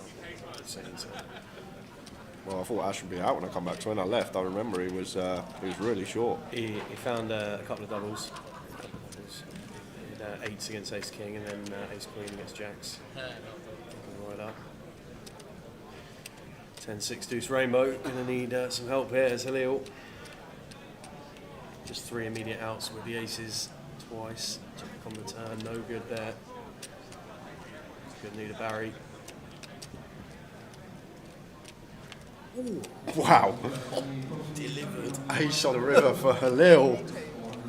Mr. Clack, welcome to the feature table. Yeah. Tough one for Tom, first hand in. Plenty of chips. Comes to the table with 1.6 million, now we're 1.38. Any sides for you later, Sam? I think I'm going to do the cup, mate. I think we're going to have to go in the cup. Looks amazing. Big old alternate this at the minute, but they'll get through that, I'm sure. Lines click up. Brilliant. She looks like brilliant structure. All of the side events tonight are going to be super busy for sure. We've got my mate's just registered the cup for 6. Not the cup, the main event open. Yeah, the travelling thing. Yeah. Starts in when he registered, it starts in 2.5 hours. Yeah. Alternate 210. So that just shows you the volume of the side events that we're getting. It's mad, it's mad. When I first came in and was chatting with Jim before coming onto the mic, Jim was saying there's over 300 alternates for the cup. Mad, yeah. Mad.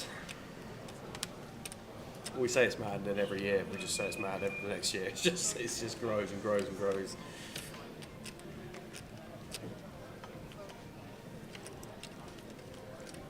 Nice one for Daniel. Ace King suited here. Starts the hand at 33. Could go either way here, Daniel. We can go for this way, or we can raise straight off the bat. Looking for the free bet, if met by any aggression of Connor.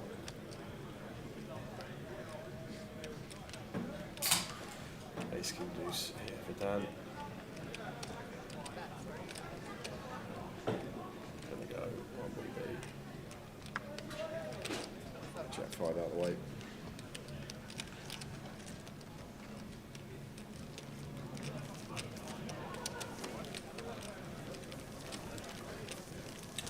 Sam, the app says currently 198 entries for the Giant. Prize pool is 39k. Is that incorrect? The information we had was that there was 300 alternates for the Giant. So it might be that there's a 200 soft cap or something like that at the start of play, and then they'll let alternates come in, Sam. But the information we were given was that there was 300 alternates on that list as well. So I think position just stands as we discussed earlier. If you just get down to the casino as early as you can, if you want to play any of these side events, you'll get your best chance of getting in as early as you can. It's absolutely rammed all over the CBS today, in the casino floor and in the arena. We've got the Goliath going on, we've got the 550 Cup going on, we've got the main event travel 100k guarantee going on, we've got the Giant going on, there's cash tables all over the place. That's just the poker, alone everything else going on. Yeah, football match upstairs. Yeah. It's going to be busy after that finishes. Yeah. So Ashley finds ladies. Bit of a big open at 2.6, 2.7 here. Makes it 80k.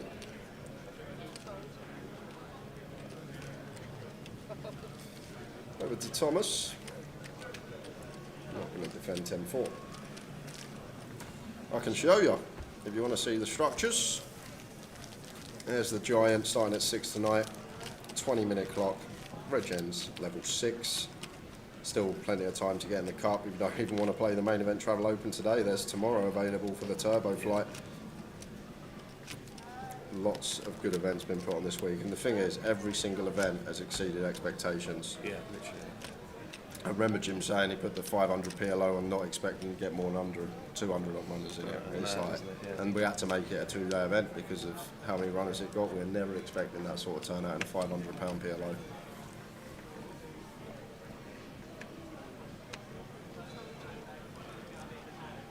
It's so good for every level of the poker ecosystem. What's going on here with Goliath? Just that step through for everybody involved. Getting in here, £200 entry. Someone's going to win 300k, regardless of how that price pool ends up being divided up in the end. It's still going to be an unbelievable result for everybody involved when they get down to that final table. 98 on a waiting list for PLO cash games yesterday as well. 98? About 2 o'clock in the afternoon. 98 on the PLO waiting list. King 7 suit. Joe was playing PLO yesterday. I remember. Makes sense. It makes sense. Jack 6-3 rainbow. So Jonas jumps in front, goes for the check back. Would like to see bet here on the turn though with check 2. Just try and deny some equity. She can still get value from some ace highs blind on blind, but maybe looking for showdown. If check 2 here, would love to see a value bet with a 3. It's just blind on blind here. Tom's going to value bet some 8x now himself on rivers if he gets here. So yeah, I love this from Jonas. So we are going to check back turn. Going to go for his bit of value on the river. And now from Tom's perspective, this just looks like an 8 or potentially a bluff. Like he may assume he's going to hear about with a Jack X, 3x or 6x on a later street. But an 8's just got a very easy bet now on the river. So it's tough here with King 7. Ace high is never going to bet, better king high is never going to bet. Does let it go as Tom good fold, save the BB.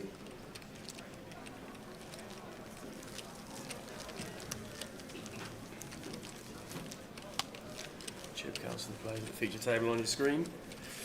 Andrea, shortest of the players at the table with 14 big, but still plenty of bigs to navigate around there. 14 BBs, we can get that stack to work pretty well.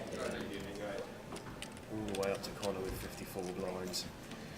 Spot to be in at this stage of the day with 54 bigs in the Goliath, 350 players remaining. Getting closer to having lost 3/4 of the field. And for the likes of Tom as well, we had a little look earlier, we done it down to 100 places, and if you get in the top 100, you still get like 27 points for the MPL. Like wow, you get that for coming fourth in the GUKPT main event. It's like okay, it's pretty mental for even Tom right now, sitting near the top of the MPL. If he can make like a top 50 run, like we all think Ravi's favourite at the moment, but may just change who potentially is going to win it more. Send here from Andre. I might have gone for open off of 13.5, but just going to open jam here. I don't feel like I always say this spot when we jam from +1, like ace 10 shouldn't really call, so it's just one of these. We're hoping to pick up a blinds wing call. We want to be flipping against 10s or 9s. It's one of those where one called, we just never really loving it. Like fold out ace 10, get called by ace queen. It's one of these. Whereas if we just click it, big blind defends like some ace X and jack X, just dominate them in position.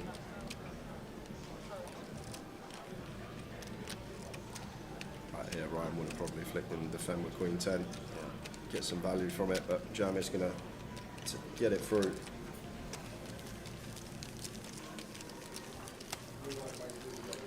Afternoon, Stu. Watching on Facebook, time we're playing till today. We are going to be playing down to the last 36, I think it is 36 runners today, or 16 levels, whichever one comes quicker. So, 4 tables of 8, or whatever we get down to quicker than that. Pete King on YouTube played the Goliath last year, played the Giant last year. Sorry, it took an hour to get into the game. Third hand Queens v Kings. Goliath week was over by then, got to review, getting the Malta package. There's also a Red Tooth Malta Festival comp on today. I think that's 100, 150, £100, something like that, for a Malta package.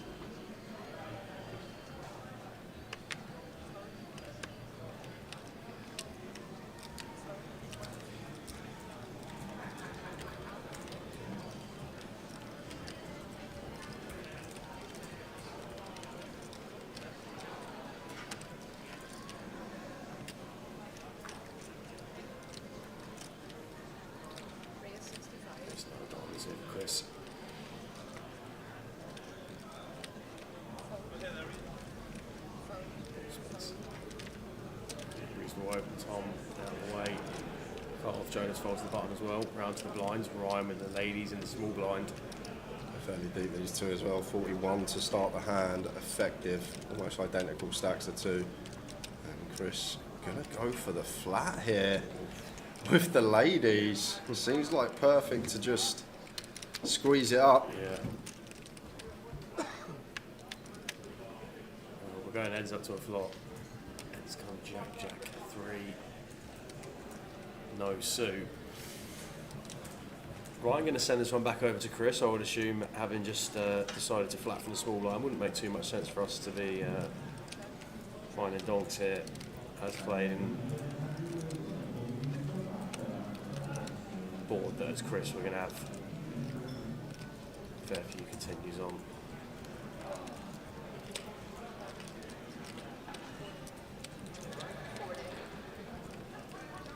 As played pre, expect to see Ryan just make the call here. Does indeed. So pot grows to 270,000 and we're off to the turn. It's the 4 of spades. Yeah, now is Chris probably going to start checking here. Like, going to be a lot of Jack X in here from Ryan. It's Jack 9 suited, Jack 8 suited, Jack 10 suited, Queen Jack off, King Jack off, Ace Jack. And then we're not going to fold stuff like 5s through 9s with a second barrel here. So, yeah, just got to give up.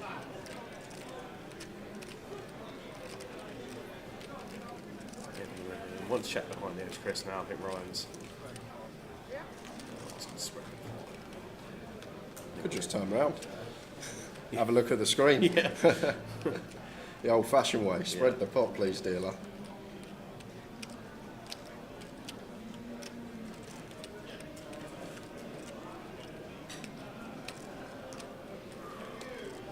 So 1, 2, 5, and just don't beat anything, because Chris, we specifically need Ryan to like float a hand like Queen 10 suited here, wrap around that Jack. We're getting a 3-to-1 price, but just think about Ryan's range. Check calls flop. Like, what's he supposed to have? It'd have to be so creative here for him to find a bluff. Like, it'd have to be King Queen suited, Queen 10 suited with the backdoor flush draw.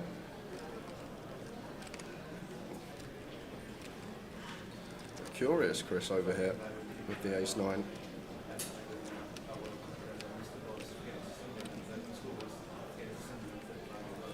Yeah, it does let it go. Does let it go. Less than 350 left in the Goliath in 2025. Yeah, we'll get a few giveaways out before dinner break next session, guys. Elaine's not come and closed hers, so we got another one claimed hers, so we got another closer seat to give away. Can't reward the people that guess and leave. We can't. It's true. Can't do that. It's true.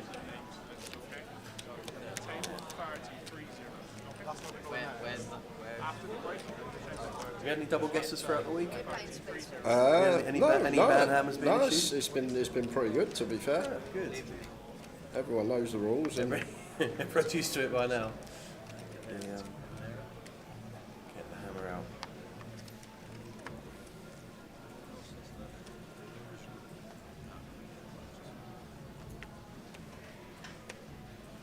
So approaching 100 hands in on the feature for the day.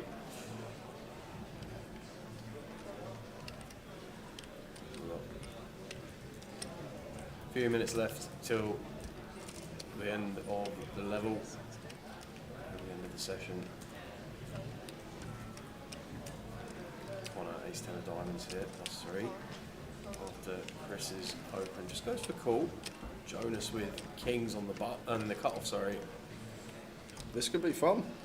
Yeah. Jonas here. Well, effective stack of Chris, starting with 40, probably around 230. Something along those lines. What choose here in terms of size? 200's okay. In this level alone, Jonas having aces, kings, queens, and jacks. Really? It's been some level for the fella.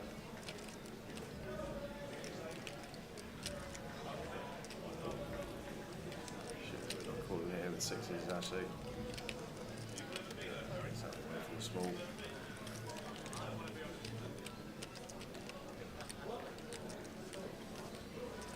Out the way as well. Back round to Chris now with the 10s. was Chris. It's tough. If it's one of these as well, if Jonas has been doing a lot of free bet and been active. He hasn't when I was sat in the booth, so I've never jammed this one. But it's one of these.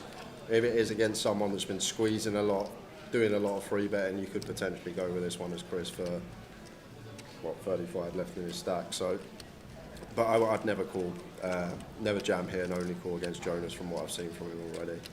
Hasn't really been, or at least wasn't when I was in the booth. No, you're right.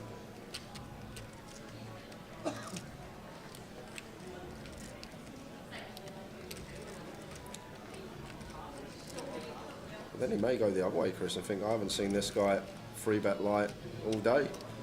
Maybe he's never going to free bet nines, he's just going to probably call that because he don't want to get jammed on. So maybe I'm flipping at best here and probably contemplating a hero fold. But he's going to go for the jam. I'm not sure about this. So does jam it into Jonas, who won't take too long before calling off with the Cowboys.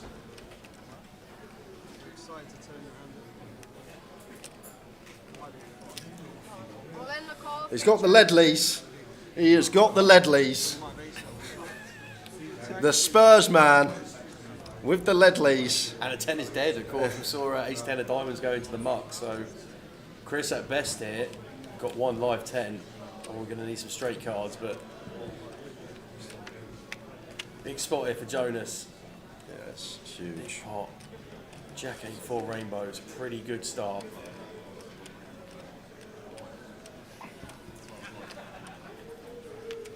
Eight of spades on the turn. Fading purely the 10 of clubs here. Jonas is going to have a castle. Brick of all bricks on the end. What a hold for Jonas. You can't get it in with the Ledleys wearing a Spurs shirt and lose. You just can't. You can't. What a level for the man. What a level. He's had the absolute deck, but has put it all to work. Ran well, and going to eliminate Chris here. Has he got dodgy knees, Jay? Maybe. I can't think of any others. A Timothy Atuba can be the aces.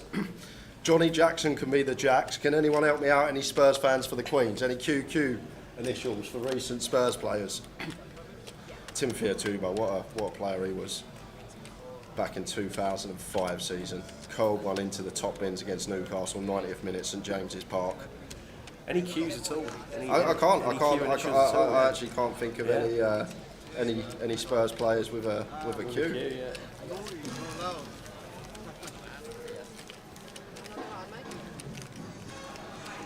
Got room for the man in the Spurs shirt. No, that's you. He's all right. You weren't a small line, weren't you? That's right. You're small line, yeah. Well, we're on break, guys. We're not going to another hand. No riffle done. So that's a 30-minute break. Big thanks to this man. We might see Sam back in a bit later. Long day for us this evening. We will see you in 30 minutes. More giveaways, more action. See you then. Just bring your own things, like your bags and that. Enjoy your break. You can take that if you want. It's up to you. We can move it for you if you like. Fair. Keep it safe then. It's unique. It's one of a kind.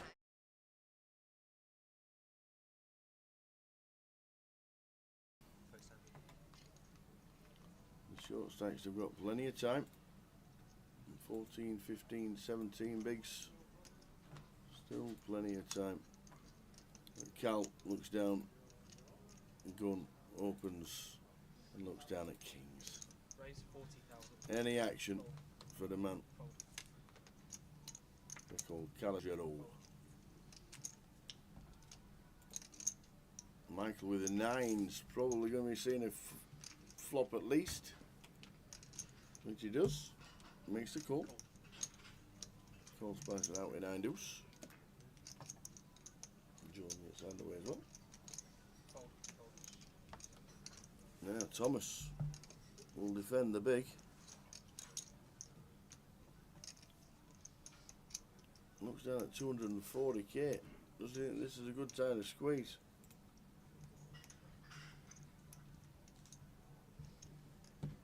It's a sick one here. I mean, Tom's probably not getting away from this one, Tower, to be fair, but There's the raise. does go 3-bet, not all in, and it's going to be really grim here when Cal goes 4, and then Michael's probably going to get out of the way, and we're back on time. We know we're behind at that point. Look.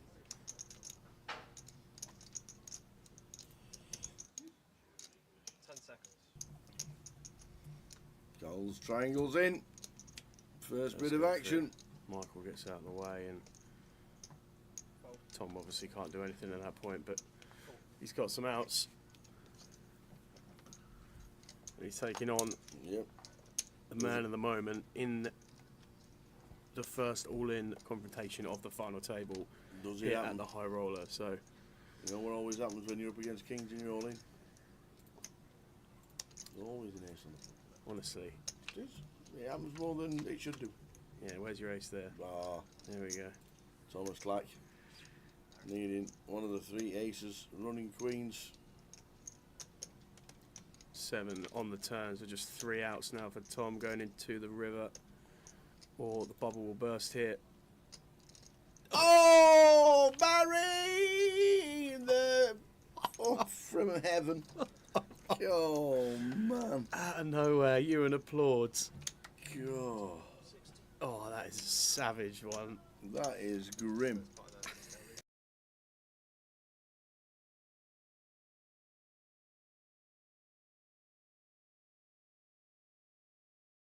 In with 5s. And the small. Just small and big. Makes it up. Pocket 5s. Oh, Stato is going to raise it up as well. Aaron, Jamie. What we got? Just under 30. Well, it's 27. Oh, so yeah, 30, just under 30 for Jamie. The blinds.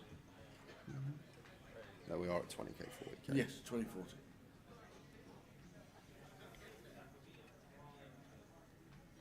Stato makes it 140.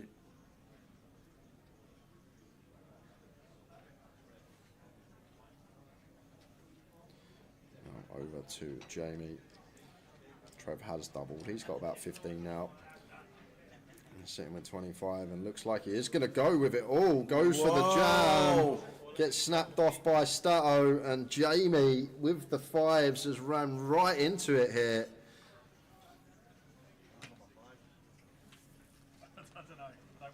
Stato on his way to over half of the chips in play. Well over half the chips in play. Good for 60% of the chips in play if we can hold here with the jacks. And there's only 1 5 left in the deck for Jamie to find, so needing that case 5. 9, 8, 4.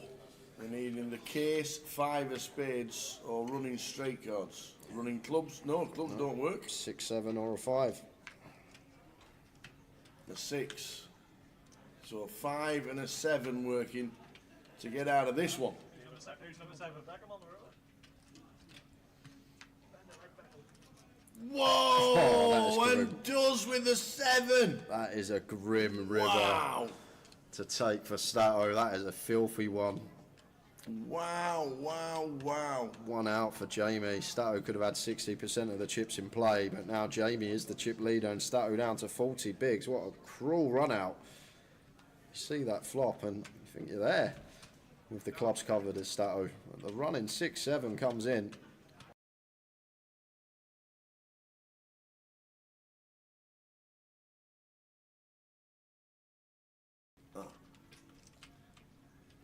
The old ones. Is it 25?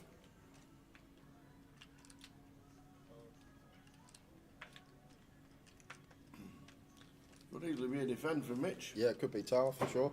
King Jack in the small here. Like, I don't think we're ever going to do any free betting. As Mitch here, what is it, 20 of Reese. Looks like Ewan's got about 25. I think probably just call or fold here from Mitch, tower. But he is going to go for the jam. Oh, all of it. And the aces, perfect timing. See the good news. Oops, says Mitch. Yeah, to be fair, Ewan actually a lot shorter than I thought. He only had 20 bigs as well, so Mitch just deciding to rifle this in for just north of 20 effective, 21 effective of Reese, 20 effective of Ewan, and did just see Reese open A7, so maybe thinks that we'll get it through enough of the time with some blockers in there, but running into the boots, can Reese find the hold?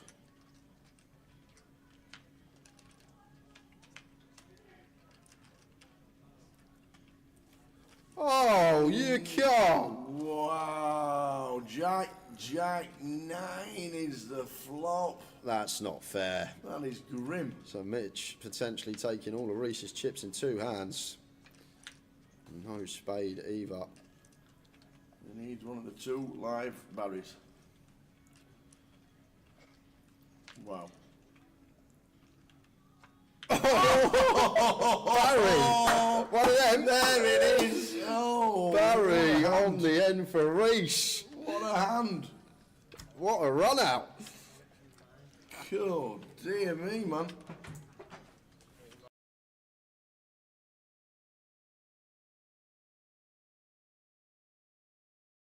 You can just tell he understands like how the ranges change and when we get to lead, when we don't get to lead, and I've been thoroughly impressed with Jean Juan.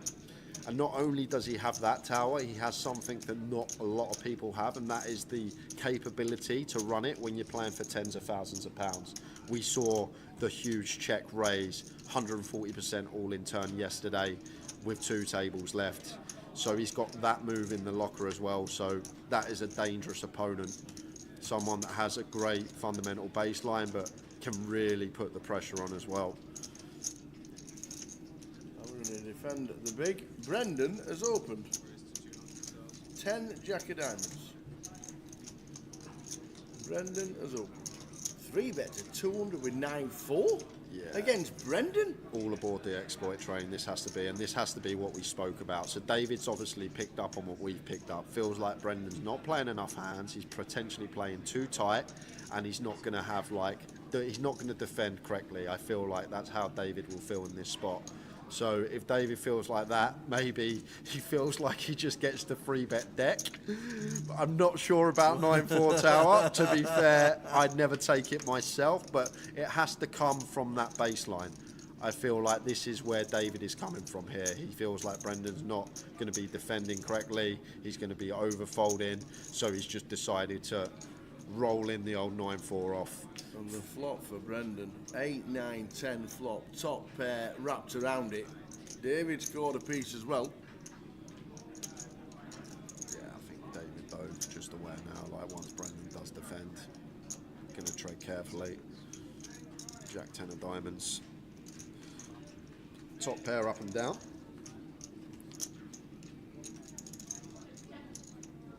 David Lennon. Still going to come along with his middle. Was only south a quarter pot. Continue. Off to the turn, which is a 5 of diamonds.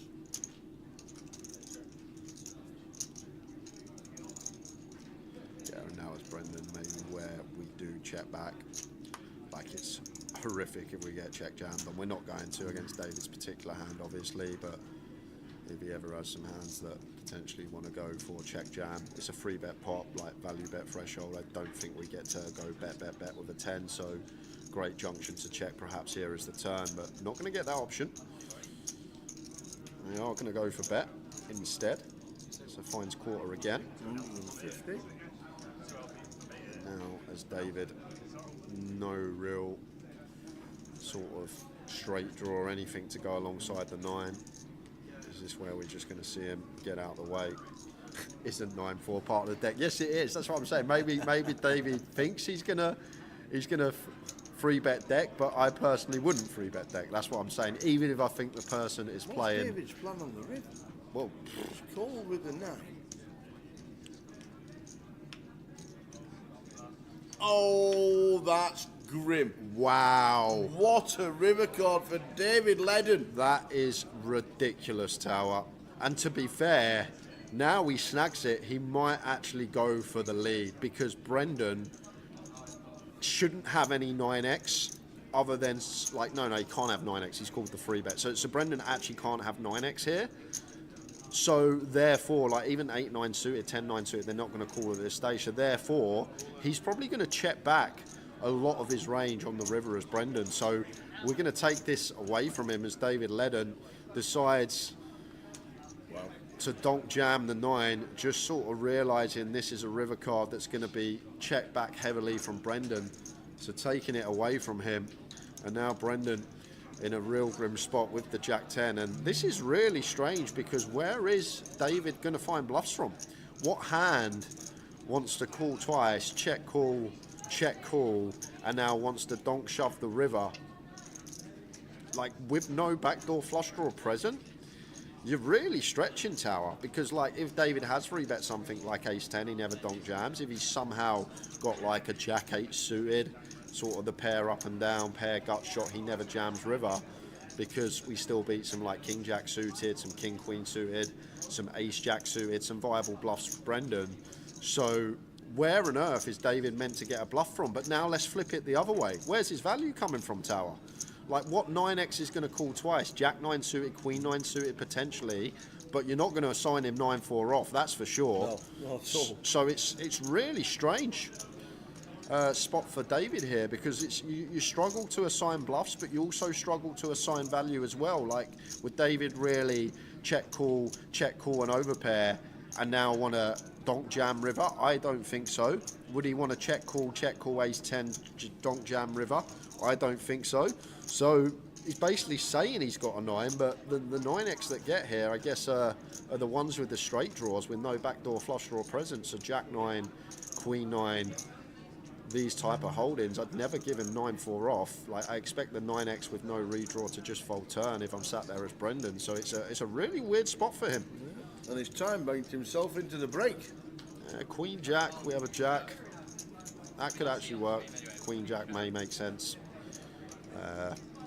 Someone in the chat saying Queen Jack potentially. Yeah, I could see it. That actually could make a bit of sense for David. Flop the nuts, check call. Doesn't want him to check back this 9 river. But Brendan has a key blocker to that, obviously. We have a Jack in hand, removal to some Queen Jack. Last time bank. Into the break. We are. What a last stand of the session. Brendan McManus, it's all of it to call. I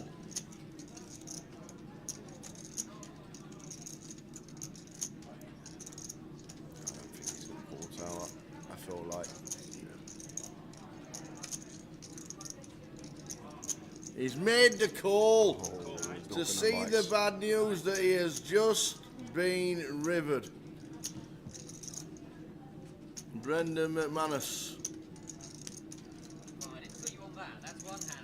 Just finishing in 7th place for £13,840, and it's time to take breath from that hand. You could have run through all the guesses of David's hand. It would have taken a while to get to what he actually had, Tower. The old 9-4 razzled him from the big blinds. And as we said, I think lead on the river's really good from David. I personally would have folded turn against Brendan, but once we do call turn and we ping that 9, I feel like we have to lead, whether it be all in or a different size. It's just one of these rivers Brendan's going to check back high frequency. We'll see you back in 13 in a little bit minutes with 6 players. Brendan just being eliminated in a bit of a whopper. See ya soon.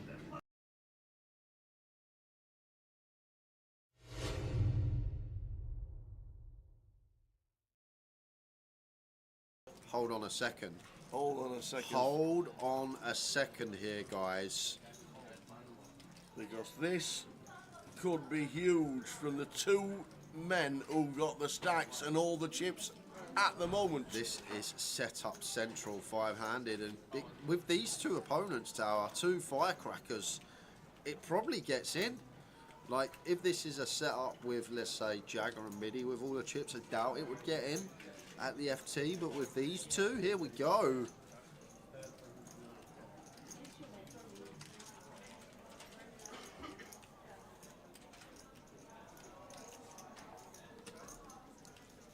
Incoming 4-bet. Antoine Lee's not going to put in a third of his stack to fold queens, I don't think, Tower. Here we are. Antoine on Antoine action, says Ben. And it's probably going to end up in the middle because Twan's not folding kings and Twan Absolutely Lee's not. not going to fold queens after putting in a third of his stack. Here we are.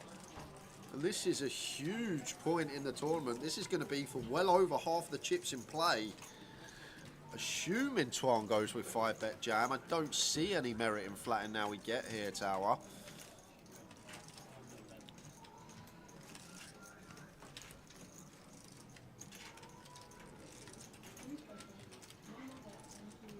Is he thinking about folding? No, he can't be folding. Can't be folding. Oh. Is he gonna jam all in? Or jam not all in? Surely all in's the only option we have. It's just the option, that's There it. we go with the all in, and it's back over to Twan Lee. What is he thinking now? But is he putting in a third of his chips to fold queens? Maybe he is. Because now it's like a situation, Tower. Twan's never doing this with jacks. He's never doing it with tens. Is ace king even in there? Probably not. So surely it's got to be one of these. 12 combos combined, aces and kings, 6 of each. Surely it's got to be one or the other. And can we fold and leave ourselves with still 70 BBs? And maybe he is going to let it go.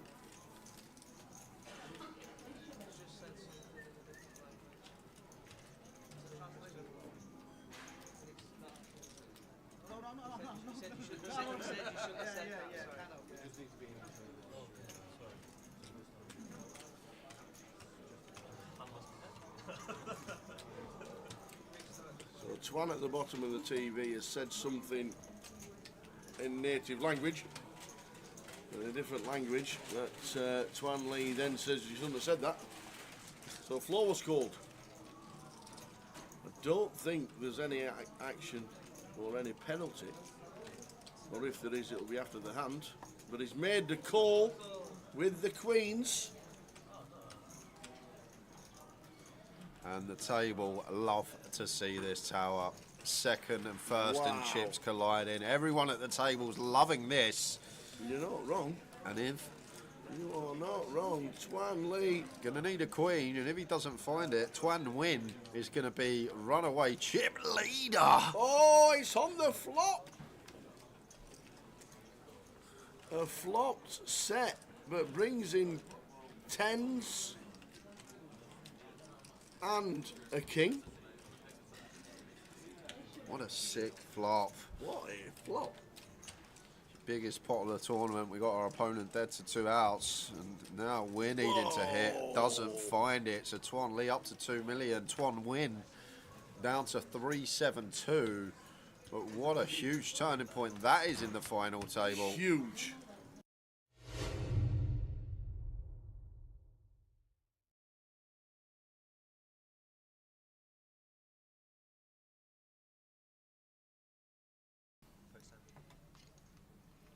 The short stacks have got plenty of time. 14, 15, 17 bigs. Still plenty of time. Cal looks down. Gun opens and looks down at kings. Raise 40,000. Any action for the man. They're called Calagero. Michael with the nines, probably going to be seeing a flop at least. Which he does. Makes the call. Calls back it out with 9 deuce. John gets underway as well. Now Thomas will defend the big. Looks down at 240k. Does he think this is a good time to squeeze?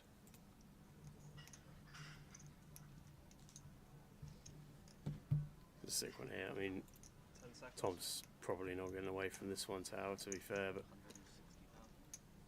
Raise 160,000. There's the raise. does go 3-bet not all in, and it's going to be really grim here when Cal goes 4, and then Michael's probably going to get out of the way, and we're back on time. We know we're behind at that point, but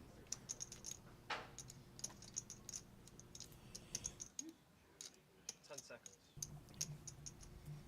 Cal's triangles in.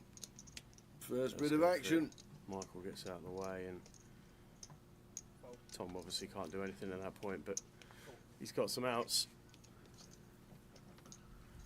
And he's taking on the man of the moment in the first all-in confrontation of the final table.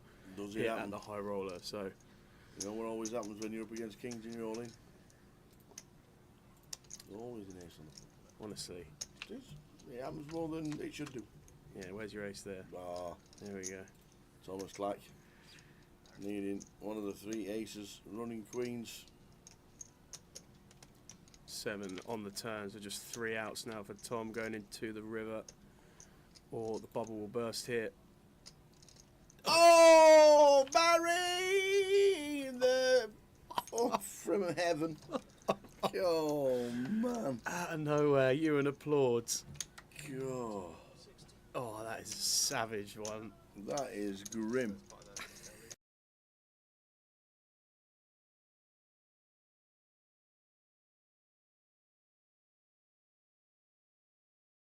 In with 5s.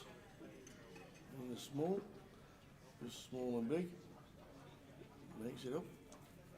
Pocket 5s. Oh, Stato is going to raise it up as well. Aaron, Jamie. What we got? Just under 30. Well, it's 27. Oh, so yeah, 30, just under 30 for Jamie. The blinds. No, we are at 20k, 40k. Yes, 2040.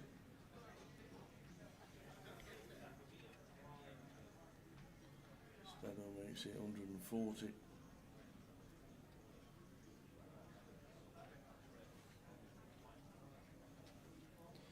Now over to Jamie.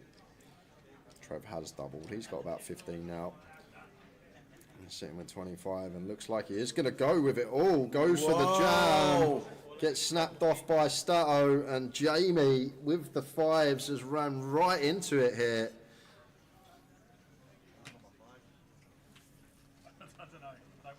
Stato on his way to over half of the chips in play. Well over half the chips in play. Good for 60% of the chips in play if we can hold here with the jacks. And there's only 1 5 left in the deck for Jamie to find, so needing that case 5. 9, 8, 4. They're needing the case, 5 of spades, or running straight cards. Running clubs? No, clubs don't work. 6, 7, or a 5. A 6. So a 5 and a 7 working to get out of this one. Who's number 7? Back him on the river. Whoa! Oh, and does with the 7. That is a grim river Wow! to take for Stato. That is a filthy one.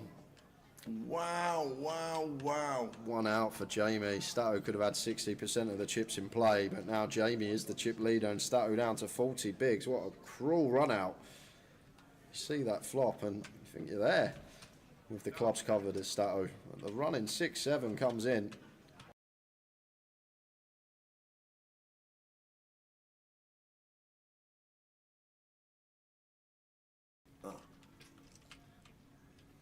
The old ones. Is it 25?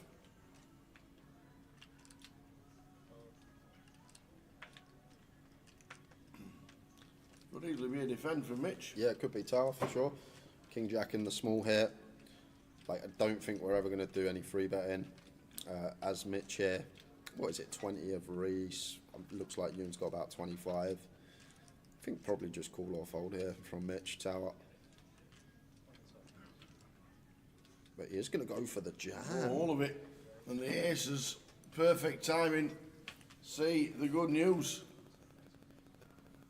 Oops, says Mitch. Yeah, to be fair, Ewan actually a lot shorter than I thought. He only had 20 bigs as well, so Mitch just deciding to rifle this in for just north of 20 effective, 21 effective of Reese, 20 effective of Ewan, and did just see Reese open A7, so maybe thinks that we'll get it through enough of the time with some blockers in there, but running into the boots, can Reese find the hold?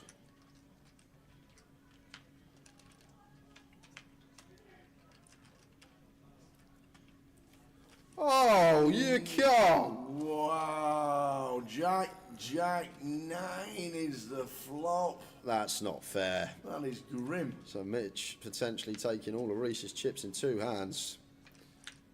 No spade either. He needs one of the 2 live Barrys. Wow. Barry! One of them. There it is. Oh, Barry on the end for Reese. what a hand. What a run out. God, dear me, man.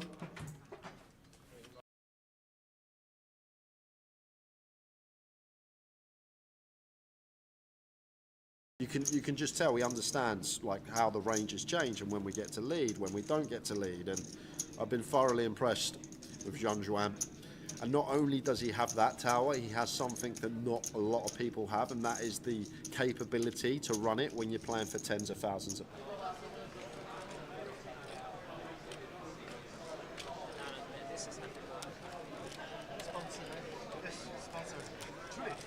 My company paid me for this. Nothing. So I gotta take it off. Where's the mouse thing? Oh, it's actually oh, it's on the back. The camera. And the camera. At the moment, only perfect. My boss would pay me more. You shit is called it. I told him that I'm gonna play poker, maybe gonna be like more than okay, pay you 50 quid for it. Okay, no problem.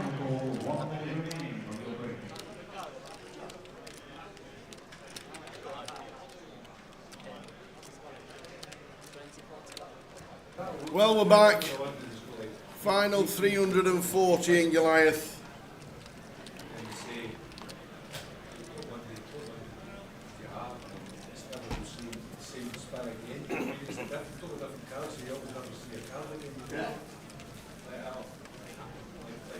You know what I mean? Like I've seen like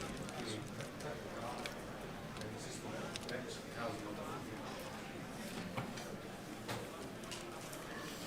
Let's do it again. Final 340 at Goliath 2025. Amazing turnout, as we know. Yeah, 2 hours taking us up to the dinner break at 20 to 7. Another session, quick rundown of the players.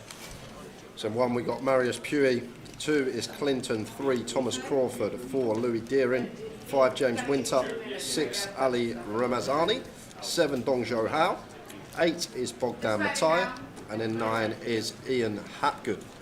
850 the min cash now on screen. It says 322. So here we go.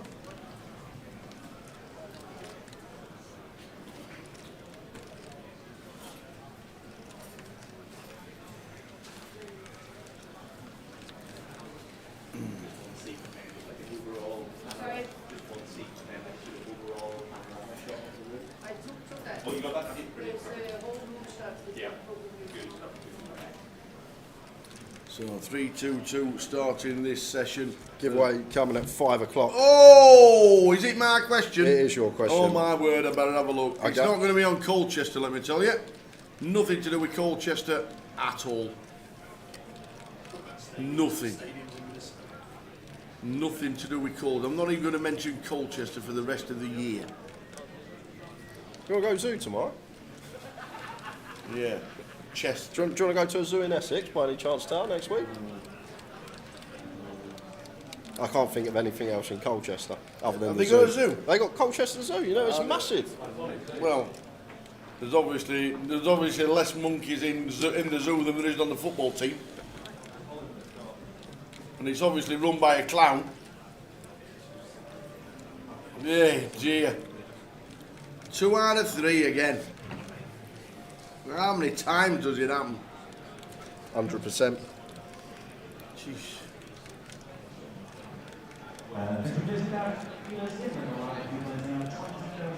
So Rotherham United try to throw it away as well.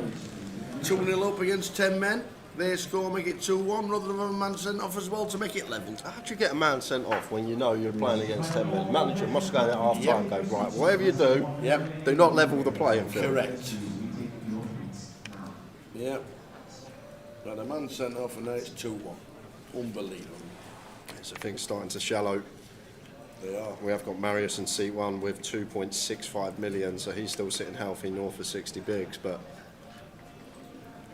in general, I feel like this is going to be a session where we'll see a fair amount of all-ins. Dongsy with the ace-9 suited. Bogdan just let sixes go. Don't mind it.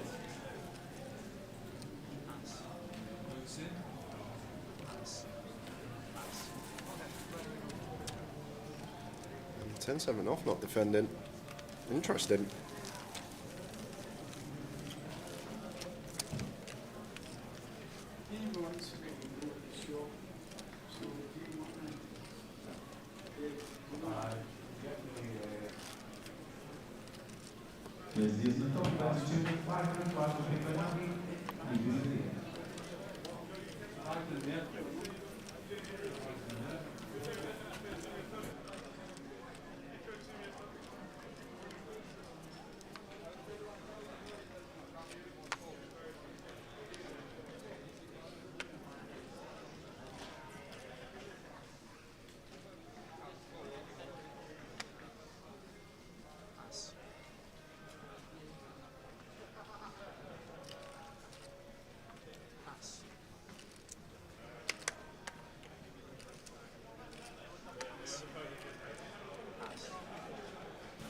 King 8 suited for Ian in the hijack.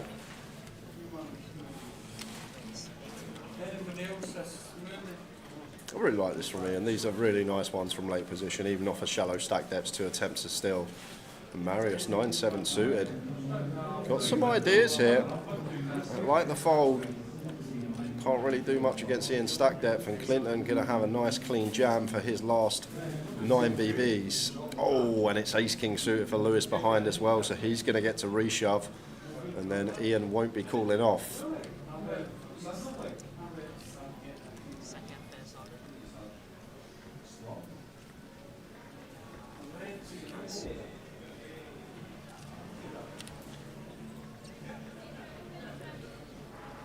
Hearts against clubs. Here we go. Let's put 3 diamonds out, please. No, let's give it, make it a bit fun. Let's come heart, heart, club, and club on the turn. No. Give them both a chance of scoop in this one.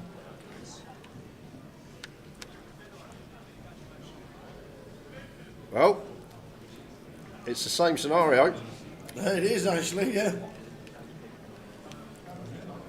Well, there you go. It's never easy. Royal draw on the turn for Clinton. Lewis hates to see that. 10 of hearts, anyone?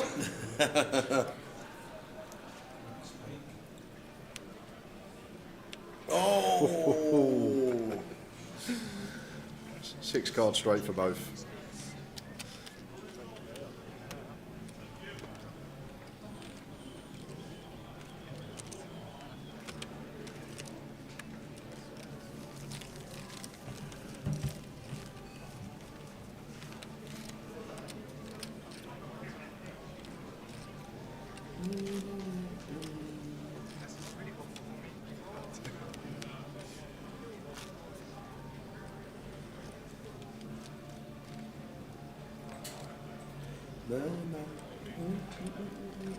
I was telling Sam, might get a bit rowdy in here tonight.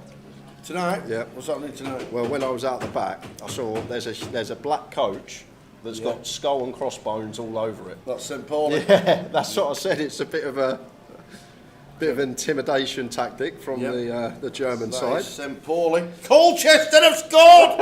Oh, here we go! Oh, Mickey May's rooting for a Colchester goal in the next 7 minutes. Come on! What? 1 goal in 7 minutes for £100,000. Come on! US. Well, a tenner.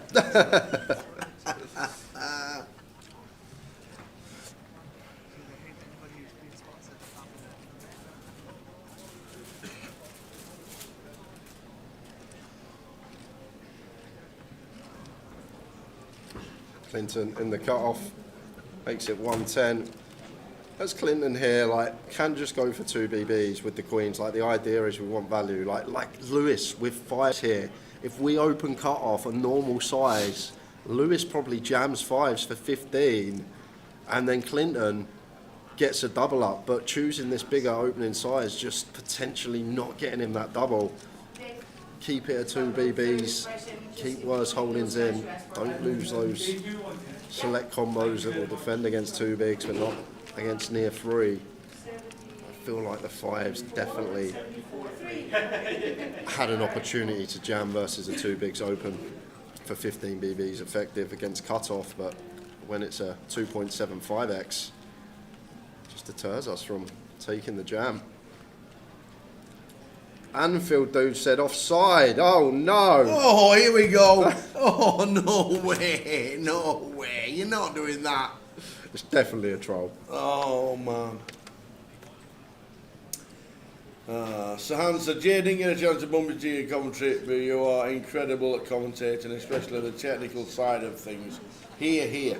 Thank you very much, Shahan. Kind words. Amazing.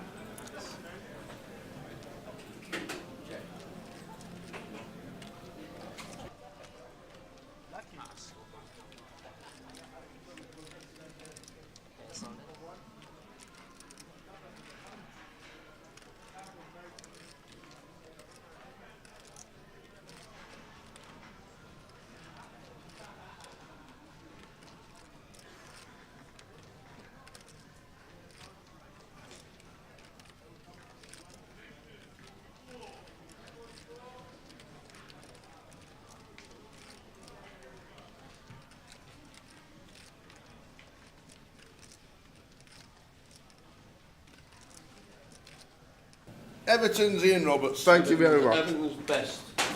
Ian Roberts bringing in the Krispy Kremes for us. Look at this, 9 now, not a dozen anymore. Wow. They charge the same price, but you get 3 less donuts. So that's 4.5 each. Yeah. 4.5 each. There we go. Cheers, Ian. Thank you very much, Thank you very much, Ian. Gentlemen. Thank you very much.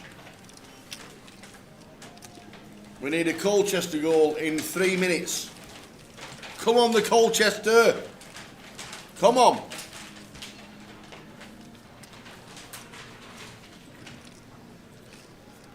Come on, for scenes. How we doing, Lords? Had a class day yesterday, was on Alex Todd's table all day and busted right before them all coming on the feature. Nearly had your moment.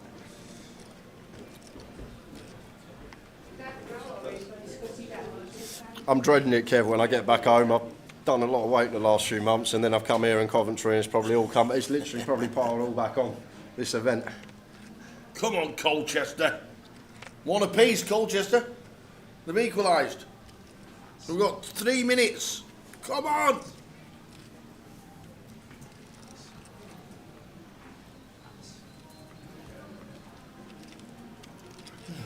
I don't want 2 and a draw. King 10 here for Lewis. One that I'd like to see 2 BBs. King 10 suited, potentially jams, like jam it for 14, 15 seems kind of close. Yeah, 2 big seems really good here with the King 10. I still get value from worse than the big blind. Happy to just pick up blinds at ante. Dongsy would like to see him continue 9-7 here. 4.5 to 1 on our money. Off to the streets.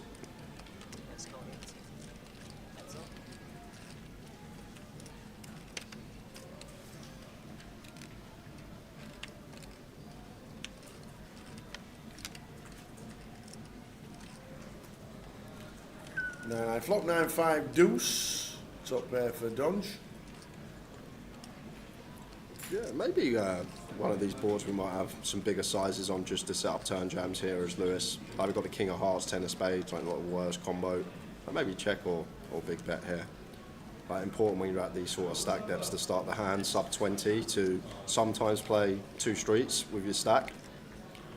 Like say for example if Lewis had value here, like if he had 10s through aces, like it's going to be difficult to go for 3 streets. So the idea is we big bet this flop, we go like 3/4, we go for like a 1-7-5 and then set up the turn jam for 3/4 as well with, but then also doing that with like our c-bet bluffs.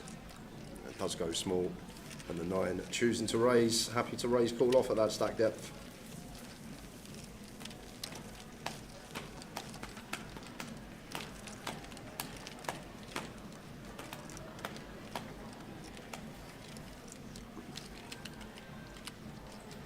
Dino says, some crack that joke as wild. You pair must still be in recovery. Some energy you lads have. It's not me, to be fair. I just stood there in a chicken costume. It was Tower that was... You sat down on your arse for 6 hours playing poker. Sat on my arse. I was stood up. What are you talking about? I had to stand up and play. I deflated it for a bit before the first break, and then I blew it back up, and I was on my feet for the rest of the tournament. Sat on... Yeah. Right. I had to stand up and play poker. How far off the money was you? I can't remember.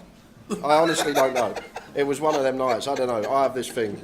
I don't drink very often. I'm not a heavy drinker. I'm not a drinker at all, and I might have one. I'll probably have no more than 10 drinks a year. Not combined, but like the days that I drink. Probably no more than 10 days I drink a year. And when I have one, I like another, and then another, and then another, and then a few more. Queen 10 suited for Ian. Going to open this from under the gun.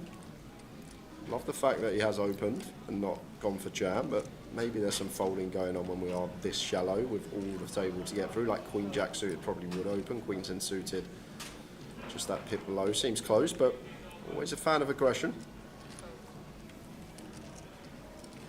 And Ali going to get to send the lot in. 5 big blinds here. Couple of 10s. He's going to be getting called. And this is my favourite because obviously the RFID accounts for dead cards, but Queen 10 suited against 10s, not accounting for dead card, has just shy of 40%. It's one of these that doesn't usually make sense, but we're not going to get that far because Bogdan with the reshove for his 25, and now Ian not going to be able to call off the Queen 10 suited. Well, then the call feature.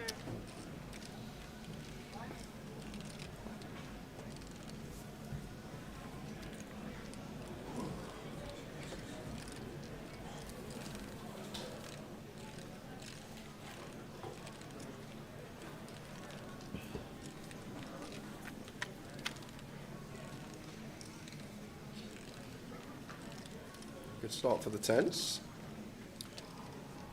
Just fading 6 outs. Oh, 3 with the dead cards, just looking up to the top right. Half the outs gone for Bogdan, so looking good for Ali. Just aces and queens to fade. Does exactly that. Come on, Colchester, get one. Don't tell me Walsall have won.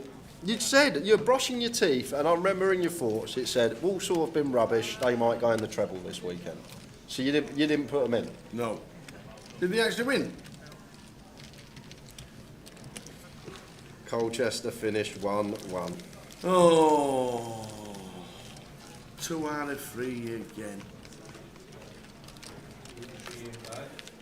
2 out of 3 ain't bad, Meatloaf once sang.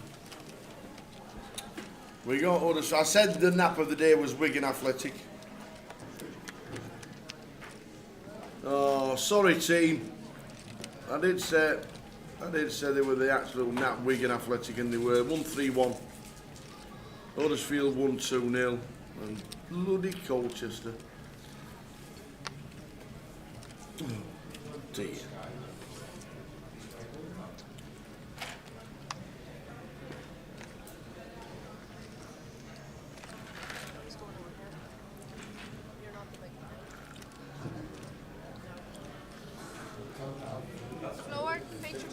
It was a great night at the Jug as well.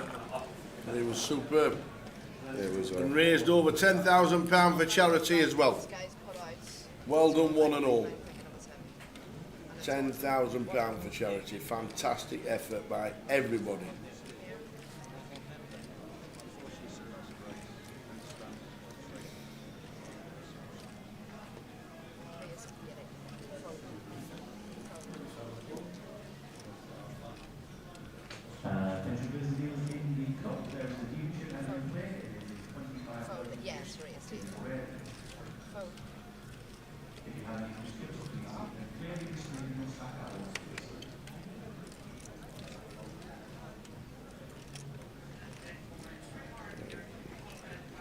Marius.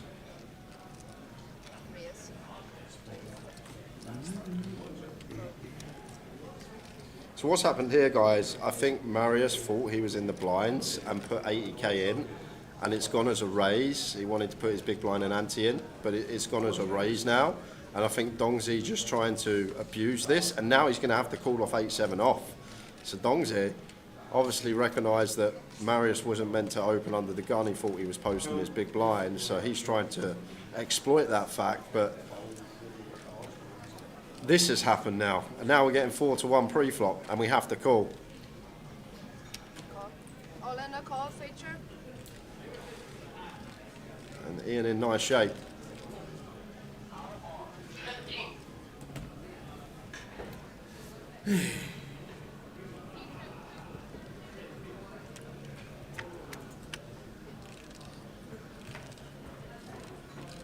Ace, followed by a 7. So still some fading to do for Ian, but only 2 outs available. Doesn't want to see a 7 or an 8, and that just reduces it to a 7. And this is a bit of a gift of a double. The 8-7 off, trying to exploit the fact under the gun didn't mean to open, and it backfired.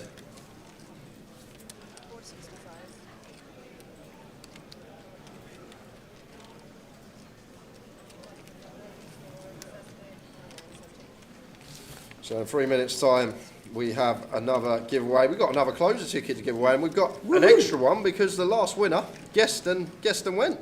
Really? Yeah. Elaine didn't show up. I kept saying, Elaine, you there? You can't guess and leave. Got to stay. Of course you have. Well, Francis, aren't you leaving? Potentially 7-8 back that. Yeah. But you've just done off. Closer, 30k guarantee. Wow. How are you doing, Majiko Braga? Welcome to the stream. Day 2 of our biggest ever Goliath, nearly a 2 million prize pool after deductions. 316,000 up top.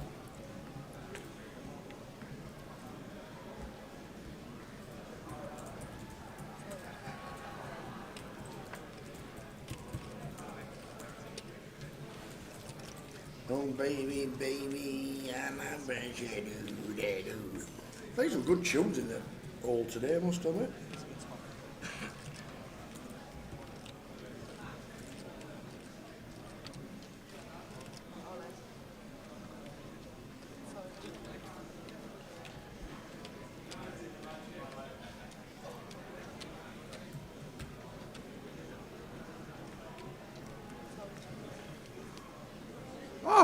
Great shout, thank you for that. It must have come in because I jumped out of the booth. I found it. Found it. Thank you for that, Scott. You saved Elaine's day. Elaine Cosgrove, lucky lady. You've been all right giving that away, and then all of a sudden she comes back and says, well, actually, oh.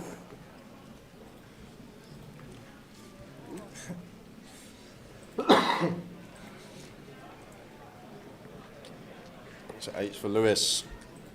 Open jams for 12.5. Feel like that's the way we got to go with 8s here, not one that wants to raise call. So just got to jam and try and flush out some equity. And Ace 10 got a call here for Marius. He's thinking it over, but we have to call this in the big blind. No one else behind. Does eventually come to the correct decision, and we are off racing for over a milli chip pots. Yep, average stack is just over a milli for the first time.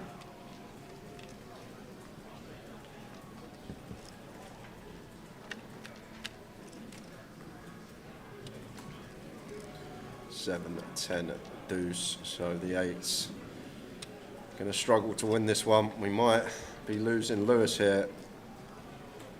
Club on the turn doesn't change anything, but does bring in the gut shot actually in terms of outs. Does pick up the gutter on the 3 clubs. Eliminated is Lewis. Going to be eliminated in 302nd by the looks of that. Stayed open, feature 4.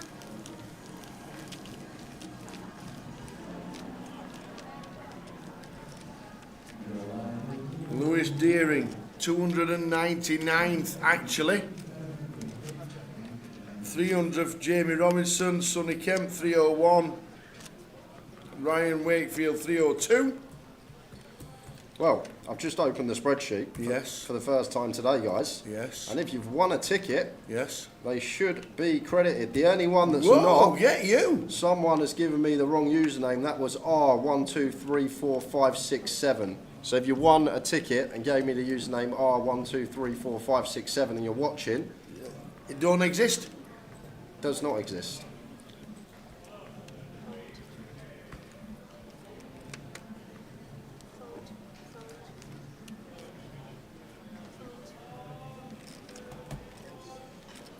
Thanks, Neil. Hi, boys. Great coverage and commentary as usual. Please, could you tell me if the seniors is full for tomorrow?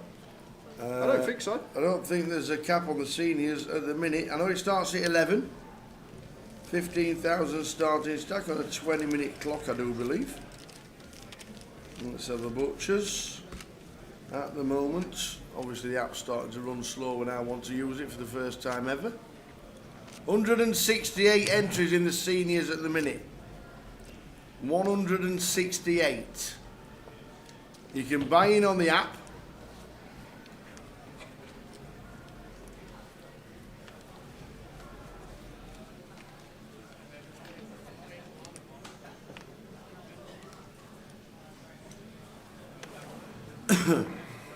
So off this hand, giveaway time.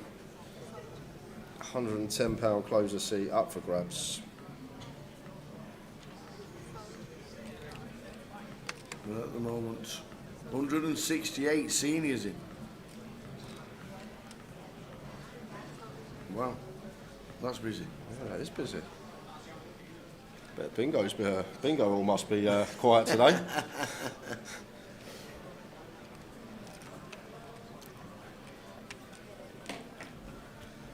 Do we know the dates we get next year? Yes, we do. Would you like to know them? 23rd of July until the 2nd of August. Thursday to Sunday inclusive. So Marius getting after it on the buttons, got the chips to do that. But this is going to be in here and now on the flop. Tom's with the Queen 6 suited, could just check jam here at this stack depth, but is going to go for call. Maybe wants to keep a wide bottom range in that could be drawing thin. Like if Marius has 10-5 suited, he's going to have 10-5 of clubs, he's going to have 10-5 of spades, hands that are almost drawing dead versus ours. But now on this king turn, might just set him in with the flush draw and does exactly that, as Marius and Thomas can't make top pair at this shallow of a stack and fold just because this king's rolled off. We're up against a bottom range, he's going to open any ace, he can have all the ace deuce off, up to ace 9 off. Could potentially have some jack 10, some jack 9, and if we're as wide as 10-5 of diamonds, there's just a whole host in there. It's one of these, we're calling flop to keep bluffs in. That's the idea. We're not calling flop to see a king or an ace and then fold because now we think we could be behind. Need to put this in as Thomas. We had 9 bigs in our stack after flopped in top pair against the button c-bet.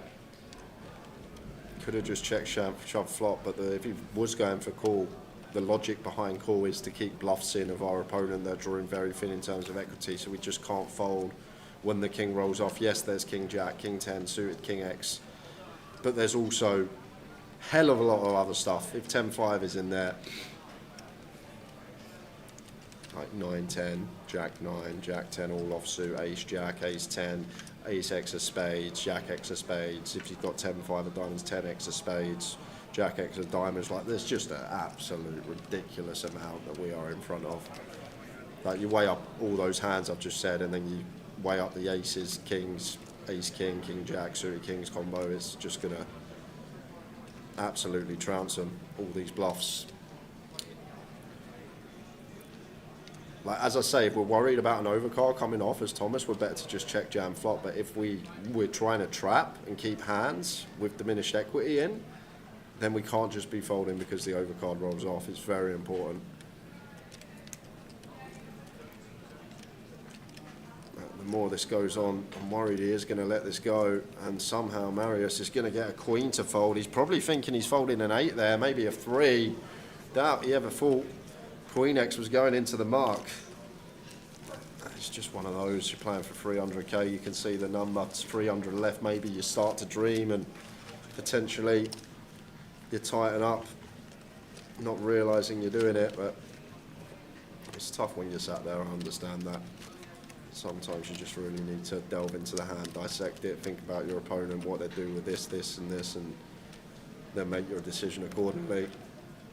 If you just run the range down your head there and you think of all these 16 combos of Jack 9, Jack 10, 10 9, Ace X suited, either spades or diamonds, like, and if he's opening 10-5 of diamonds, he's just going to have all these flush draws as well.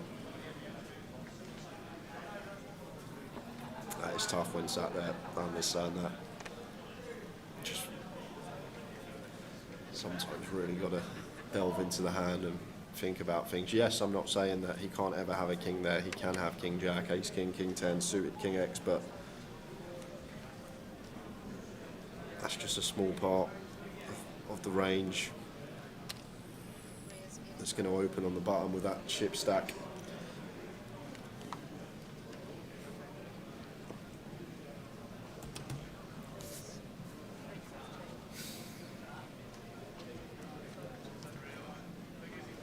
In the hijack, 85k, and Marius now picking up the goods. 3 bets to 315,000. Yeah, a bit too large. A little bit too large when we start at 26 effective here. Like, we're fine to just go 5 BBs here for 5.5 BB seems nice at this stack depth. Level 220 in position seems really good. I feel like 315 just not going to induce anything. Like, maybe we get some induces from ace queen, but maybe ace jack can just let it go. Even hijack versus cut off against this larger sizing does get it through. Same result. Prop trader busted twice on level 18. Oof. 36 levels and no day 2. Ouch. What time's the giveaway, young man? Quarter past? We said 5. Oh, it's 10 past. I know. Oh, okay. So that's how. Do you want to go get some teas? Teas? I want a donut because they're in front of me and they're staring at me and they keep looking at me and that one with strawberry sprinkles on top just keeps calling my name. So go get the teas and then we'll come back to the giveaway. Cup of tea, please. Let me get my cup. My tower mug from Twin. Roll 20.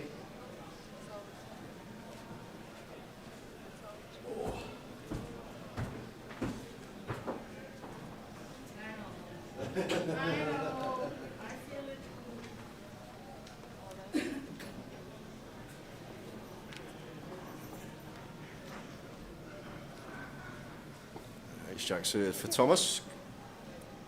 Has to jam this one. Nice one to pick up when we've only got 6 on the button, and James ace 4 off. When it's only this amount of BBs we got to call.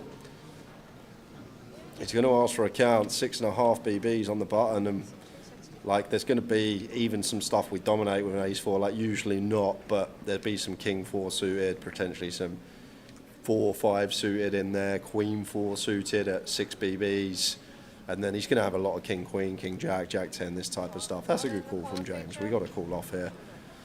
Ace 4 off. In bad shape, but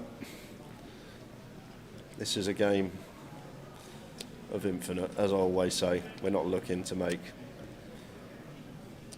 decisions in the short term. You got to see what those decisions are going to do in the long term. Yes, ace 4 off, in bad shape here, but it's a call we need to be making, and that is rough. Good luck getting out of this one, sir. Going to need to find some running 4s. 9-10 offsuit for the chop, but the king on the turn is going to dead it. But understand this is a Goliath. For a lot of people's family, friends watching don't really understand the mechanics of Texas Hold'em, but in reality there, that's actually a good call from James. Yes, it looks like it's a bad call because he's only got 3 outs, but we're playing over infinite hands. If we're looking to make money from this game, we don't play over 1 hand, we don't play over 10, we don't play over 100. Just trying to eke out EV over each given decision. That's why sometimes someone can make a great play or a great shove and potentially be dead. But over the long run, it's going to make them money.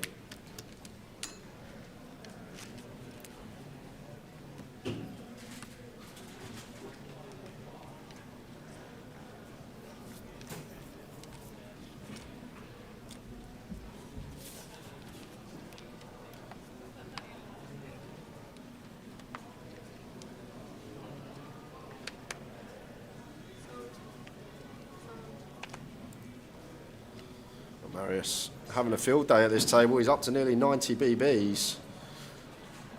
Opens, makes it 100, 2.5x here. Can't really do much as Clinton with the ace deuce off into the mark off of R11.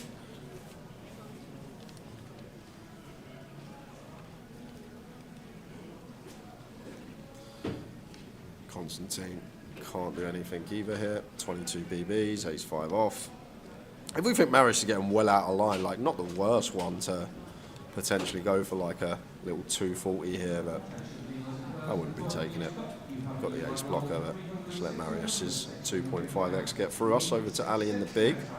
Have to defend King 10 off here for an extra 60k.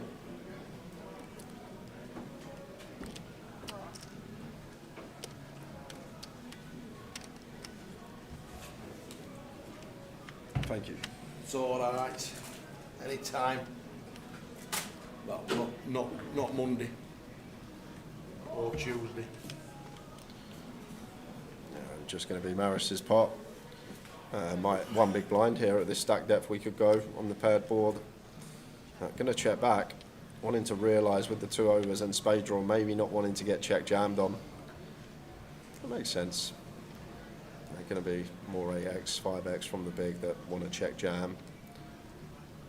Don't think if we are going to see bet we need to go large when our opponent's only working with 10 BBs back, and now Marius just setting them in on the turn. Big old jam, King 10 out of it. And as King 10 gets out of there, we're going to get into the giveaway. So another £110 closer seat to go away. I've got a second place as well for this one. So £30 ticket for second closest guest. What's going to happen? Tower's going to ask me a question. I'll write my answer down here on this piece of paper. Closest to my answer will win the tickets. One guess per account, please, guys. Any multiple guesses, you will be disqualified from this giveaway and all future giveaways. And do not guess until the tower says go. Don't be giving me any clues in the chat box. Exactly. So, as you know, Tower's treble, 2 out of 3, ain't bad. Meatloaf. What I want to know is the team that let us down was Colchester United. It's going to be about the zoo, isn't it?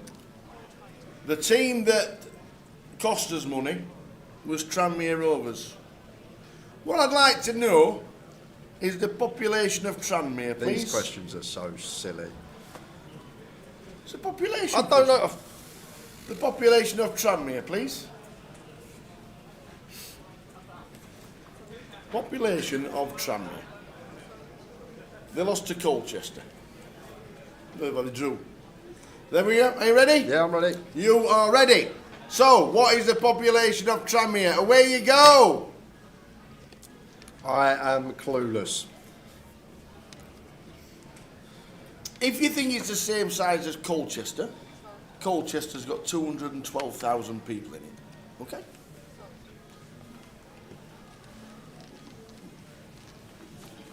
Oh, was it not Colchester you were asking? Colchester. So Tranmere Rovers let us down on the Towers treble. We got 2 out of 3. Thank you very much. Donut time. Right. Get the donuts. Thank you, Ian. Cheers, Ian. Cheers, Ian. Thank you. Thank you very much, young man. Catch you in a bit. Thanks, mate. He's been all the way to America to watch Everton in a friendly. As Ian Roberts. So, what is the population of Tranmere? As Tranmere Rovers let us down on the treble because they managed to draw with Colchester, who were favourites to win. Well, they weren't favourites, but... Is there a question actually going on? There is. All right, what's the question? There is, but because you're in the back, you might see the answer, so we can't...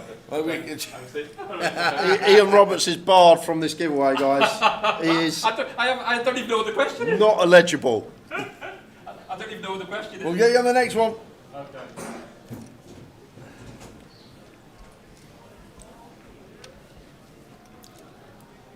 So, 280 players left in Goliath.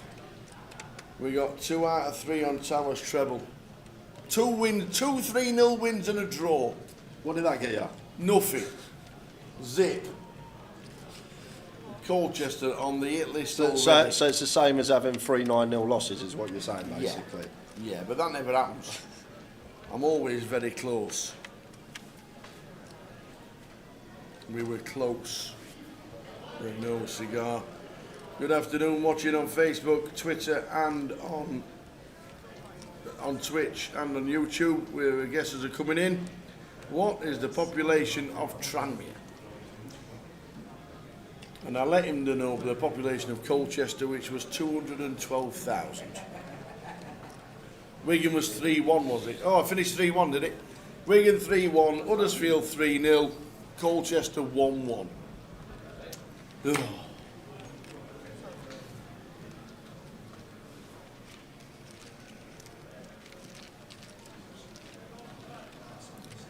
93 bigs for Marius Pui.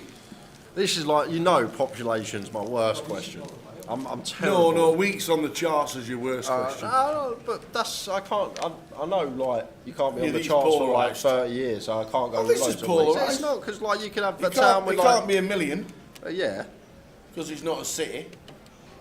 And big cities of, like, Birmingham's only got 600,000 in it. No, it hasn't. You know it's not the size of Birmingham. There's no chance Birmingham has 600,000. What do you think it's got? I reckon over a mil. Yeah, it probably has. Well, you just said 600,000. Well, Sheffield's got about 500,000 in it.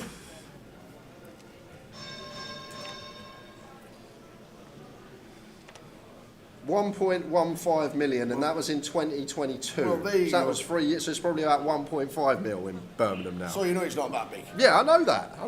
Well, I don't know, because I just thought... The only really population I know is the UK population. And that's about 70, 80, ain't it? Mil.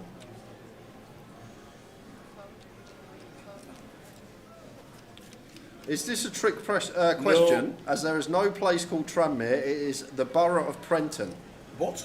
It's not a place. So Well, I've Googled it and I've got a Googled answer. Just like you Google it and you've got a Googled answer. So that's the answer I've got. Void. Not void at all. You don't need to get too technical. Jay's wrote an answer down. And as you're right, Jay thinks is so much harder than Tower thinks. I'm not too sure Jay tries to nail it. I've not done bad this week. that 10's for Bogdan. I'm really not a fan of this. Like, if we're going to call 10s, well, we should have just probably jammed 10s here pre. Supposed to just jam at 3 to start the hand from the small here. Like, flat's just very dicey out of position. Maybe he's wanting to see a low board and bet, but... So I'm gonna say whether there is a place called Tranmere, because they've got a football team, so that obviously works.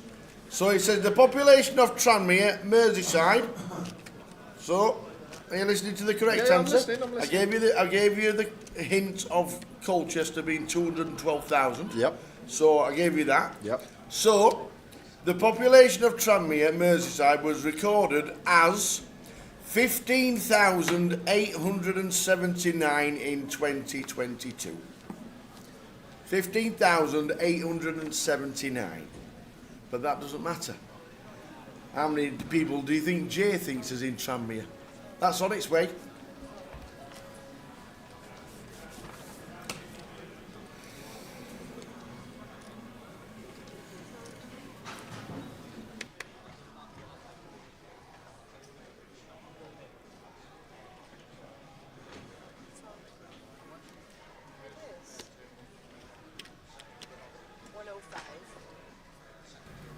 Yeah, Port Vale is it the only football club that doesn't have a town name after it, Port Vale? I'm pretty sure. I know some people. Crystal Palace. Crystal Palace is the place. Is it? Yeah. Is it? Yeah. What actual is it called? It's an Crystal actual- Palace. yeah. Oh, I've never been to Selhurst, so I'm Yeah, it is. I know they always say that Manchester United is Newton Heath, so it's not even in Manchester, but it's not a place. I think there was like a football quiz question, weren't there, with how many football teams in the '92 don't have a place name, and I'm pretty sure that Port Vale was the only one. Because obviously there's a place called Queen's Park as well. Yeah, so shallow stacker James gets his last 2.5 bigs in, finds an ace in front at the moment. Yeah, football team is a stretch, to be honest, because they've just lost to Rotherham United. Well, we've hit the 6 to survive. Well, we just had a fade and now Well, we fading did, to be Queens. fair. Fading less out now. There we go. 270k, back up to 7 BBs. Everton is a place, yes. There is a place in Merseyside called Everton. So we'll give you 30 seconds until we close the competition. What is the population of Tranmere? 15,879. Because if you include the Wirral, which is the whole lot of it, it's about 300,000 or something like that. So there we go. We've got about 10 seconds. Oh yeah, Arsenal. Is that our place? That's they come Is from it Woolwich. Woolwich? That's where they come from, Woolwich. Woolwich. First prize in the Goliath is £316,000. Oh, look at this. 10 Perfect. Oh, cheers. Need Cheers, some Brian. nutrients. We've got some lychee, apple and dragon fruit here. Just before a donut. I might save the donut for later. What? You've never eaten any of that? Yeah, I've eaten. Just because it's mixed into a juice? Yeah. Tell me last time you had a dragon fruit. I have a dragon fruit when I go to Charaprara and I order the sweet and sour chicken. Go there a fair amount. It comes with dragon fruit. Lychee? No, I can't remember lychee. But dragon fruit, yes. 10 seconds. Get your guesses in, please. What is the population of Tranmere? 15,800 is the correct answer, but we need to know Jay's answer. And we'll let you know that in 10 seconds. 9, 8, 7, 6, 5, 4, 3, 2, 1. Ladies and gentlemen, the competition is free. Brian's just said to Andy, do you want over from Tesco's? He says, yes, the till. I wonder why you're laughing.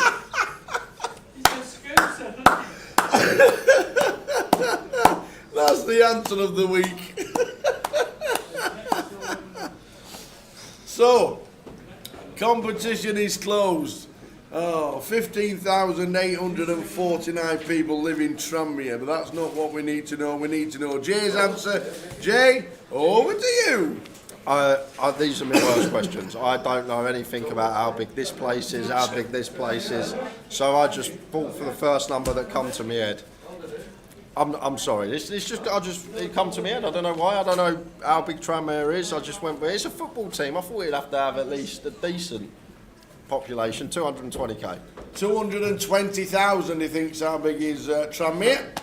Where am I going to get the information out? Big transfer. Did you know where Tranmere was? Yeah, it's near Liverpool. Yeah. On the River Mersey. It's on the Wirral. So this is the thing. It's on the Wirral. Where am I going to get the information of the population of Tranmere anyway?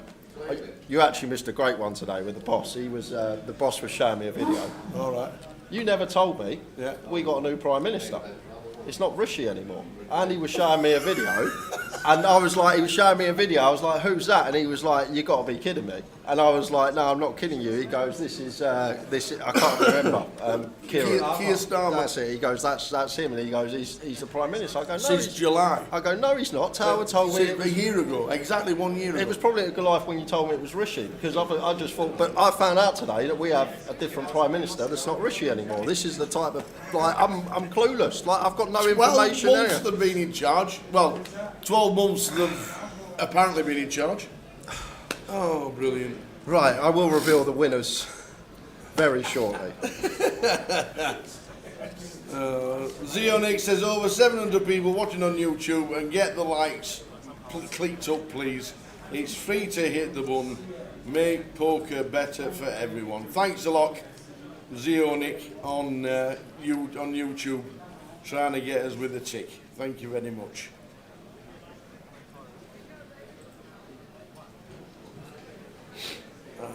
Tranmere is a town within the Wirral. That's like saying Blackpool's the same population as Lancashire. Yeah, we're not going into politics end, but you're absolutely right. So after this all in and a call, we'll reveal the winners and who's got an £100 token. And then it's donut time, because I've made a cup of tea. Yeah.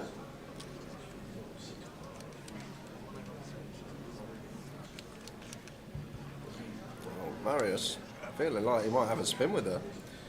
Price he's getting here, but three-way, our equity going to be low. That's the problem we have as Marius here. Like, heads up, if it was just Clinton's jam for 6.5, I could see it. Maybe it feels like now he's getting a better price because we're three-way, but once again, in reality, equity is just going to be low down there. Yeah. Eventually gets in the bin. He's probably thinking, oh, my 7-6 is live. Ace King for Thomas. Clinton is all in seat number 2.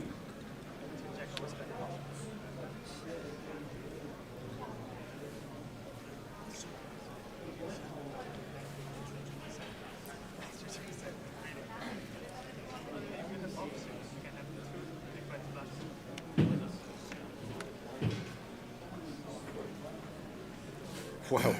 954. Imagine the 6-7 diamonds still Oh, in. aye. Wow. The 6-7. So it was in. Jack 10 diamond, and diamond will Boom. get it. Clinton back up to 340 and 7 BBs. So I guess 220k. I'm sorry, guys. I'm terrible at these sort of questions, and I just don't really know where to start. I've never been to the place. I've never looked at it online. How am I supposed to know how big it is? How am I supposed to know? I don't know how am I supposed to know. small But town. the winner of the closer seat, who guessed 2-2, 2-2, 2, was Hubby Bear. Yay, Hubby Bear, well done. So drop your alias in the chat, please, Hubby Bear. And we've also got a €30 token going to Brandon MXC, who guessed 217k. So Hubby Bear for the 110 and Brandon MXC for 217k. Please come in the chat and claim your tickets. Off you go. I'm going to get my donut. Donut time. Donut time. I'll give him first dibs. Bring the box. How many's gone? They're still all in here. They're still all in here. Woohoo! Let's have a look. Go on then, have dibs. I'll give you dibs. What are you having? I'm probably going to have one of the Do strawberries. you want to open it from the right side? No, this is the right side. Oh, Don't is it? worry. Okay. No, this is the right side. I know my Krispy Kreme boxes. All right. Well, this is first I'm box going this with week. one. This is going to be me. First box this week because Jay got 9 on his own as a special delivery from Graham. So, which one do we go for, chat? You can decide. You decide which one. I don't know how you're going to decide, or left or right or middle, but middle centre looks favourite. To be fair, come on, you decide which one. Number 4. Number 4. Number 4. That's the one in the middle. 1, 2, 3, 4. That's that one. Boom. Thank you very much. And then Mike, you finished yours already. Hang on. Biscoffy. He's already finished. Right, off camera.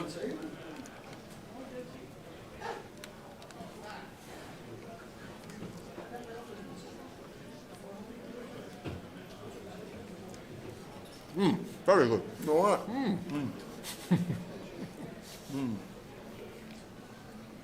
Got a bit of jam for Clinton. 16 bigs, 10s, hijack open. Got to go in, sir. No! No. We have to shove 10s. It's hijack opening.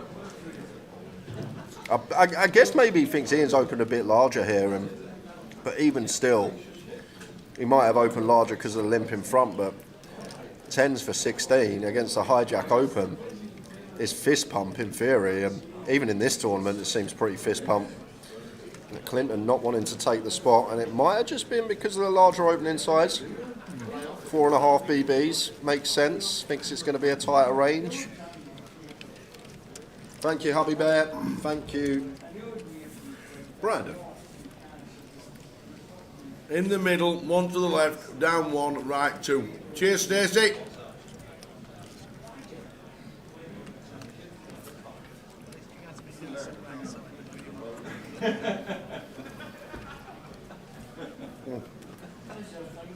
These are awful. Yeah, terrible, ain't they? I'll tell you what. I don't think I could eat another 4. What I'll do on break, I'll take them up to my hotel room, put them in the bin. Yeah, it's like we don't want to. We don't really want to eat That's anymore. a good idea. I'll run up to the hotel and bin them on break.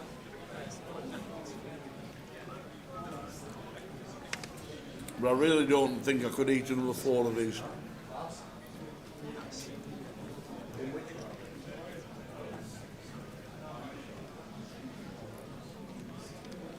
Both A-listers receive. We'll have some. Might do another giveaway this session. We've still got plenty of time. Over an hour left. Marius gets aces. All the chips and aces. 2 bigs from Dongzi. See what size he chooses here. I feel like just 6 bigs seems nice. Even less. 275 could be on the money. Yeah, I feel like very nice choice of size here from Marius at this stack depth. Now Queen 10 suited of Dongzi. Just going to get out here. If we play the full 16 levels, it's going to be about midnight to quarter to 1 in the morning. We started a bit late actually, yeah, so probably about 1:45.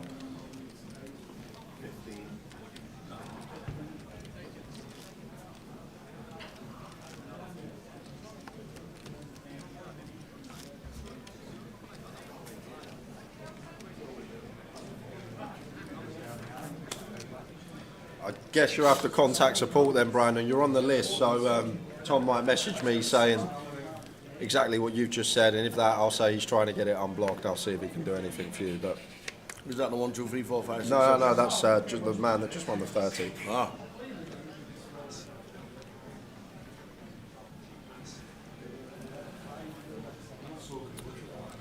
King 10 hijack for Clinton. Any attempts to steal here? Yeah, nice, 2 bigs. Thomas with the snap jam, ace 4 suited.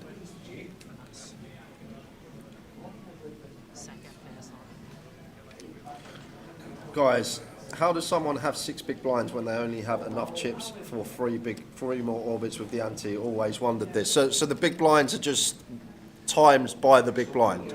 So let's do Ali. Ali's got 280, divide that by 50k, it's the big blind, he's got 5.6 BBs.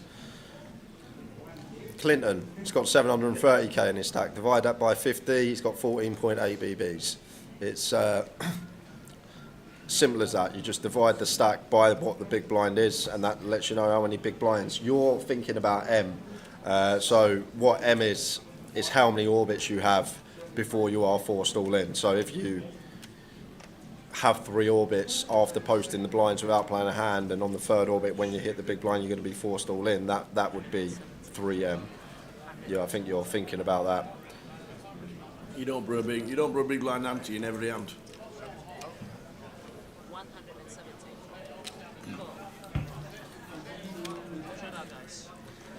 So all in for James with his ace 9. Thomas has ace 4. These are shorties, and Clinton calls with the old king 10. The closer is a 2-day competition online, starts at 8 PM Monday evening on Grosvenor Poker and concludes on the Tuesday.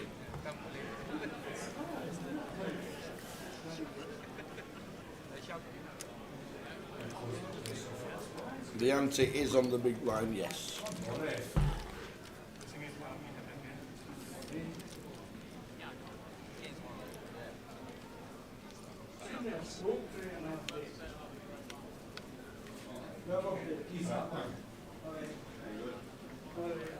Seven, 7, 3.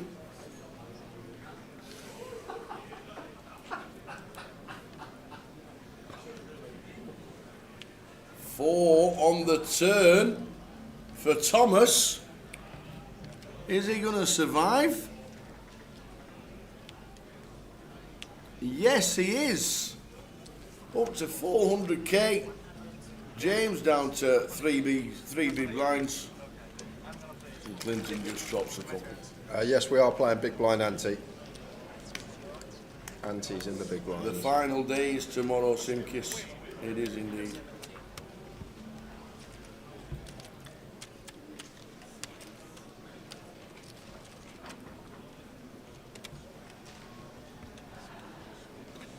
Is there anything in life that hasn't transitioned to big blind ante? No, not at all. Everybody realised that when they put it on the button, you can have a dead button. So then there'll be nothing in the pot. Whereas you can't have a dead big blind. We had that in the 6-card streets. It always used to be 7 when you're playing 8-handed. Used to be button sits out. But then, but then we realised in the private games, people that are going on the fag break. Say for example, it's button sits out, so it's your button. Yeah. You go for you sit out that hand, then after that hand, someone gets up, goes for a smoke. We're 7-handed again. So now you don't actually get a button in the cut-off because then the next person won't have to sit out on the button because there's 7 players. So it used to be in 6-card streets that it was button sits out, but then like last year or so, a couple of years ago, it became cut-off sits out because that was the problem that kept happening.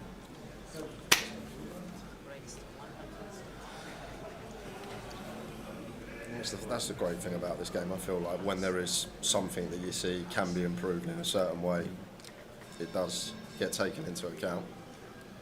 Marius has been chipping away at this table. Ali, King Jack suited, 5 big blinds.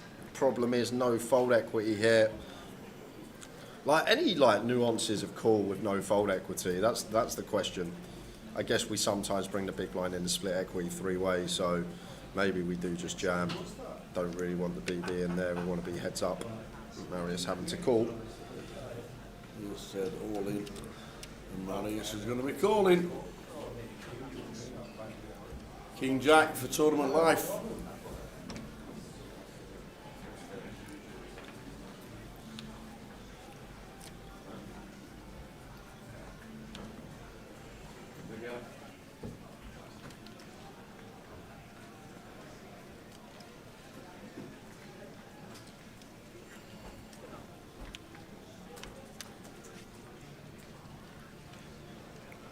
Jack on the flop to survive. Good at the moment, need to fade an ace. And now a 9.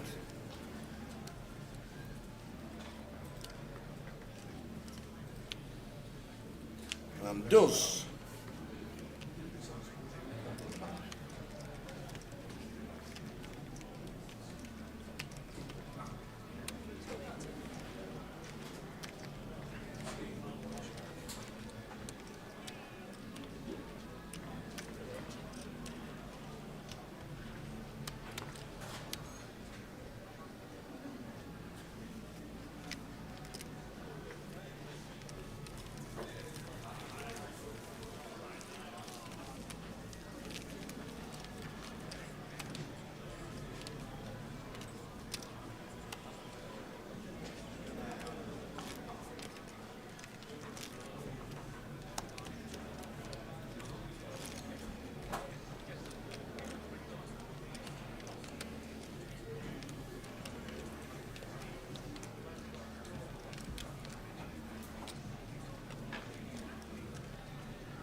Yeah, that's a good point actually. Ash, like the thing, we have no fold equity pre, but maybe like we do have some fold equity on the flop, is what he's saying, with a stop and go with the King Jack suited. I've never actually thought about that. That's actually quite an interesting point. Like as I say, we probably don't want to split equity 3-way, but there are some flops that can come, and when we play the donk jam, potentially we can get 2 folds on certain flops, whereas we're never getting a fold pre from the original opener. Quite an interesting point. Like I have seen some stuff where you get to call like in the small off of like 6-7 with stuff like 6-7 suited, 7-8 suited, because when the big blind squeezes, we're just then priced into call offs. Like I've seen some stuff like that a year or so ago. But maybe there is some more calling going on even at 5 for that reason. Quite interesting.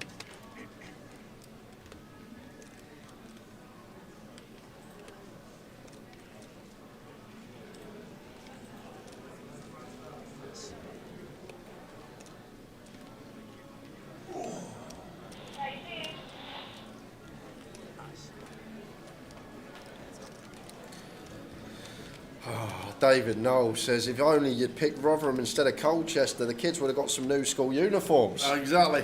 I know that. I said Rotherham United to a few people today. Over the course of the week, I said Rotherham United. I didn't want to put them in and spoil it on the first weekend.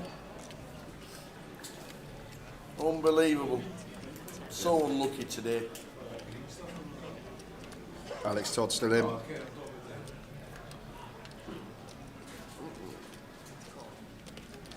Constantine going to float here. Don't mind it against 20%. I think it's kind of nice. I feel like not enough people find this, not recognising against his small size how wide we actually get to continue. And he gets his reward because the jack on the turn, Marius just going to continue barreling and on 2 flush draws. I think he may just run it here. And now Constantine, 2-tone on the turn. Like we assume that Marius not going to be folding, but you can still have just some heart. Like all his draws have to call off now. Marius has barreled like an 8-9 suited, a spade draw, a heart draw. They have to call off anyway. So may just run it here as Constantine. I like this.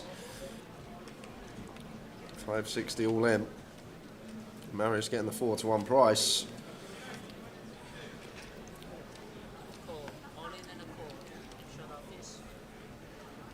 So Constantine, big chance to get over $1 million. Oh, our chat boxes just disappeared. And they're all come back again. There we go, straight 3 of 3. How weird was that?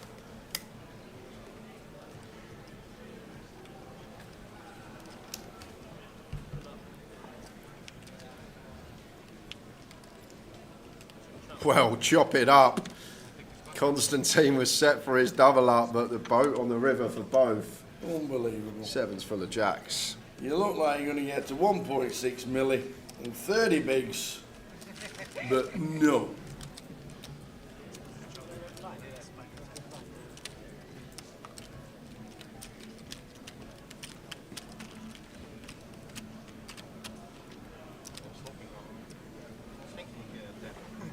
My head, you understand already that.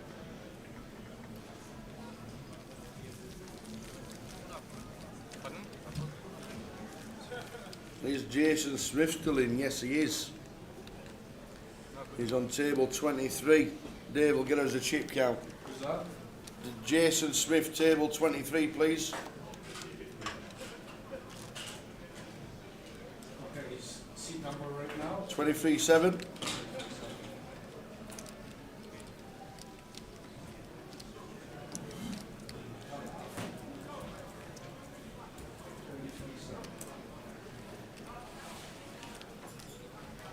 Jeff Crow says, I had to leave early today because of a family emergency. Paul said the money has been refunded and could withdraw it at the casino.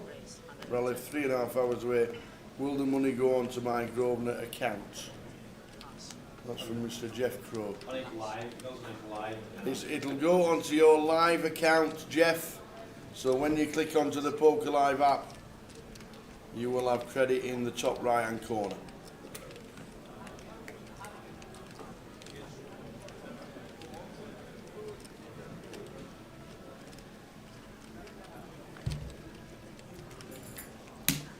Hey, Tyler. So is Mark Moore still in? Mark Moore is still in, yes he is.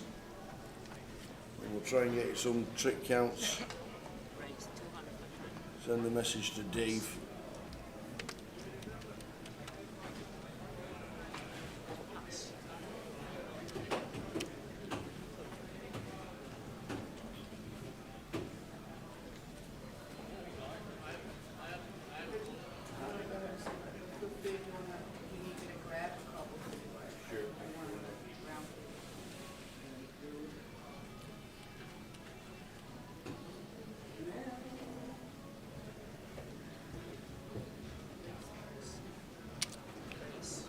Just have a little look down the player list regarding the MPO, other than Thomas Clack.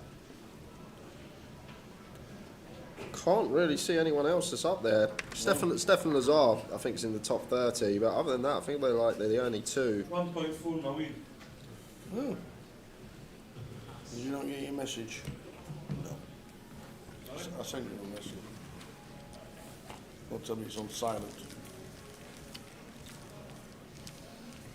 What a spot for Marius. He can just start jamming if he wants to in some scenarios with certain hands, but it's cruising on this table. Nicola Race is still in, though. She was at the last break because she told me that she got over 1 million chips at the last break.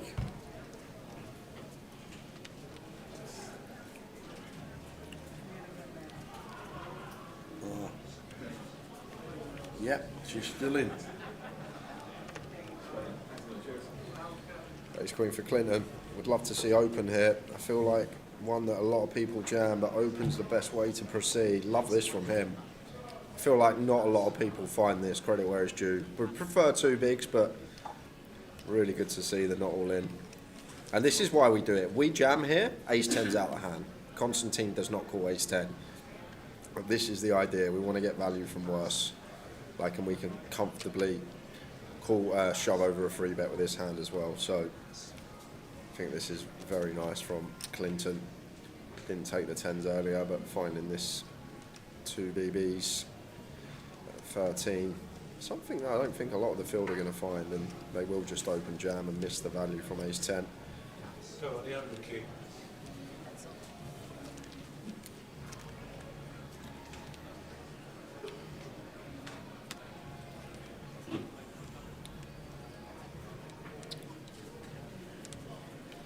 Time flop, 8 deuce 4, but all clubs. Not really what you're looking for. If you ever want to tell that someone hasn't flopped the flush, it might be right there. A little club check for Constantine. Sees he's got the 10 of clubs. Is he going to put it to work? Looks like he's going to try and fold out some ace jack for ace king right off the bat. And Clinton probably just got to do that. Check fold now.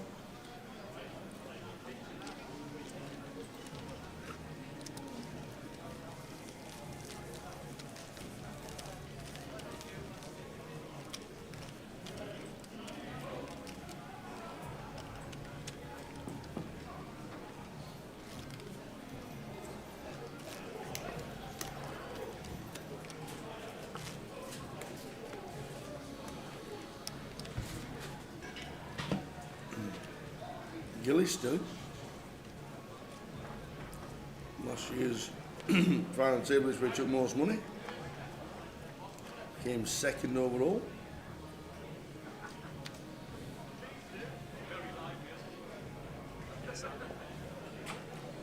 Thomas with the ace 8. In they go.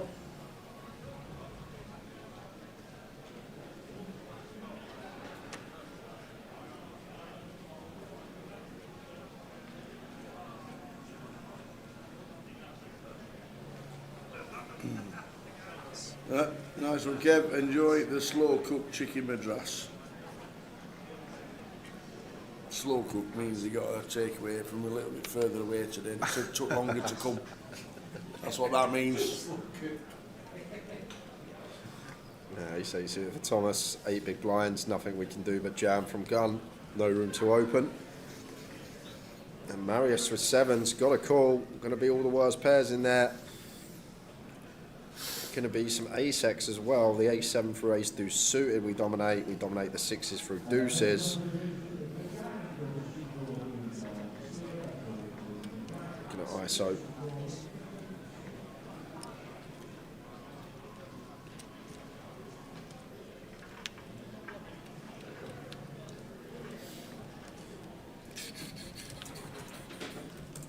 In they go.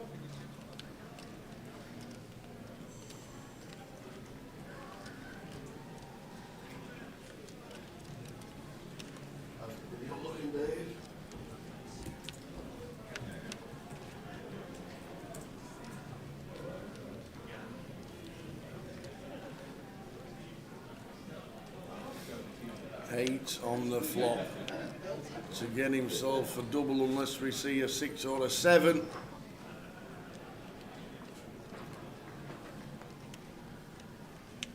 Very nice.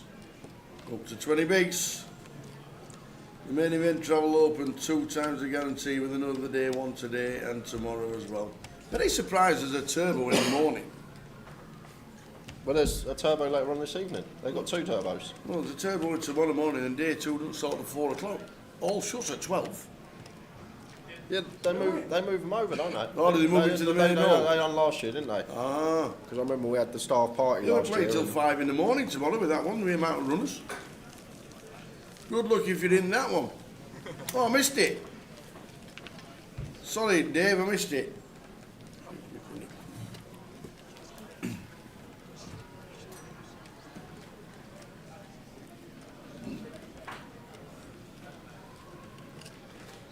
Whatever you want, Darren. I'm assuming the reg is open for it. You've got vouchers, buying the app. You can just come to Coventry and reg, but the good thing about the Sunday, it's probably going to be a quieter day, people going home tonight, and obviously not going to be as many queues. It's not a situation you're going to have to turn up a few hours earlier. I do feel like just get here 30 minutes before the comp. A lot of comps tomorrow, like still maybe a few alts list, but just the job the guys are doing on that desk, getting everyone in so quickly all week.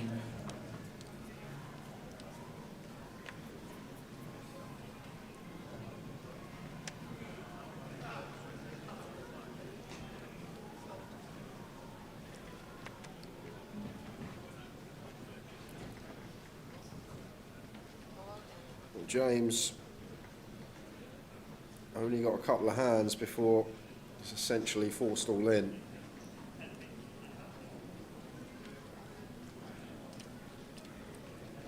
I'll plug the side events after this hand, guys. I'll put them up on stream so you can see the start times. It's been busy all week. Haler, Red Tooth comps have been busy all week, so I'm guessing it will be busy. Just a call from Dongsy here. Seems like one that wants to ISO pocket nines. We don't really want to take this one multi-way. Well, he does ISO, but very small. Just seems like a jam here for Dongsy. Only start the hand with like 17 bigs. Seems like clean as day ISO. Bogdan going to get out of the way, ace-3 suited now.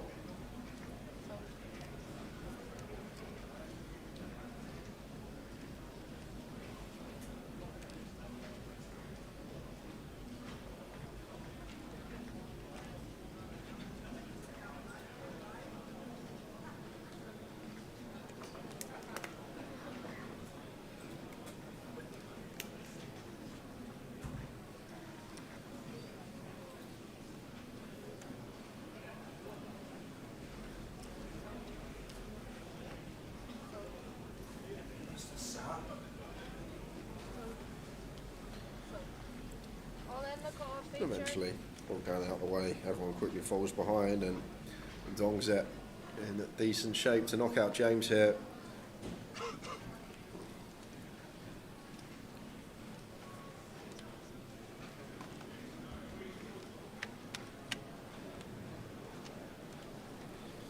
It's not looking good for James. No runners in sight here, so it has to be a king, and only a king on turn or river. Otherwise, our Goliath is over. King required.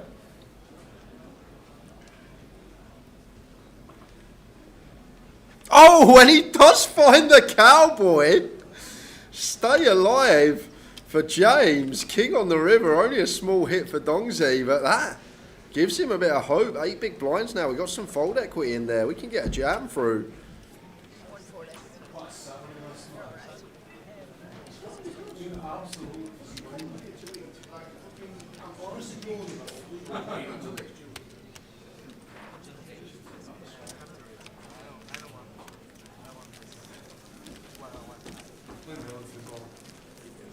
Motherwell. Yeah, it's 1-0 the Rangers, but Marlo's been doing really, really well. Are they winning? No, it's 1-0 the Rangers so far. 14 minutes.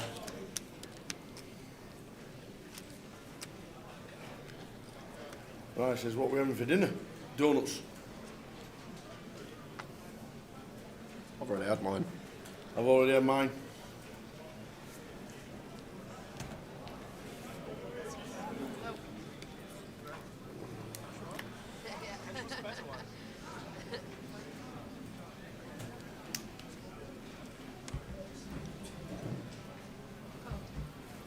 quite nice, that.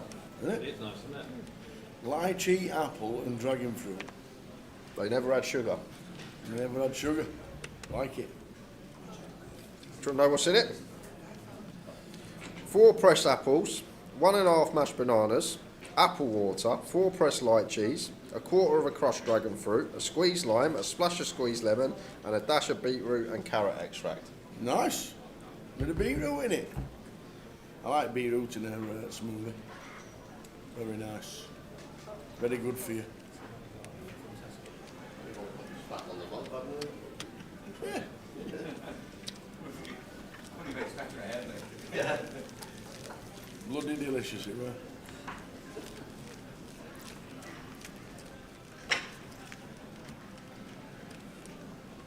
Yeah, beetroot's nice in a good smoothie.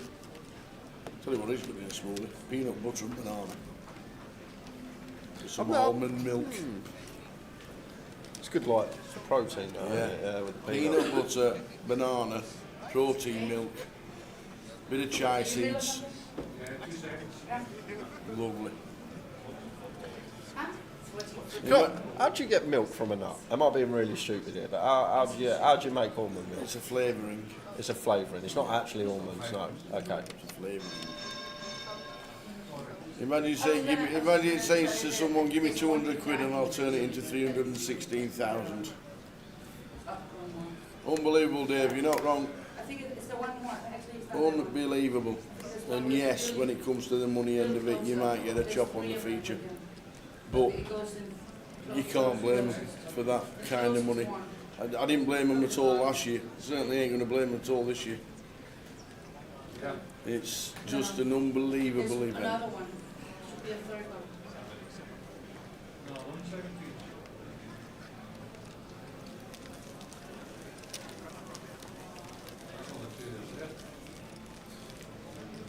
Almonds are pressed to make milk. Interesting.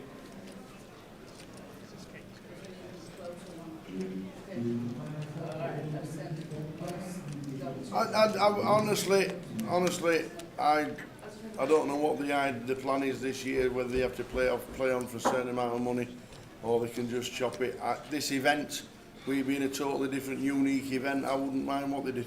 Yeah. It's 200 quid. You're changing it into life-changing money. You ask Will Watkins how he's turned his life completely around and got himself a bit of property. I'm now playing the circuit, enjoying life, going to Vegas, playing poker tournaments of his dreams. He was happy to do the deal last year. Yeah, that's the thing, and most of these players, most of the time when we get to the final table, as I say, the 9th place finish is the biggest score already for all 9 that are there. So, like, the money for them is going to be life-changing, and if they want to discuss a deal, then let them discuss a deal. Obviously, we had it our own way. We want to watch them play for 320 and watch it from the stream and see the dynamic that it creates. But in reality, when you're buying in for £200, and you can potentially do a deal and lock up 170k here and there, not a lot of people will turn it down. I don't know what Will Watkins does, I just know he used to play pub poker. And that was it. And now he's just living the dream. It's a big mistake here from Ali Tower. Should have jammed pre, 12 big blinds, had to have gone in for Ali. We got ace 10 suited and 12. The fact that we didn't jam, just get bluffed off of it. This is sort of one of the biggest mistakes you see in this tournament, when people get shallow, just not recognising when they need to reshove, not taking the hands they should do, and potentially losing pots that they always should have won. Yeah. You look at the last few winners, Will Watkins now doing the tournament circuit, Alex Todd now living the dream, doing the circuit, Kyle Jeffrey just drinking bud. You know, these guys are just like, you know, doing what they want to do. It's fantastic for the circuit, it really is. You see Toddy all the time, you now see Will on a regular basis, as people just playing and changing their lives because of this event. And if it happens again for the 9 that make the final table, what is it, 17 grand to the final? minimum. Yep. £17,000 minimum. £17,000 minimum. No more space. It's not that it's a freeze out. It's just if you go back on the list, there's only 2 hours of rest. It's a 20-minute pop. So by the time you do get in, 4 bigs, you're going to want to crawl. So you just announce it. Yeah. You're practically what anyway. Yeah. King James. In he goes.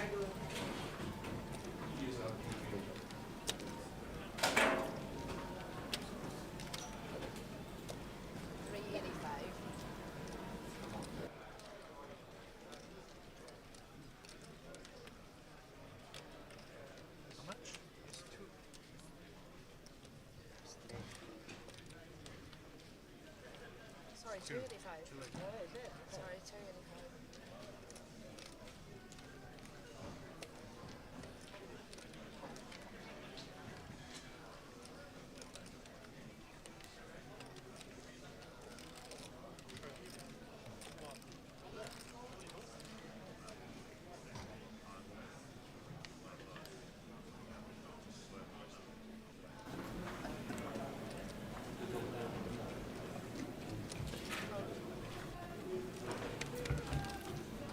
So King Jack is in.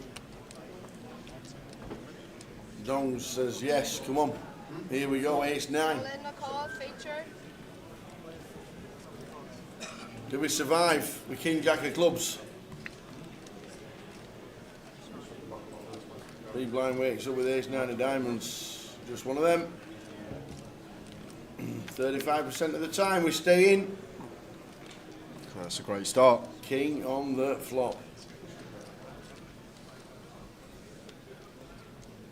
Still need face aces and 9s. Looking good. Yep, it is indeed. To get up to 13. And does. Thanks for the information today, Jim. Thank you. See you tomorrow. Not Monday. What happens Monday? Apart from we do a sweep of everything, we'll take you down Sunday for 4 hours. All your pictures come down. Ah, my clock comes off the wall. I'll stick it in my car for grandkids. Again, any of those boxes are open from down if you want it. Thanks very much. Cheers, Jim. See you tomorrow. Nice one. See you later, Jim. See you tomorrow. James, just so you know, Arsenal are still top of the league and Tottenham are currently in the bottom 3. I know, it's all going to change. Again. It's all going to change. It's all alphabetical, but it's still the truth. So 245 runners out of 12,961. Oh, what are you doing? My internet's just gone. My arm light up, so I'm trying to give it a little wiggle. Here we go. Ladies and gentlemen, if the stream goes off, it's Jay. Completely. He's having a fiddle. Lost connection. Restart your laptop. No, I think it's because this is usually flashing, this little internet light, but it's not. It might be this bit that's come out. Ah, it's this bit that's come out. Oh, you know the middle bit? Yeah. I'm back. Oh, he's back on now. He's stopped fiddling. He's back with us. Is this the final table? The final table's tomorrow. Top right hand corner, Jonesy. He says there's 230 left. It says button jam. Only 8 big blinds, A7 off here for Dongsy for less. I'd be putting this in. All the A6 for A2 should be in there.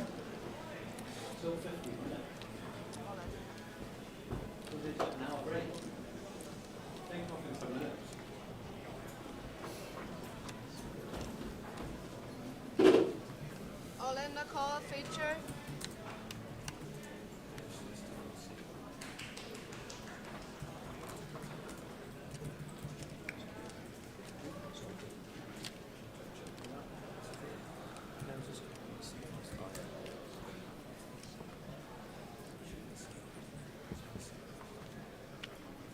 Back.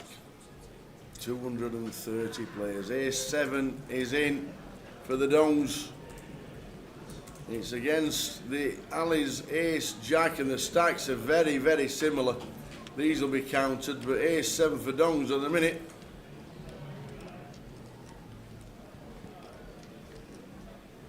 And stays in front on that flop. Looks like we're going to leave Ali with about 15,000.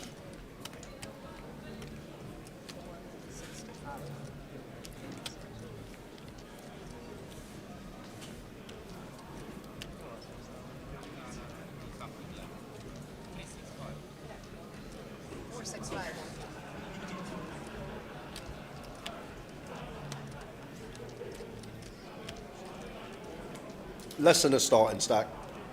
And we're in level 27 for Ali. Can he spin?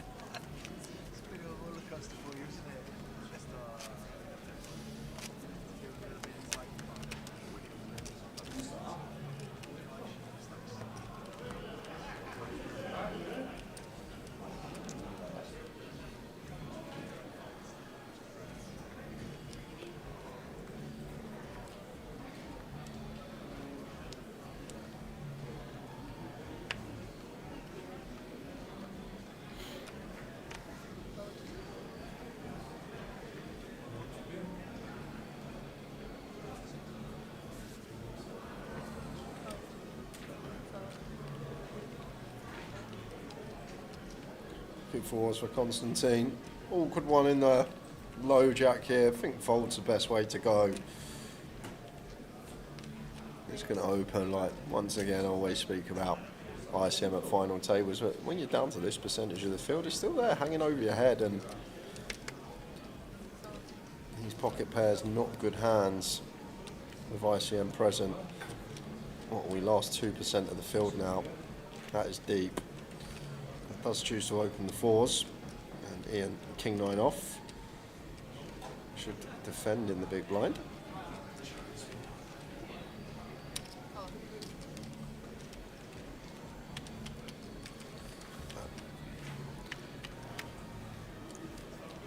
It's hard to flop a set. Just gonna have a lot of tough decisions, awkward to play. This Constantine, but Queen 7 deuce 2 clubs. Not the worst of flops. 2 overcards out there. I feel like we can just go around third here. Just clear out some equity. A Jack 10, a 9-8. I'm going to allow Ian a free card.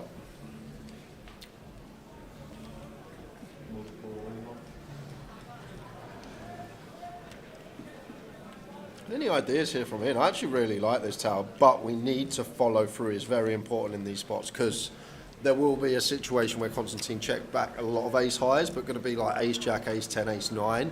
And when he calls turn, it's going to be ace high, 1 club a lot of the time.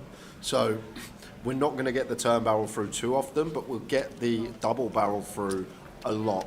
So that's very important to recognise here as Ian. Like, there's going to be so many ace high calls that contain 1 club, or like here, for example, 4s that contain a club. So they're always going to call the turn, but they have to fold river. Let's go, Ian. Let's go.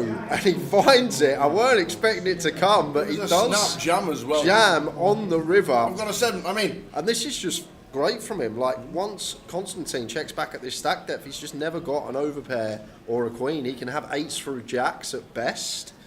Maybe some ace 7 suited that gets there on the river, but other than that, you just expect the rest of his range to fold.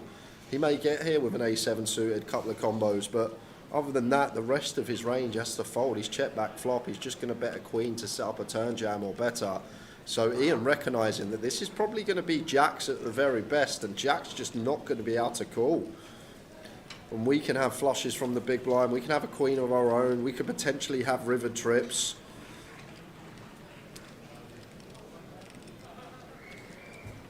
I'm a big fan of this from Ian in 9. I really hope this gets through. There's some call. It would be some call 4s with a club, but you'd have to put Ian on something like this, and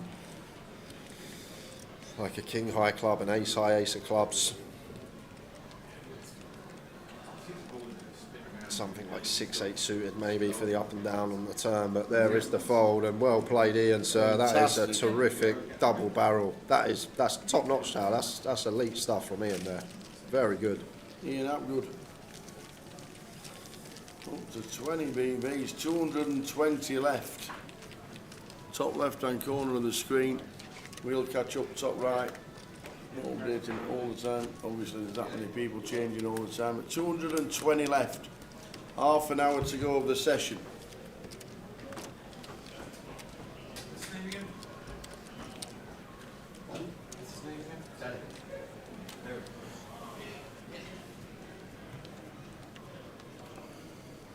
We on dinner after this? I think we are, aren't we? Hour dinner for us? I think it is. Not that I can remember. I'm saying look at the structure for today. It is 60-minute break at the end of this level. End of level 27. There is a 60-minute break. We start at midday tomorrow in club. No. No? We start at 11. Start at 11? Yep. On the Sunday? Yep. Is that new this year? No. Oh, lovely. Third year running. 9 to 10 o'clock finish Sunday. Let's go. I've just knocked an hour off my finish time. What, by not checking what time it started? Yeah, because I'd done it based on a 12 o'clock start yesterday. I just realised. We start at... Oh! On the app it says 12. Well, I always thought it was 12 a week because I'd done it... No, it said it Thursday, Friday, Saturday, Sunday's usually 11. It says 11 on there. There you go. I said it. I've been saying all week, Thursday, Friday, Saturday, Sunday of Goliath starts at 11. Okay, well, on the app it says 12. I'm happy now that I've realised that we've knocked an hour We off will the get day. confirmation, ladies and gentlemen, because it says 11, we're being advertised in 11, I've told Dave 11, I've told PK 11, and it says on the app 12.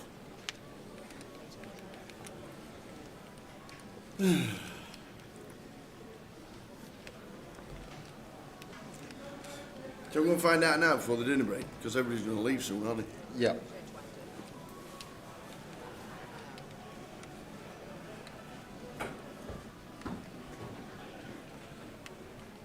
Biggest stack at the end of the day, I reckon, going to be about 25 million. I'm going to go for.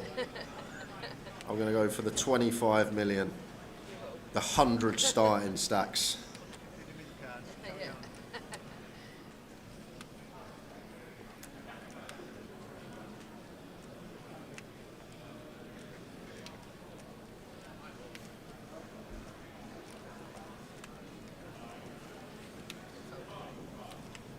Obviously he had the King of Spades, maybe had some ideas about putting it to work, but not going after Marius with all the chips at this table. 3.9 million, he can just have a field day here.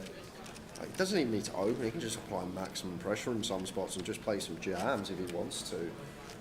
But we'll see how it plays out.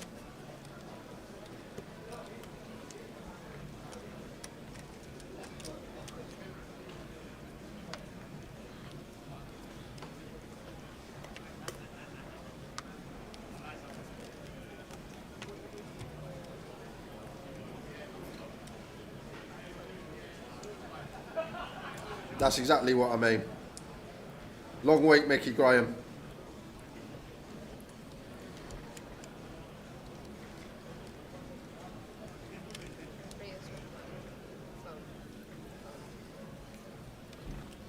A 1,000 starting stacks. We'll be down to 1% of the field when average will be 100 starting stacks. Probably just after dinner.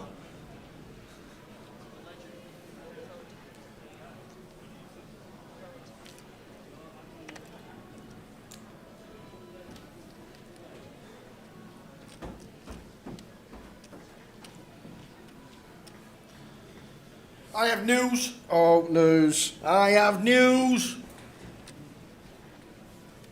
I have news.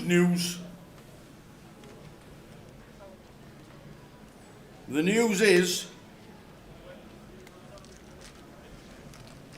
the big news, I'm going to get one of them. Now you said it's right nice. You were giving me stick about it. No. Well, when have you ever had a dragon fruit? Well, you've never had a lychee in your life. How was it? Nice, really sweet. PJ said it's really nice as well. Really sweet, but it was But good. no added sugar.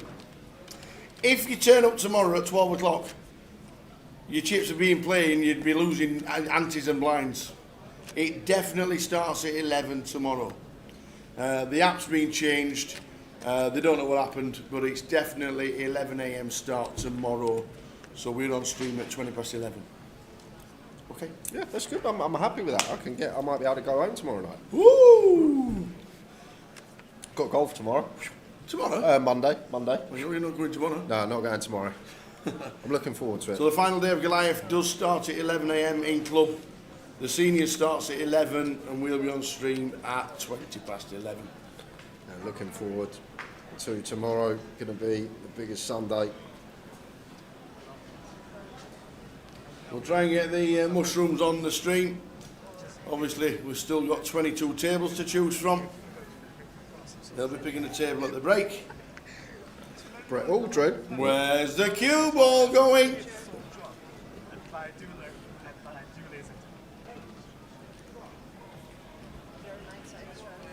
Tomorrow I'm playing at a place called White Hills in Ware. Don't say where, but it's Ware. W-A-R-E. Oh, cool. Near home? Yeah. Well, near Mum's home as we have an all-in, and the cool 9-6 suited for Clinton gets the rest of it in. And Thomas with the ace-jack in good shape. Clinton needs a 9 or a 6. And it's not. Clinton in seat 2, eliminated. Great run, Clinton. Well played, sir. Out in about 211th. Well played. Get Gilly on. Yeah, I'd like to see Gilly on the feature table again. Took chunks of the money last year. Second overall. That's what we need on. Champion from last year. Get him on. We want Gilly. We want I'm going to ask. You know, ask. Get Gilly on. Second last year. Loads of chips this year. Get him on. Clinton needs cards. Well played, Clinton. Good effort from him.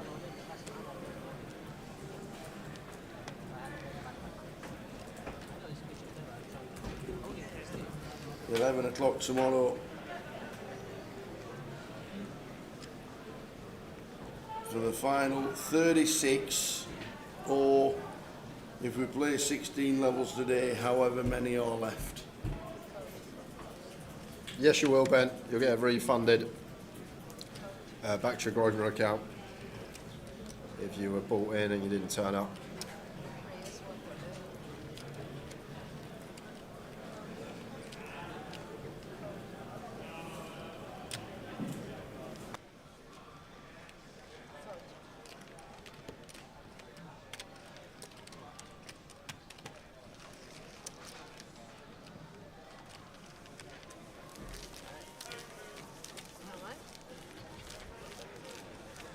Welcome all players to the Giant.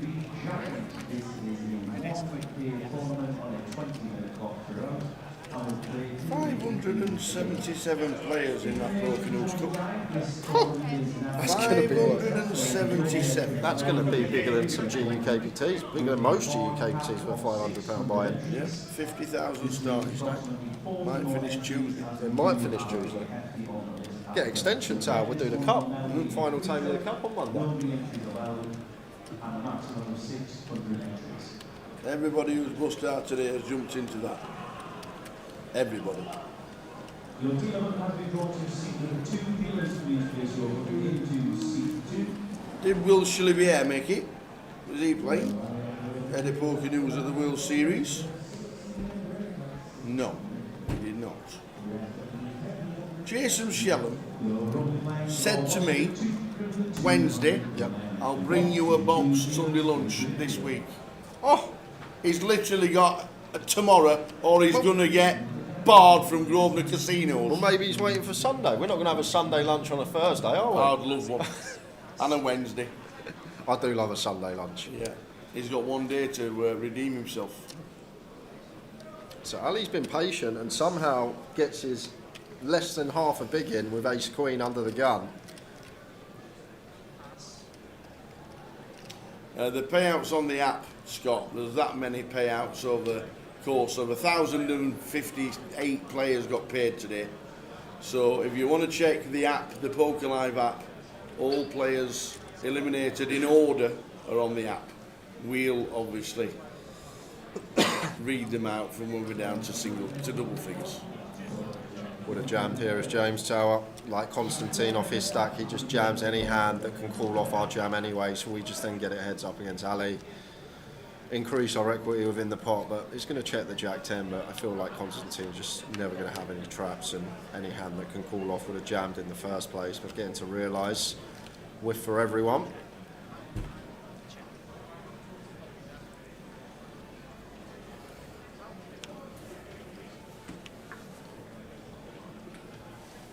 Three of hearts on the turn.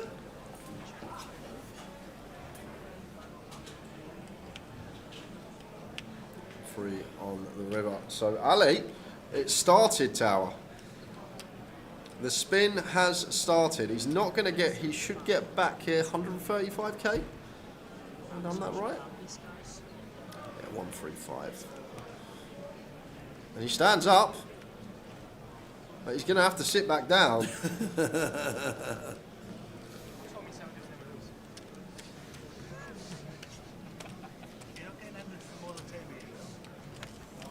Dermo says there's no wrong day for a roast dinner. No. It is true.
Bogdan with the jacks.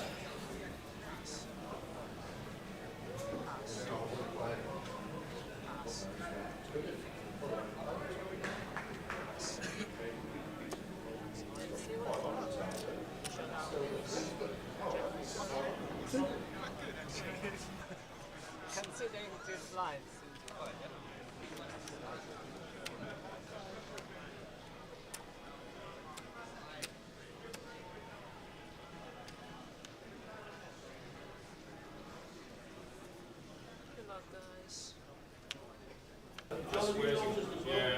Did we find out Jason's chip stack? Yes, it was 800,000. Sorry, Sam.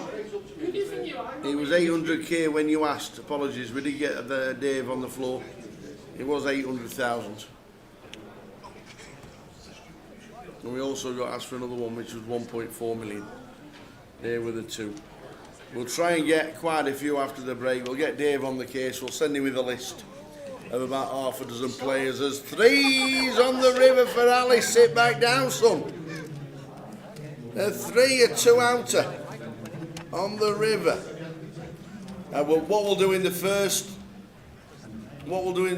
level of next session after the dinner break, what I will do is there are some random chip counts going out on the stream, but not too many. Dave and Mike are swapping round with the action tracking because it's such a tough job over the course of the 9 days. So what we'll do is in the first level after the dinner break, we'll get maybe 10 chip counts from the chat, and then we'll get Dave on and we'll get him on the speaker and we'll get him updating live from the tables. That's what we'll do. We'll get him live on the old walkie-talkie and we'll get him live at the tables.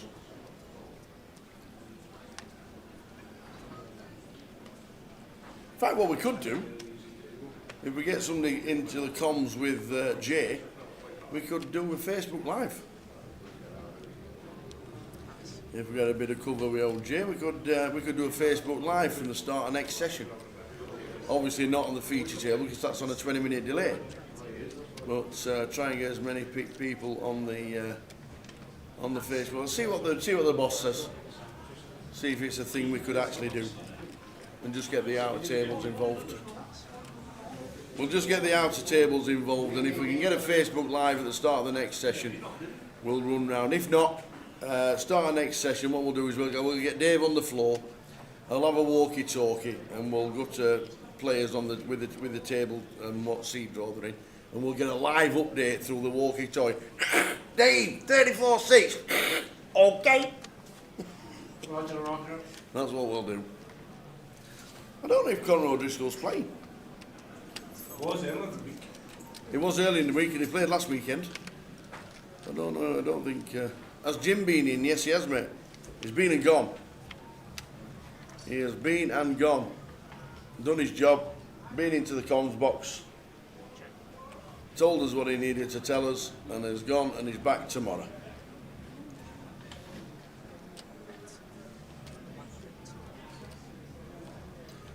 Just the dates, really.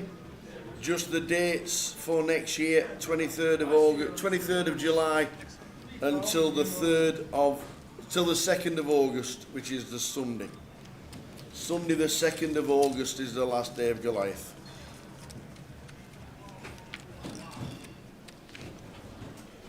Photos Finest. Dave does social media for. It won't be putting up 202 chip counts, but you never know, they might do. Now we're down to the final 22 tables. Likely going to be having a GUKPT Glasgow next year. That is one thing he said. Nothing signed and sealed just yet. So we'll leave that to them until they... Yep.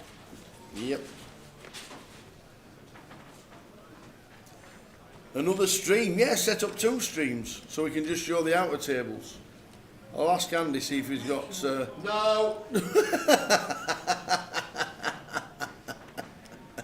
But what we will do, what I might do is ask the boss if we can do a Facebook Live at the start of the next session and show all the outer tables, just go around slowly on the outer tables. Obviously with the live stream we're on that 20-minute delay, but if we can get as many faces on from a Facebook Live, we'll see if the bosses are okay with that, and if we get a yes, then we'll do it.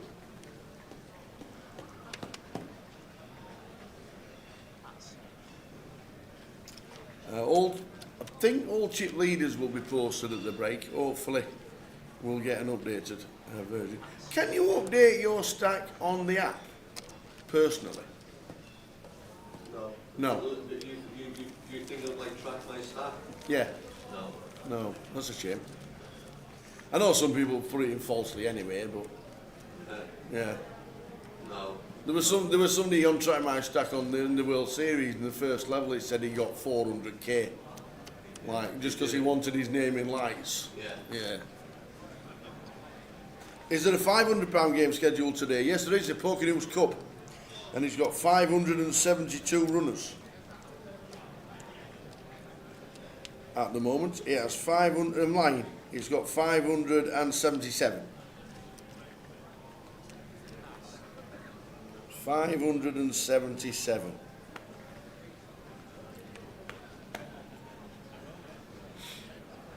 The 202 on the top right is the players left out of 12,961. Yes, it is coffee. Then if you want to bring me an iced coffee, I will be ever eternally grateful.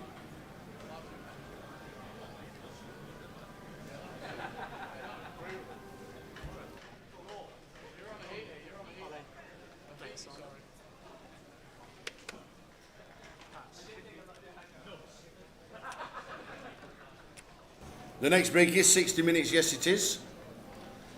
Next break is the dinner break, so 60-minute break in 10 minutes time, which means we'll be back at 20 to 8 in the evening. 7:40 we'll be back. And what we'll do at the dinner break. We're going to stop and start it on the social media platforms. We're not going to leave it running for the hour because we go over the 12-hour streaming time, so all 3 platforms have to shut. So what we'll do is we'll close this stream in 10 minutes time and we'll be back with you at 7:40 p.m. up and running yet again. We'll start it 10 minutes early so you've got the adverts coming on so we can all get back in situ. So the live stream will start at 7:30 again. We're doing Jackie Chan, Ace King against Ace 10. Thomas, Ali's just got himself all the chips back and now he's got a flush draw on the river. King or a diamond. Can he hit it? Yes, he can. It survives again. What was he down to? About 2 big blinds? And now he's on 10. Can't believe it, he says. I'll never get this lucky.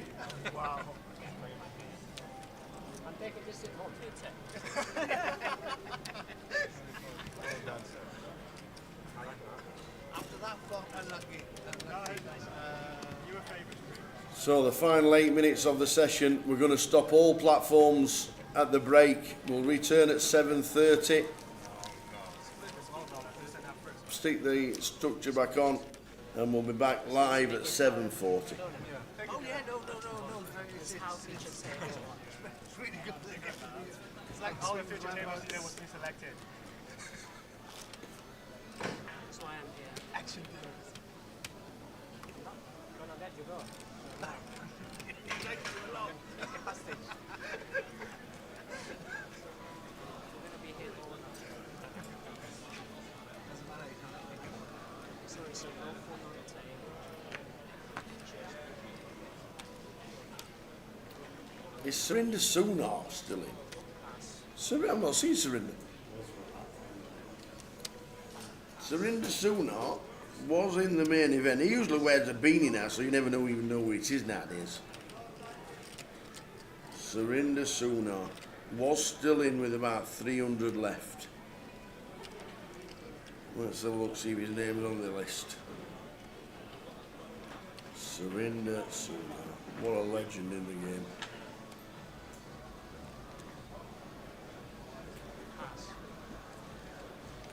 There's an SS being eliminated in 231st. That could be him.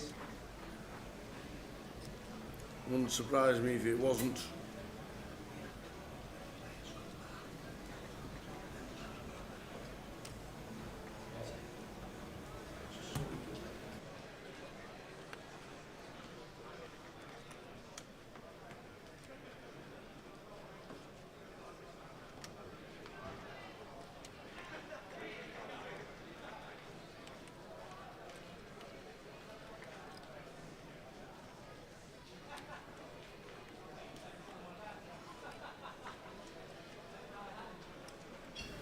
Earth to the card room. Is Alex Todd still in? He is on the feature table straight after the dinner break. And he's not dealing. So I'm guessing yes, he's still in. How do you write the calls out? Did you say he had a flush draw on the river? Probably. There was a 6th card to come. Just for Ali. What would you call that? Lucky.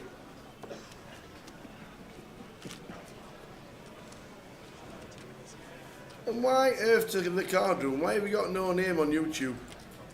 Why are you just blank? I want to know your name. Even if it's not your real name. Just put something in.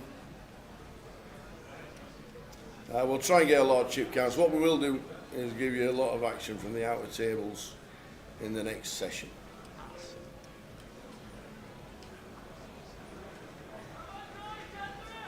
Yeah, don't know. All the chip counts will be coming. Don't know what Alex's chip count is, but he is on his way next. And I've just been told that Alex Todd has 1.8 million.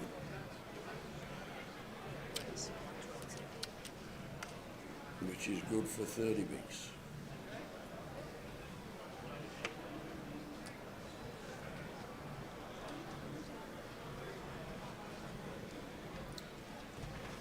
We'll check a chip count after the dinner break. In 4 minutes, we're off to the 60-minute break. And what we'll do is get a few names and table numbers, and then we'll find them for you. We try and play down to 36 today. 36 players or 14 levels. If it's 14 levels, the live stream will finish about 1 AM, which is a full-on 14-hour day for the team. Some stream that, by the way. Not many other companies do that around the world, if any.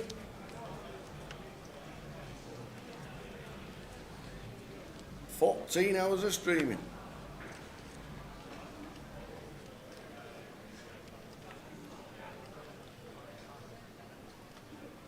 So we'll get quite a few names in the first session, and then we'll have a wander around and do some outer table footage, and you'll get to see it.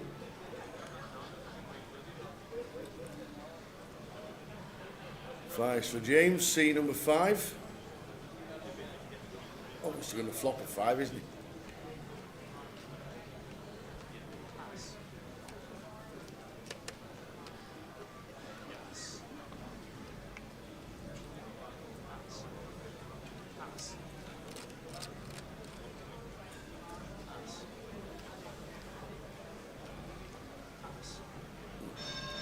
No action with the 5s just yet. All into call. Don't think you're doing tournament live with King Deuce.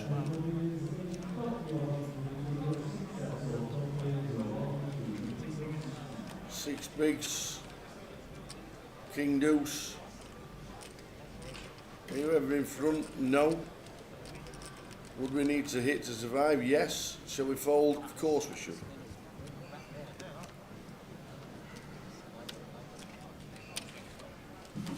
Right, lads, I'm off skate. You've had enough. Finally met the Intermission chef, Brad. Congrats on the turnout. Cheers, Donna. Once again, I'll take your chips across for you. Please take any personal belongings. Cheers, Donna. Thank you very much indeed. So 13. Thank you very much, guys.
So 50 seconds on the clock. One more hand to go. One of the best stream teams in the world, top notch from everybody involved. Cheers, Peter, thanks for your kind words. We're close with the treble today, weren't we? I'm not being funny, but how close were we today? Jay's just nipped off. How close were we today? 2 wins and a draw. And I nearly had Rotherham United. I didn't want to put my hometown team in it, then we won. But 2 out of 3 ain't bad. Not good enough for me. Ace King for Dongs, last hand of the session. The chip leader, we'll get the chip leaders from Dave at the break. He'll give us the top 10 chips from around the tables. Because now there's only 20 tables, he should be able to get every chip count. That's the kind of guy he is. We'll get all the big stacks on all the tables and stick them into the stream. Queens for Constantine. Here we go. They're in, he says. Have some of that. 60 minutes is a long time, isn't it? Ali in the bin. Don't even think about it. Dong says, I am calling last hand of the session. Constantine needs to stay in front to survive. We're on a break of 60 minutes after this hand. Here we go. What a flip to finish with.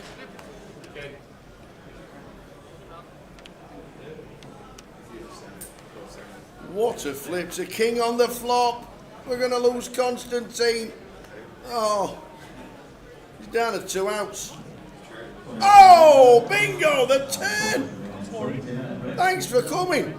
Back up to 820,000 if you're fair to 10. Oi, oi. No way! The 10 of diamonds on the river. What are you done, dealer? Oh, there's no way that can happen. Oh, we turn the set of queens. We need a fair to 10. Oh, that is grim. Oh, Constantine. Dongs. 1.5 million chips. That was brutal to finish off the session. Oh, man.